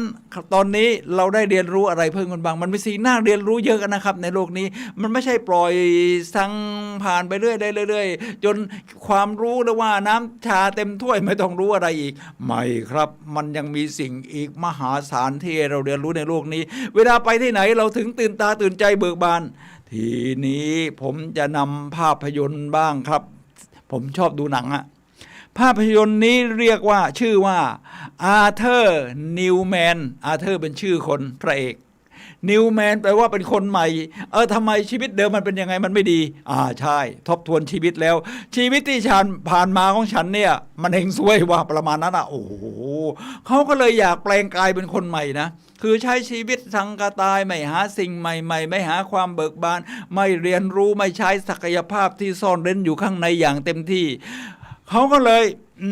ถ้าอยู่สิ่งแวดล้อมเดิมๆมันก็คงเหมือนเดิมถ้าผมทำแบบเดิมๆผลลัพธ์มันก็คงเหมือนเดิมเขาเลยเปลี่ยนใหม่เลยครับเขาก็เลยเปลี่ยนสิ่งแวดล้อมคือเขาแกล้งทำเป็นว่าเขาเนี่ยหายสาบสูญไปหรือก็ตายไปว่างั้นนะแล้วก็ไปชุบตัวขึ้นมาใหม่เป็นคนใหม่เปลี่ยนชื่อใหม่เปลี่ยนเป็นอาร์เธอร์นิวแมนแล้วก็ใช้ชีวิตศึกษาหาความรู้ใช้ชีวิตเดินทางท่องเที่ยวทีนี้ในหนังเรื่องนี้นะครับก็เจอนางเอกเป็นสไตล์เดียวกันแหละชอบเรียนรู้ชอบอยากรู้อยากเห็นนี่นะครับท่านผู้ฟังครับ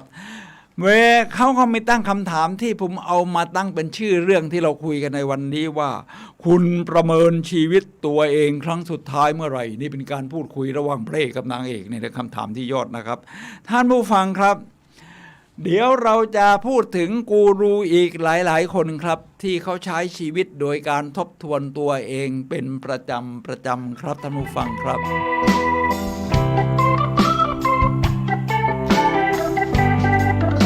คราวนี้เรามาทางเอเชียบ้างครับท่านผู้ฟังครับทางเอเชียเนี่ยก็มีกูรูที่สอนด้านการสร้างแรงบันดาลใจและเป็นนักเขียนด้วยนะครับชื่อว่าอาดามคูนี่เป็นชาวสิงคโปร์หนังสือของเขามีแปลเป็นไทยก็มีนะครับเขาก็จะพูดว่าคนเวลาสิ้นวันเนี่ยเหมือนแอนโทนี โรบินพูดนะครับว่าเขาทบทวนชีวิตประจำวันนี้เราผ่านเราได้เรียนรู้อะไรบ้างนะครับเขาก็พูดถึง2ด้านคนที่ชอบเรียนรู้พัฒนาตัวเองกับคนที่สังกตายคนทั่วไปจะจบวันด้วยการบ่นอาดัมคูก็ว่างั้นคนประสบความสำเร็จสูงทำยังไงเขาก็จะจบวันด้วยการไตร่ตรองและสรุปบทเรียนฉะนั้นเวลาก่อนนอนในคืนนี้สมมติว่าเราจะนอนเราวันนี้มีอะไรให้ผมปรับปรุงในการเป็นดีเจบ้างแล้วในการตัดต่อ YouTube ของเราเนี่ยเราได้สร้างเสียงภาคสร้างเอารูปที่มันสร้างบรรยากาศในการเดินทางท่องเที่ยวมีแผนที่ประกอบอะไรไหมฉะนั้นสิ้นวันเราก็ทบทวนสรุปบทเรียนหน่อยครับผมมาถึงกูรูที่โด่งดังอีกคนหนึ่งครับท่านผู้ฟังครับคราวนี้ก็จะเป็นจิมโรนนี่นะครับเป็นชาวอเมริกันที่เป็นกูรูด้านการสร้างแรงบันดาลใจปฐมครูว่างั้นในยุคสมัยใหม่ของสหรัฐอเมริกาแล้วของระดับโลกแอนโทนี โรบินส์อะไรอย่างที่ว่าเนี่ยก็เป็นลูกศิษย์ของจิมโรนก็เขียนหนังสือเล่มหนึ่งครับที่ชื่อว่า Seven Strategy for Wealth and Happiness 7 กลยุทธ์สู่ความมั่งคั่งและ ความสุขความมั่งคั่งไม่ใช่ว่าเงินทองอย่างเดียวไม่ใช่ความมั่งคั่งทางจิตใจมั่งคั่งด้านเพื่อนฝูงที่ดีมั่งคั่งสิ่งแวดล้อมที่ดีมั่งคั่งของพลังกายของเราจิมโรนเขาบอกว่าการคิดทบทวนสิ่งที่ทำไปแล้วคือเมื่อสิ้นสุดช่วงเวลานานๆเช่น1 สัปดาห์1 เดือน1 ปีเนี่ยคือ1 ปีก็เหมือนที่เราทำเนี่ยนะครับ1 ปี1 ปีนี่ก็ถือว่ายาวสุดในช่วงของฤดูกาลช่วงของเวลาเราก็มาทบทวนว่า1 ปีที่ผ่านมานี่มันเป็นยังไงเราใช้ชีวิตยอดเยี่ยมไหมแล้วปีหน้าเราจะตั้งเป้าหมายอะไรเพิ่มเราจะปรับเปลี่ยนเป้าหมายอะไรบ้างเดี๋ยวปีหน้าเราจะคุยกันเรื่องเป้าหมายนะเดี๋ยวสักครู่ผมจะคุยกันในเรื่องคำถามที่ยิ่งใหญ่จากหนังสือที่ยิ่งใหญ่และคนเขียนที่ยิ่งใหญ่อีกคนหนึ่งครับ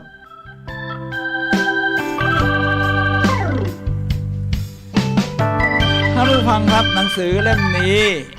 ผมเริ่มอ่านเมื่อสัก10 กว่าปีมาแล้วเป็นหนังสือแนวคิดสมัยใหม่ที่มันเหมือนกับสร้างแรงบันดาลใจให้เราใช้ในการทบทวนชีวิตทบทวนชีวิตเลยหนังสือเล่มนี้ชื่อว่าความลับ5 ข้อที่คุณต้องค้นให้พบก่อนตายเวลาเราจะสิ้นใจตายนี่นะครับส่วนใหญ่สมองมันก็รูดจำเหตุการณ์ทั้งหมดที่ผ่านมาทีนี้ถ้าเราไม่รอไปถึงวันนั้นเนี่ยเราจะทบทวนได้ไหมแน่นอนเราก็สิ้นปีก็ทบทวนทีแบบนี้นะครับแต่ให้ดีทบทวนบ่อยๆแบบแอนโทนี โรบินว่าทีนี้ในหนังสือเล่มนี้นะครับเขียนโดยจอห์นไอโซนะดร.จอห์นไอโซภาษาอังกฤษชื่อว่า The 5 Secrets You Must Discover Before You Die คือความลับ5 ข้อที่คุณต้องค้นให้พบก่อนตาย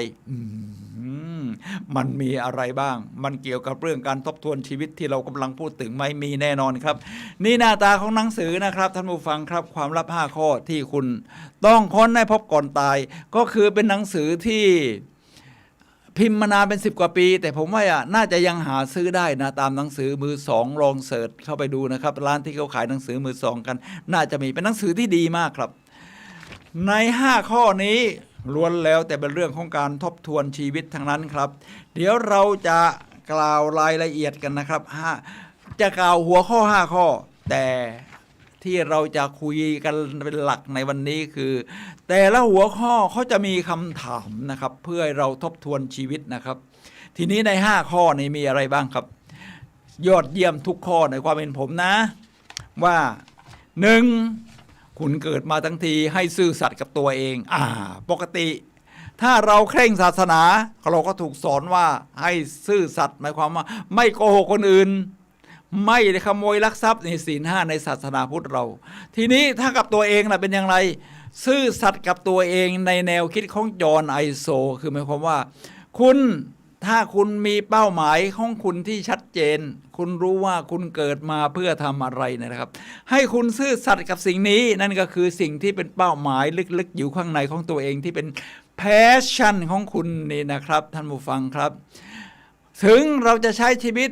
ทำให้มันหักเหไปบ้างแต่คนที่มีความซื่อสัตย์กับตัวเองก็จะหักเหกลับมาสู่ในทิศทางของตัวเองแม้จะหลงทางบ้างแต่ไปหลงทางไม่นานกลับมาสู่เส้นทางได้เหมือนกับเรามีดาวเหนือประจำเส้นทางชีวิตเราดาวเหนือเนี่ยมันไม่เคลื่อนย้ายไปไหนก็มันอยู่ตรงท้องฟ้าตรงไหนก็อยู่ตรงนั้นเราก็ออกเฉไปบ้างแต่เราก็มองทิศทางดาวเหนือไว้ครับเมื่อเรารู้เส้นทางชีวิตนั้นซื่อสัตย์กับตัวเองเราก็รีบกลับเข้ามานี่คือการซื่อสัตย์กับตัวเองข้อที่2ตรงนี้สำคัญมากครับคืออย่าปล่อยให้เสียดายคนที่เป็นไม้ใกล้ฝั่งถึงบั้นปลายของชีวิตนี่นะครับท่านผู้ฟังครับมีงานวิจัยเลยไปสำรวจสมมติว่าคนที่อายุ90 ปี100 ปี80 กว่าปีที่เป็นไม้ใกล้ฝั่งบอกว่าแล้วก็มันร่างกายมันอาจจะทำได้อีกนิดหน่อยแต่ทำเหมือนตอนหนุ่มๆไม่ได้ก็จะถามว่าเวลาใช้ชีวิตคุณลุงคุณป้าครับคุณตาคุณยายครับเวลาใช้ชีวิตในช่วงที่ผ่านมาเนี่ยนะครับมีอะไรบ้างที่ทำไปแล้วรู้สึกเสียดาย90% ตอบว่าไอ้ที่ทำไปแล้วนี่ไม่เสียดายหรอกแต่ไอ้เสียดายก็คือสิ่งที่ไม่ได้ทำโอ้โหมันแทงใจนะครับ มันมีอะไรบ้างที่เราอยากจะทำแต่ไม่ได้ทำ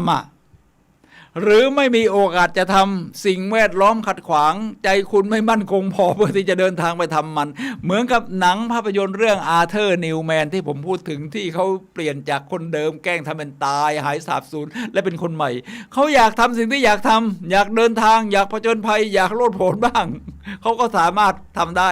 ถ้าคุณอยากทำอย่างนั้นนี่เรียกว่าอย่าปล่อยให้เสียดายนะครับฉะนั้นอะไรที่อยากทำใช้ชีวิตเสียผมคุยกับภรรยาเมื่อวานนะครับเมื่อวานนี้นะภรรยา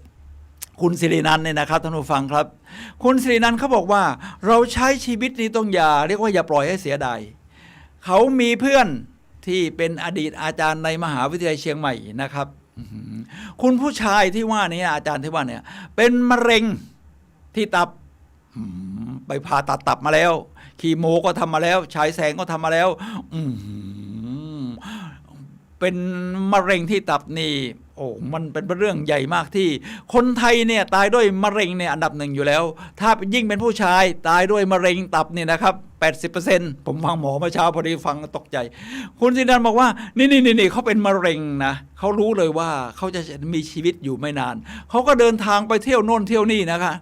ไอ้ที่อยากไปเนี่ยเขาก็ไปทั้งเป็นมะเร็งลูกหลานก็พาขับรถไปชม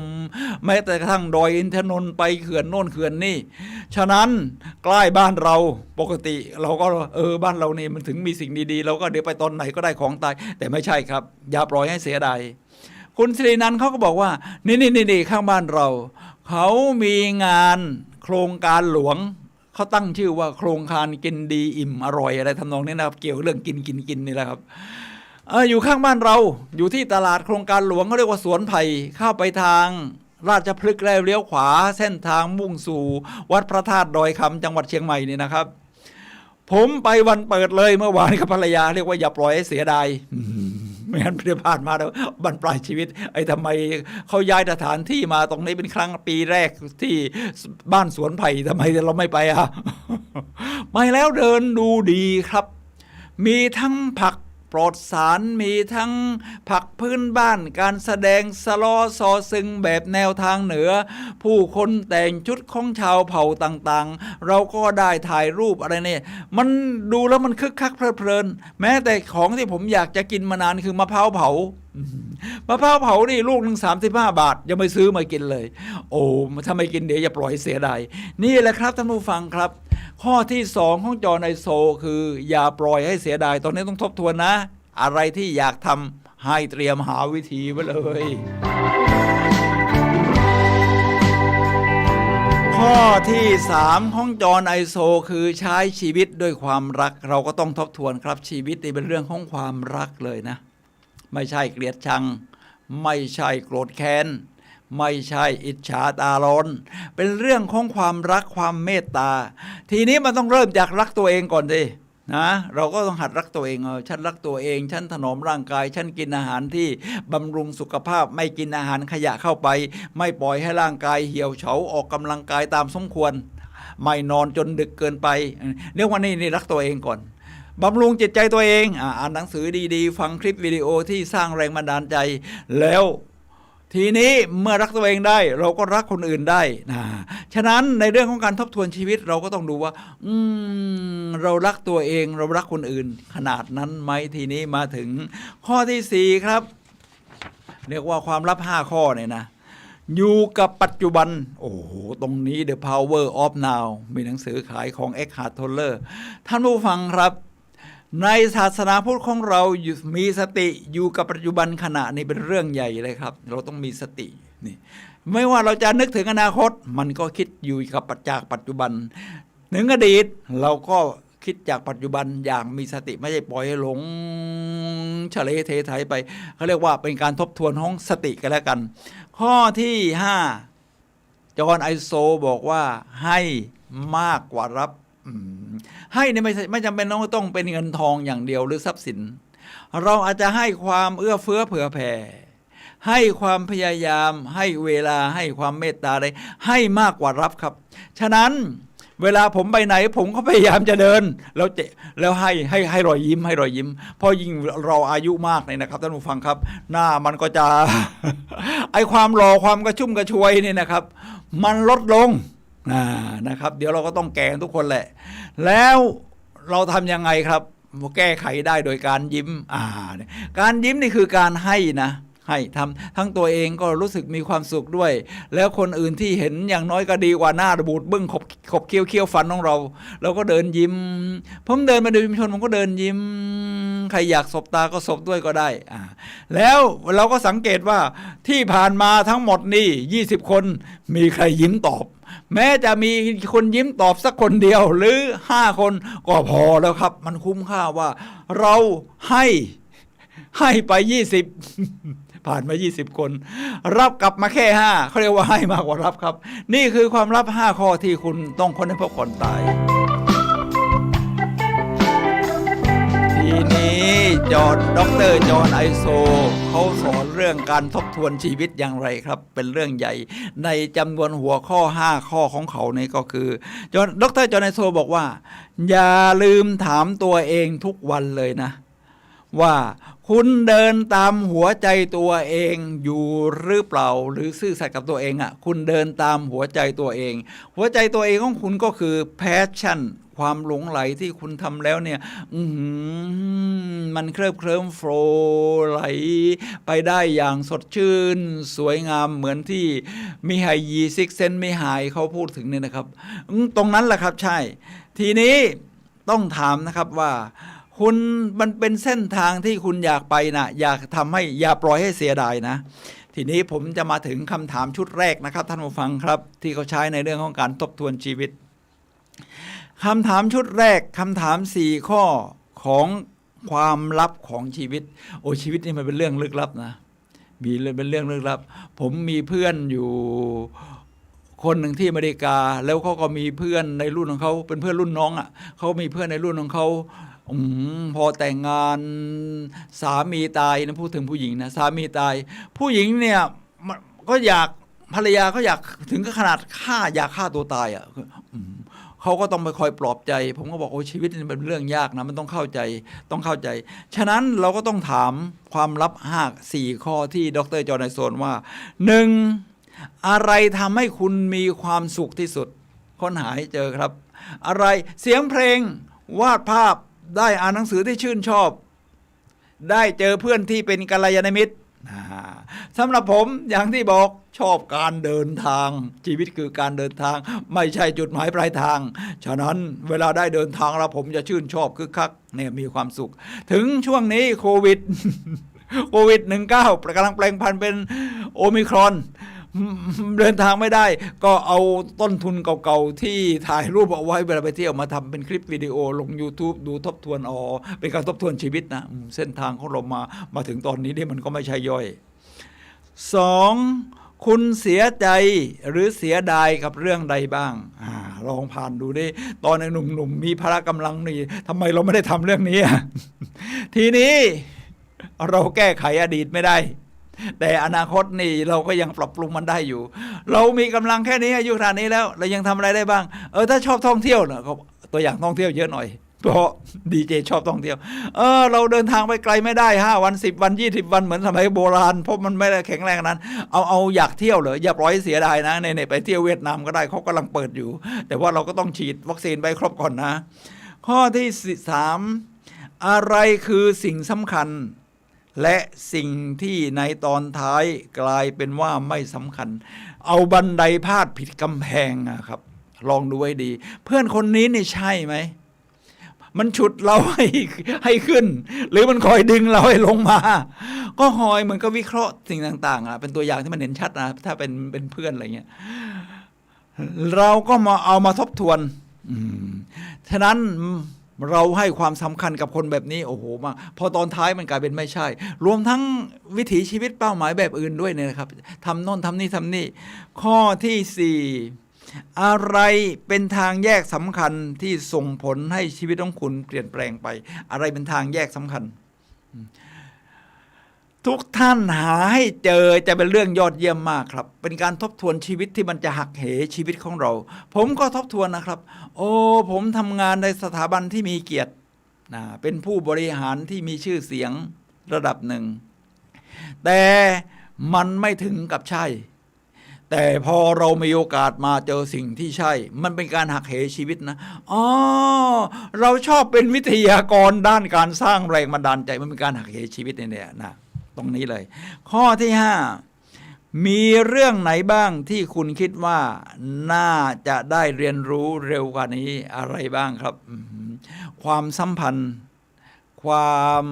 สร้างความสัมพันธ์ในครอบครัวนี้ต้องเรียนรู้นะครับต้องเรียนรู้เพราะครอบครัวเป็นเรื่องใหญ่พออายุมากขนาดผมมาถึงบั้นปลายนี่มันเป็นเรื่องของครอบครัวสังคมนี่เราออกมากสมัยที่เราอายุยังน้อยพออายุมากแบบนี้แล้วเนี่ยครับก็เรียกว่าดีกาชิงเศรษฐีชาวฮ่องกงก็สร้างชีวิตว่าพอมาถึงอายุมากขนาดนี้แล้วนี่อย่าให้ใครมาหลอกใช้ได้ง่ายๆนะประมาณนั้นนะครับฉะนั้นเรื่องไหนบ้างที่เราน่าจะเรียนรู้มากกว่านี้ก็คืออยากเรียนรู้ในแนวแบบนี้หาหนังสือของลีกาชิงมาอ่านก็ได้ครับนี่คือคำถาม4ข้อของความลับของชีวิตท่านผู้ฟังครับขณะนี้ท่านกำลังรับฟังรายการพลังแห่งชีวิตรายการเพื่อการสร้างแรงบันดาลใจโดยผมสุนัย เลหาวิวัฒน์ผู้ดำเนินรายการครับมาพบกับท่านผู้ฟังทุกวันเสาร์เวลา 11 โมงถึงเที่ยงทางคลื่น FM 104.5 เมกะเฮิรตซ์โซเชียลมีเดียก็ YouTube Facebook พิมพ์คำว่าวัดฝ่ายหินภาษาไทยวันนี้เราคุยกันในเรื่องคุณทบทวนชีวิตครั้งสุดท้ายเมื่อไหร่เพราะตอนนี้มันจะใกล้สิ้นปีแล้วเราคุยถึงดร.จอห์นไอโซเขียนเรื่องการตั้งคำถามเพื่อทบทวนชีวิตคราวนี้เป็นคำถาม4ข้อของความซื่อสัตย์กับตัวเองนะครับเพื่อใคร่ครวญในแต่ละสัปดาห์เพื่อใช้ดำเนินชีวิตตามความลับข้อนี้คือซื่อสัตย์กับตัวเอง1สัปดาห์นี้และวันนี้ฉันใช้ชีวิตสอดคล้องกับตัวตนภายในของฉันหรือไม่ไม่ใช่มี2ฉาก ตัวตนภายในเป็นอย่างนี้แสดงออกอีกแบบฉันจะทำอะไรบ้างเพื่อให้ชีวิตวันพรุ่งนี้หรือสัปดาห์หน้าเข้าใกล้ตัวตนที่แท้จริงมากขึ้นฉันเป็นคนแบบไหนรื่นเริงเบิกบานก็ไม่ต้องทำหน้าบึ้งก็ทำให้มันรื่นเริงเบิกบานข้อที่2สัปดาห์นี้ฉันเป็นคนในแบบที่ฉันอยากเป็นหรือไม่ฉันเป็นคนคึกคักแจ่มใสชอบหาความรู้ก็ไปหาหนังสือมาอ่านไม่ต้องทำเป็นอยากสันขี้เกียจไปเรื่อยตามสิ่งแวดล้อมไม่ต้องฉันจะทำอะไรได้บ้างเพื่อฉันเป็นคนในแบบที่ฉันอยากเป็นได้มากขึ้นข้อที่3ขณะนี้ฉันเดินตามหัวใจตัวเองอยู่หรือไม่ต้องถามตัวเองนะเรากำลังเดินตามหัวใจอยู่ไหมการเดินตามหัวใจอย่างแท้จริงเสียแต่ตอนนี้มีความหมายว่าอย่างไรสำหรับฉันไม่มีการเริ่มต้นอะไรที่มันยอดเยี่ยมไปกว่าตอนนี้ครับเริ่มต้นตอนนี้ข้อที่4สัปดาห์หน้าฉันจะดำเนินชีวิตตามความลับข้อนี้ให้มากขึ้นได้กว่าเดิมได้อย่างไรก็คือการซื่อสัตย์กับตัวเองนี่เป็นเรื่องใหญ่ที่ดร.จอห์น ไอโซมาตั้งข้อที่ทบทวนชีวิตครับท่านผู้ฟังครับทีนี้มาถึงคำถาม4ข้อของการอย่าปล่อยให้เสียดายในชีวิตนี่นะครับเป็นหัวข้อที่2ที่ดร.จอห์น ไอโซถือว่าเป็นความลับ5ข้อเนี่ยนะครับ1วันนี้หรือสัปดาห์นี้ฉันเลือกทำสิ่งต่างๆจากความกลัวหรือไม่ความกลัวนี่เรียกว่า away เป็นภาษาของ NLP Neuro Linguistic Programming เราต้องกลับกันครับ forward พรุ่งนี้หรือสัปดาห์ถัดไปฉันจะใช้ชีวิตด้วยความกล้าให้มากขึ้นอย่างไรบ้าง vs ระหว่างความกลัวกับความกล้าครับความกล้าเราจะกล้ามากกว่านี้ได้ไหมถ้ายังไม่กล้ามากกว่านี้ใกล้สิ้นชีวิตมันก็จะปล่อยให้เสียดาย2สัปดาห์นี้ฉันใช้ชีวิตตามสิ่งที่ฉันรู้หรือเชื่อมั่นข้างในหรือไม่หรือปล่อยให้สิ่งอื่นครอบงำสัปดาห์นี้ฉันจะใช้ชีวิตตามสิ่งที่ฉันรู้หรือเชื่อมั่นอยู่ข้างในให้มากกว่าเดิมได้อย่างไรคุณค่าที่คุณให้มันน่ะคุณให้คุณค่ากับสิ่งไหนคุณใช้แบบนั้นผมชอบคุณค่าของการเดินทางผมก็เดินทางสิ่งแวดล้อมมีโควิดกำลังระบาดอยู่แม้ตอนนี้จะซบเซาดีขึ้นแต่ก็ยังเดินทางยากเอาของเก่ามาดูก่อน 3. ถ้าใช้ชีวิตอย่างกล้าหาญและไม่กลัว ฉันจะทำอะไรไปกับชีวิตในตอนนี้ 4. ถ้าใช้ชีวิตจากมุมมองของชายชราบนระเบียงบ้าน ที่มองย้อนกลับไปยังชีวิตของตน ฉันจะทำอะไรให้ต่างได้บ้างในปัจจุบัน ฉันเคยหน้าบึ้งมาตลอด เถียงกับใครก็หลอกเป็นเอาตายฉันเปลี่ยนเป็นเบิกบานบางทีก็แกล้งโง่บ้างก็ได้คือเป็นสไตล์คนญี่ปุ่นเนี่ยคนญี่ปุ่นยอดเยี่ยมแกล้งโง่เป็นแสดงว่าฉลาดสุดๆข้อที่ 4 ขณะนี้ฉันตอบสนองต่อความปรารถนาหรืออุปสรรคในชีวิตอย่างไรฉันถอยหนีหรือยังคงเดินหน้าแน่นอนอยู่แล้วหาคำตอบสำหรับผมนี่มันก็ต้องเดินหน้าอยู่แล้วนะครับคนที่กล้าไม่ใช่ไม่กลัวนะกลัวแต่ว่าเดินไปข้างหน้ากันทั้งที่กลัวคำถามเยอะครับในคำถามนี่ผมก็ไม่ได้ตอบตรงๆท่านผู้ฟังสามารถหาคำตอบได้เองเลยครับคำตอบของคนอื่นแก้ปัญหาของเราไม่ได้ครับคำถาม4ข้อสำหรับใคร่ครวญในสัปดาห์นี้เพื่อช่วยคุณเข้าใจความลับ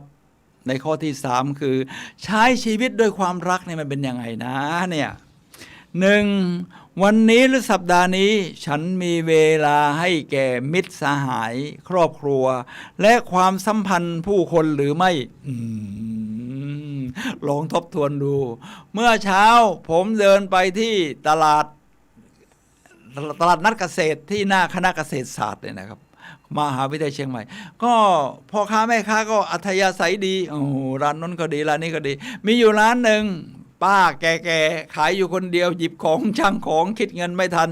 คนที่มาส่งของเนี่ยมาช่วยชั่งน้ำหนักมาช่วยคิดเงินให้นั่นนี่ลองดูนะครับฉะนั้นผมก็ขอบใจเขาเรียกว่าใช้ความสัมพันธ์ระหว่างคนซื้อคนขายฉันยอมให้วัตถุสิ่งของสำคัญเหนือกว่าชีวิตผู้คนหรือไม่ท่านหาคำตอบเองครับข้อที่ 2วันนี้หรือสัปดาห์นี้ฉันรัก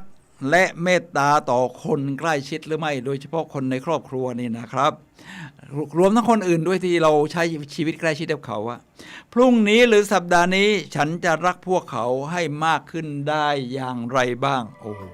ผมว่าดีนะครับต้องดีถ้าเรายังมีคู่สมรสที่ยังมีชีวิตอยู่แม้อายุจะมากแล้วเนี่ยตรงนี้ต้องดูให้ดีนะครับ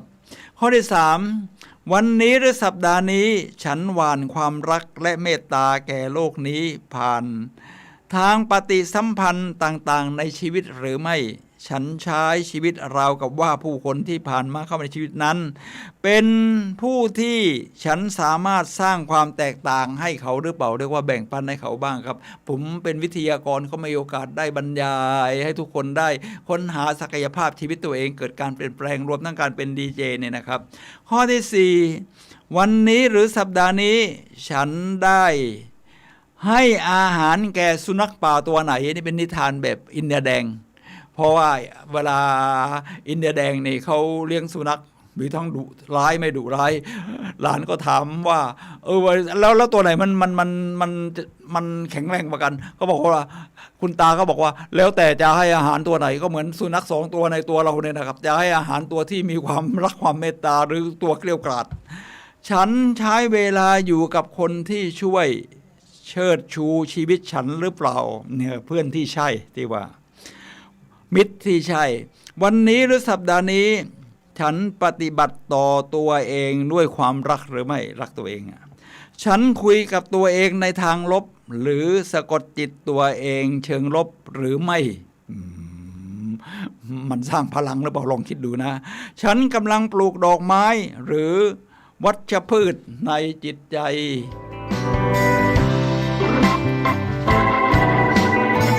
มาถึงคำถาม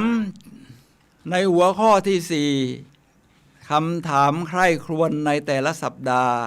เรื่องการอยู่กับปัจจุบัน 1. ฉันมีความสุขเต็มที่กับสิ่งที่กำลังทำในสัปดาห์นี้หรือวันนี้หรือไม่หรือมัวไปหมกบุ่นอยู่ ทั้งเรื่องอดีตกังวลอนาคตมากเกินไป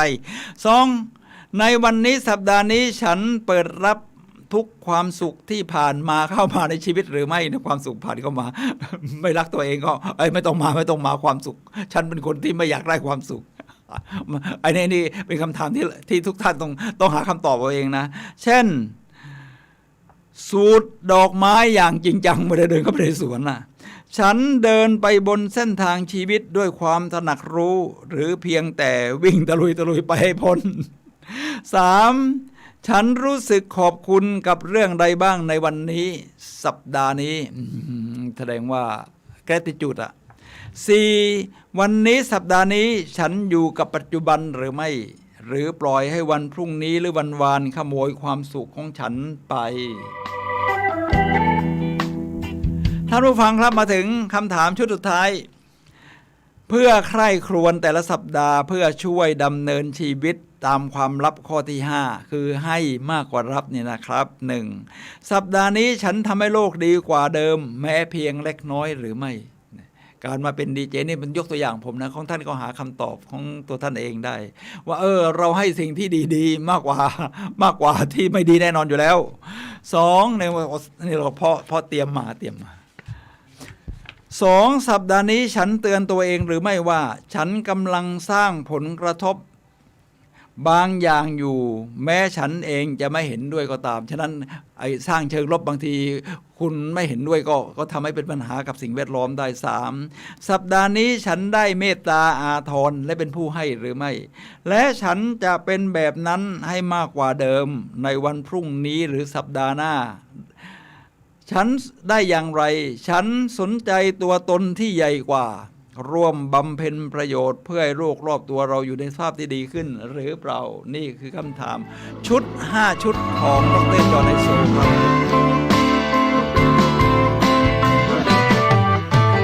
ท่านผู้ฟังครับขณะนี้ท่านกำลังรับฟังรายการพลังแห่งชีวิตเราคุยกันในเรื่องคุณทบทวนชีวิตครั้งสุดท้ายเมื่อไหร่ตามช่วงของสิ้นจะอีก6วันจะสิ้นปี64ตามที่เราคุยกันนะครับท่านผู้ฟังสามารถโทรศัพท์เข้ามาซักถามได้ครับเพราะเราเหลือเวลาอยู่12นาทีที่หมายเลข0857088122 0857088122ครับในระหว่างนี้ผมก็จะมีตัวอย่างทั้งเรื่องบุคคลที่มีชื่อเสียงทั้งภาพยนตร์เรื่องนี้นี่ยอดเยี่ยมมากนะในภาพยนตร์เรื่อง Eternal Sunshine for the Spotless Mind คือหมายความว่าเมื่อมีพระอาทิตย์ส่องแสงเข้ามาแล้วก็มันไม่ได้พระอาทิตย์เนี่ยคือเราต้องจินตนาการด้วยสมองซีกขวาหน่อยมันไม่ได้ส่งผลมากระทบจิตใจด้านที่ดีของฉันเลยนะเนี่ยใช้ให้ฉันปิดกั้นมันฉันอาจจะมัวไปค้นหาแต่สิ่งที่ไม่ดีว่างั้นเถอะในหนังเรื่องนี้นะครับโจเอลซึ่งนำแสดงโดยจิมแคร์รีนักแสดงหน้าเป็นเนี่ยแต่ว่าแสดงเรื่องนี้ก็ต้องแสดงหน้าแบบหน้าตายหน้าเศร้าบ่อยๆต้องรู้สึกประหลาดใจอย่างมากเมื่อรู้ว่าครีเมนไทน์ซึ่งแสดงโดยเกตวินสเลตดาราสาวสวยเป็นนางเอกซึ่งเป็นคนรักของเขาไปพบกับดร.โฮเวิร์ดไปพบทำไมเพื่อลบความทรงจำเกี่ยวกับความรัก นี่ในหนังนะเราจินตนาการเอาแสดงว่าไอ้ความรักที่ผ่านมาของจิมแคร์รีกับนางเอกนี่มันไม่ได้เรื่องเลยนะในความคิดเห็นของนางเอกเนี่ยแล้วมันอาจจะมีทั้งบาดหมางทั้งเชือดเฉือนทั้ง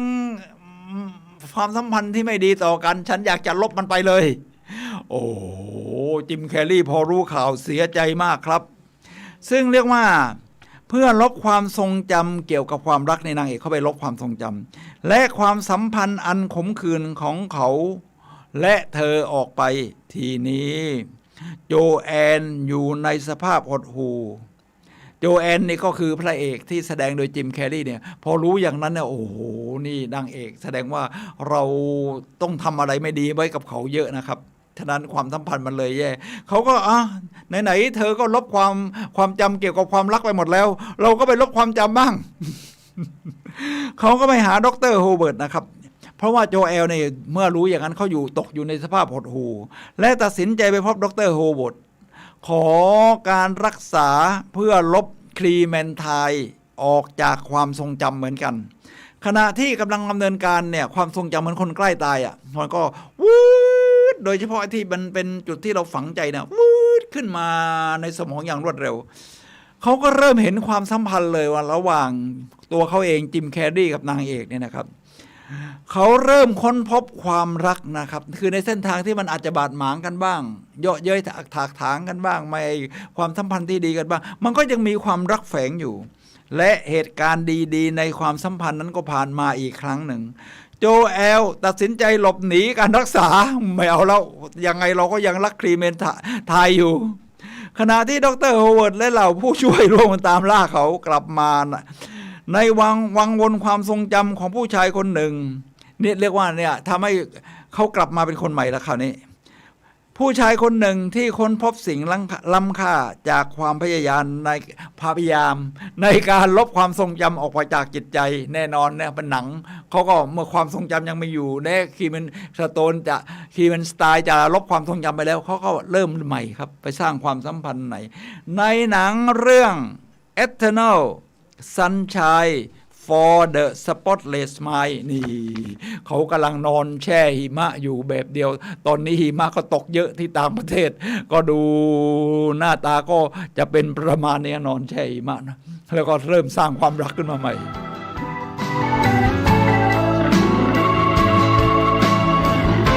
ผมจะมาถึงกูรูอีกคนหนึ่งนะครับก่อนหมดเวลาในเรื่องของดร.จอห์น ไดเออร์ดร.เวนไดเออร์นะครับขออภัยครับดร.เวนไดเออร์นี่เขาเขียนหนังสือที่แปลเป็นไทยเหมือนกันในนี้บอกว่าสรรพสิ่งในจักรวาลล้วนแต่มีจุดมุ่งหมาย3 หนทางที่เราจะรู้แจ้งจะเป็นการเรียนรู้เนี่ยนะครับทบทวน 1. การรู้แจ้งโดยผ่านความทุกข์แบบที่หนังเรื่องสักครู่นี้นะครับพระเอกกำลังทบทวนผ่านความทุกข์ 2. รู้แจ้งผ่านผลลัพธ์ที่ออกมา 3. การรู้แจ้งโดยผ่านจุดมุ่งหมายของชีวิตทำให้เราอยู่ในปฏิหารย์ได้เขาก็เลยเน้นว่าข้อที่3นี่ยอดเยี่ยมครับเราต้องมีจุดมุ่งหมายเวลาเราทบทวนชีวิตมันจะได้ง่ายทีนี้มาถึงจงคิดเสมอว่าจะใช้ชีวิตอย่างไรเพราะเป็นหัวข้อใหญ่เขาในเรื่องของการทบทวนชีวิตนะครับเราจะใช้ชีวิตอย่างไร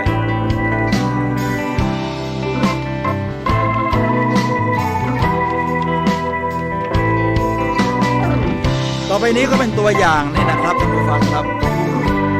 ผมมี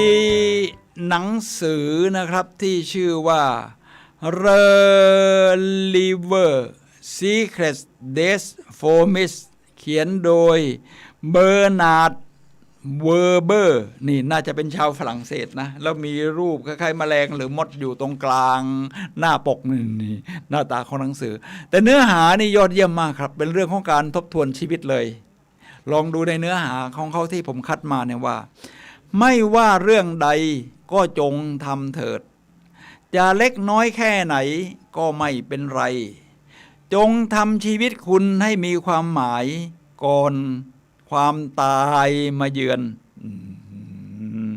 คุณไม่ได้เกิดมาโดยเปล่าประโยชน์จงหายพบว่าคุณเกิดมาเพื่ออะไร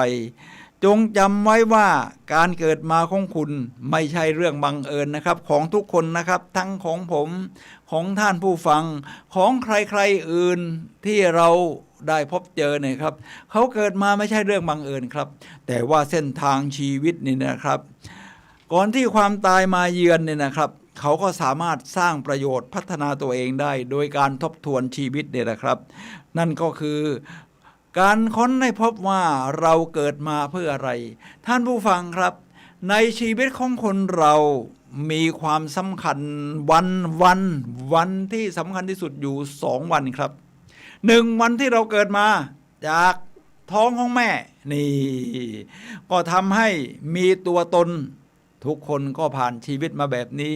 2 วันที่2ที่สำคัญที่สุดในชีวิตของเราคือการที่เราค้นพบว่าเราเกิดมาเพื่ออะไร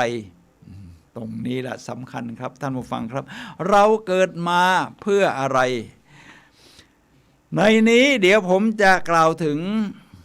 มาคัสออเรริอุสนะครับโอ้ชื่อโบราณมากเขาคือใครแน่นอนอยู่แล้วโบราณครับเขาเป็นปราชญ์กรีกโบราณและเป็นจักรพรรดิลำดับที่16ของอาณาจักรโรมันบอกว่ามาคัสออเรริอุสพูดว่าชีวิตมนุษย์เ เป็นไปตามความคิดของคนผู้นั้นตอนนี้ในตอนท้ายของรายการผมก็จะมุ่งมาที่ความคิดนี่นะครับความคิดนี่เป็นเรื่องใหญ่เลยความคิดนี่เป็นตัวกำหนดเส้นทางชีวิตของเราฉะนั้นเวลาเราจะทบทวนเนี่ยนะครับว่าชีวิตเราใช้มามันได้ไหมมันต้องปรับปรุงอย่างไรเนี่ยเป็นการทบทวนวิธีใช้ความคิดของเราครับท่านผู้ฟังครับคุณใช้ความคิดแบบไหนมองแต่สิ่งที่เป็นเรื่องร้ายๆหรือมองเป็นสิ่งที่มันสร้างสรรค์ประมาณนั้นตรงนี้นะครับผมจะนำคำพูดของเดลคาร์เนกี้แน่นอนอยู่แล้วอาจจะชื่อโบราณหน่อยในศตวรรษที่19เช่นเดียวกันเดลคาร์เนกี้เขียนหนังสือไว้มากแปลเป็นไทยก็เยอะเช่นวิธีสร้างมิตรเพิ่มเพื่อนอะไรประมาณในการพูดในที่ชุมนุมชนสร้างแรงบันดาลใจเดลคาร์เนกี้มีใครคนหนึ่งตั้งคำถามกับเดลคาร์เนกี้ว่าปรมาจารย์ด้านความสำเร็จว่าบทเรียนยิ่งใหญ่ที่สุดในชีวิตของคุณคืออะไรถ้าถามผมนี่เดี๋ยวผมกำลังคิดมันมีทั้งชีวิตการงานบทเรียนที่ครอบครัวที่ผมจะต้องปรับปรุงตัวเองบทเรียนที่สร้างความสัมพันธ์กับคนอื่นการให้คุณค่ากับสิ่งที่มันเป็นสิ่งล้ำค่าในชีวิตของเราการให้เวลาการให้ทุ่มเทความพยายามบทเรียนที่ยิ่งใหญ่ที่สุดในชีวิตของคุณคืออะไรทุกท่านก็ต้องหาของตัวเองกันเดลคาร์เนกี้ตอบว่าบทเรียนที่ยิ่งใหญ่ที่ผมเรียนรู้คือเราต้องรู้ว่าตัวเองคิดอะไรอยู่โอ้โหปรัชญานี้ลึกซึ้งมากครับรู้ว่าตัวเองกำลังคิดอะไรอยู่เหมือนกับที่ผมว่านั่นแหละเคยคิดแต่ด้านลบคิดแต่ด้านลบมันก็ขยายใหญ่โตขึ้นเหมือนเดลโลเอาไปแทคชั่นกฎแห่งการดึงดูดหรือคิดแต่ด้านบวกสร้างพลังชีวิตคุณก็จะสดใสเมื่อคุณรู้ว่าคิดอะไรคุณจะรู้ว่าคุณเป็นคนแบบไหนนี่นะครับว่าคุณเป็นคนแบบไหนเพราะสิ่งที่คุณคิดสร้างตัวตนคนเราล้วนสามารถเปลี่ยนชีวิตได้ด้วยการเปลี่ยนความคิดถ้าท่านชอบอ่านเรื่องแนวแบบนี้นะครับท่านผู้ฟังครับท่านก็นี่เดลคาร์เนกี้อ่านในหนังสืออิมแจซองเป็นนักเขียนชาวเกาหลี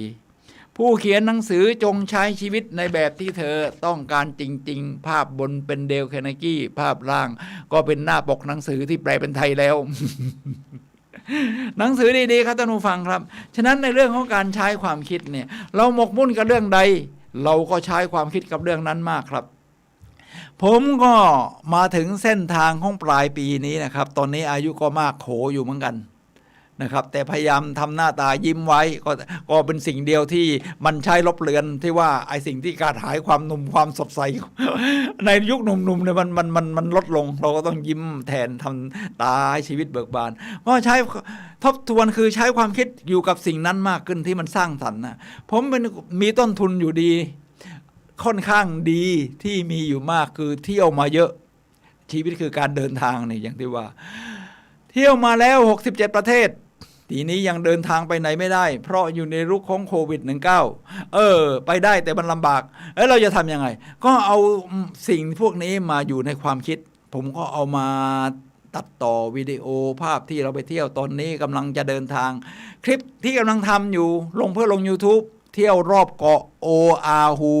ฮาวายโอ้โหฮาวายนี่ใครๆก็อยากไประบำฮาวายทีนี้ก็กำลังทำอยู่ทีนี้ผมเป็นคนชอบเส้นทางครับเวลาจะทำคลิปแต่ละคลิปนี่ผมจะรู้ว่าผมเดินทางจากนี้มานี้เนี่ยมันเป็นเส้นทางวิธีการเดินทางยังไงผ่านถนนยังไงแผนที่ยังไงก็อาศัย Google ก็ดูเส้นทางรู้ทำให้เราทบทวนว่าแต่ละเส้นทางที่เราผ่านมานี่บางตอนที่เรานั่งบางทีอาจจะใจลอยไม่ได้โฟกัสพอจริงๆแล้วมันมีสิ่งให้เราดูเยอะเหมือนกับที่ว่าชีวิตที่ผ่านความรักของหนังเมื่อสักครู่นะครับฉะนั้นท่านผู้ฟังครับสิ่งที่อยู่ในความคิดเป็นสิ่งจำเป็นที่เราจะต้องใช้ทบทวนวันนี้หรือเมื่อไรก็ตามคุณทบทวนชีวิตครั้งสุดท้ายเมื่อไรกันครับท่านผู้ฟังครับผมสุนัย ละหาวิวัฒน์และรายการพลังแห่งชีวิตขอลาท่านผู้ฟังไปก่อนพบกันใหม่วันเสาร์หน้าเวลา 11:00 นถึงเที่ยงทางคลื่น FM 104.5 เมกะเฮิรตซ์เชียงใหม่ครับ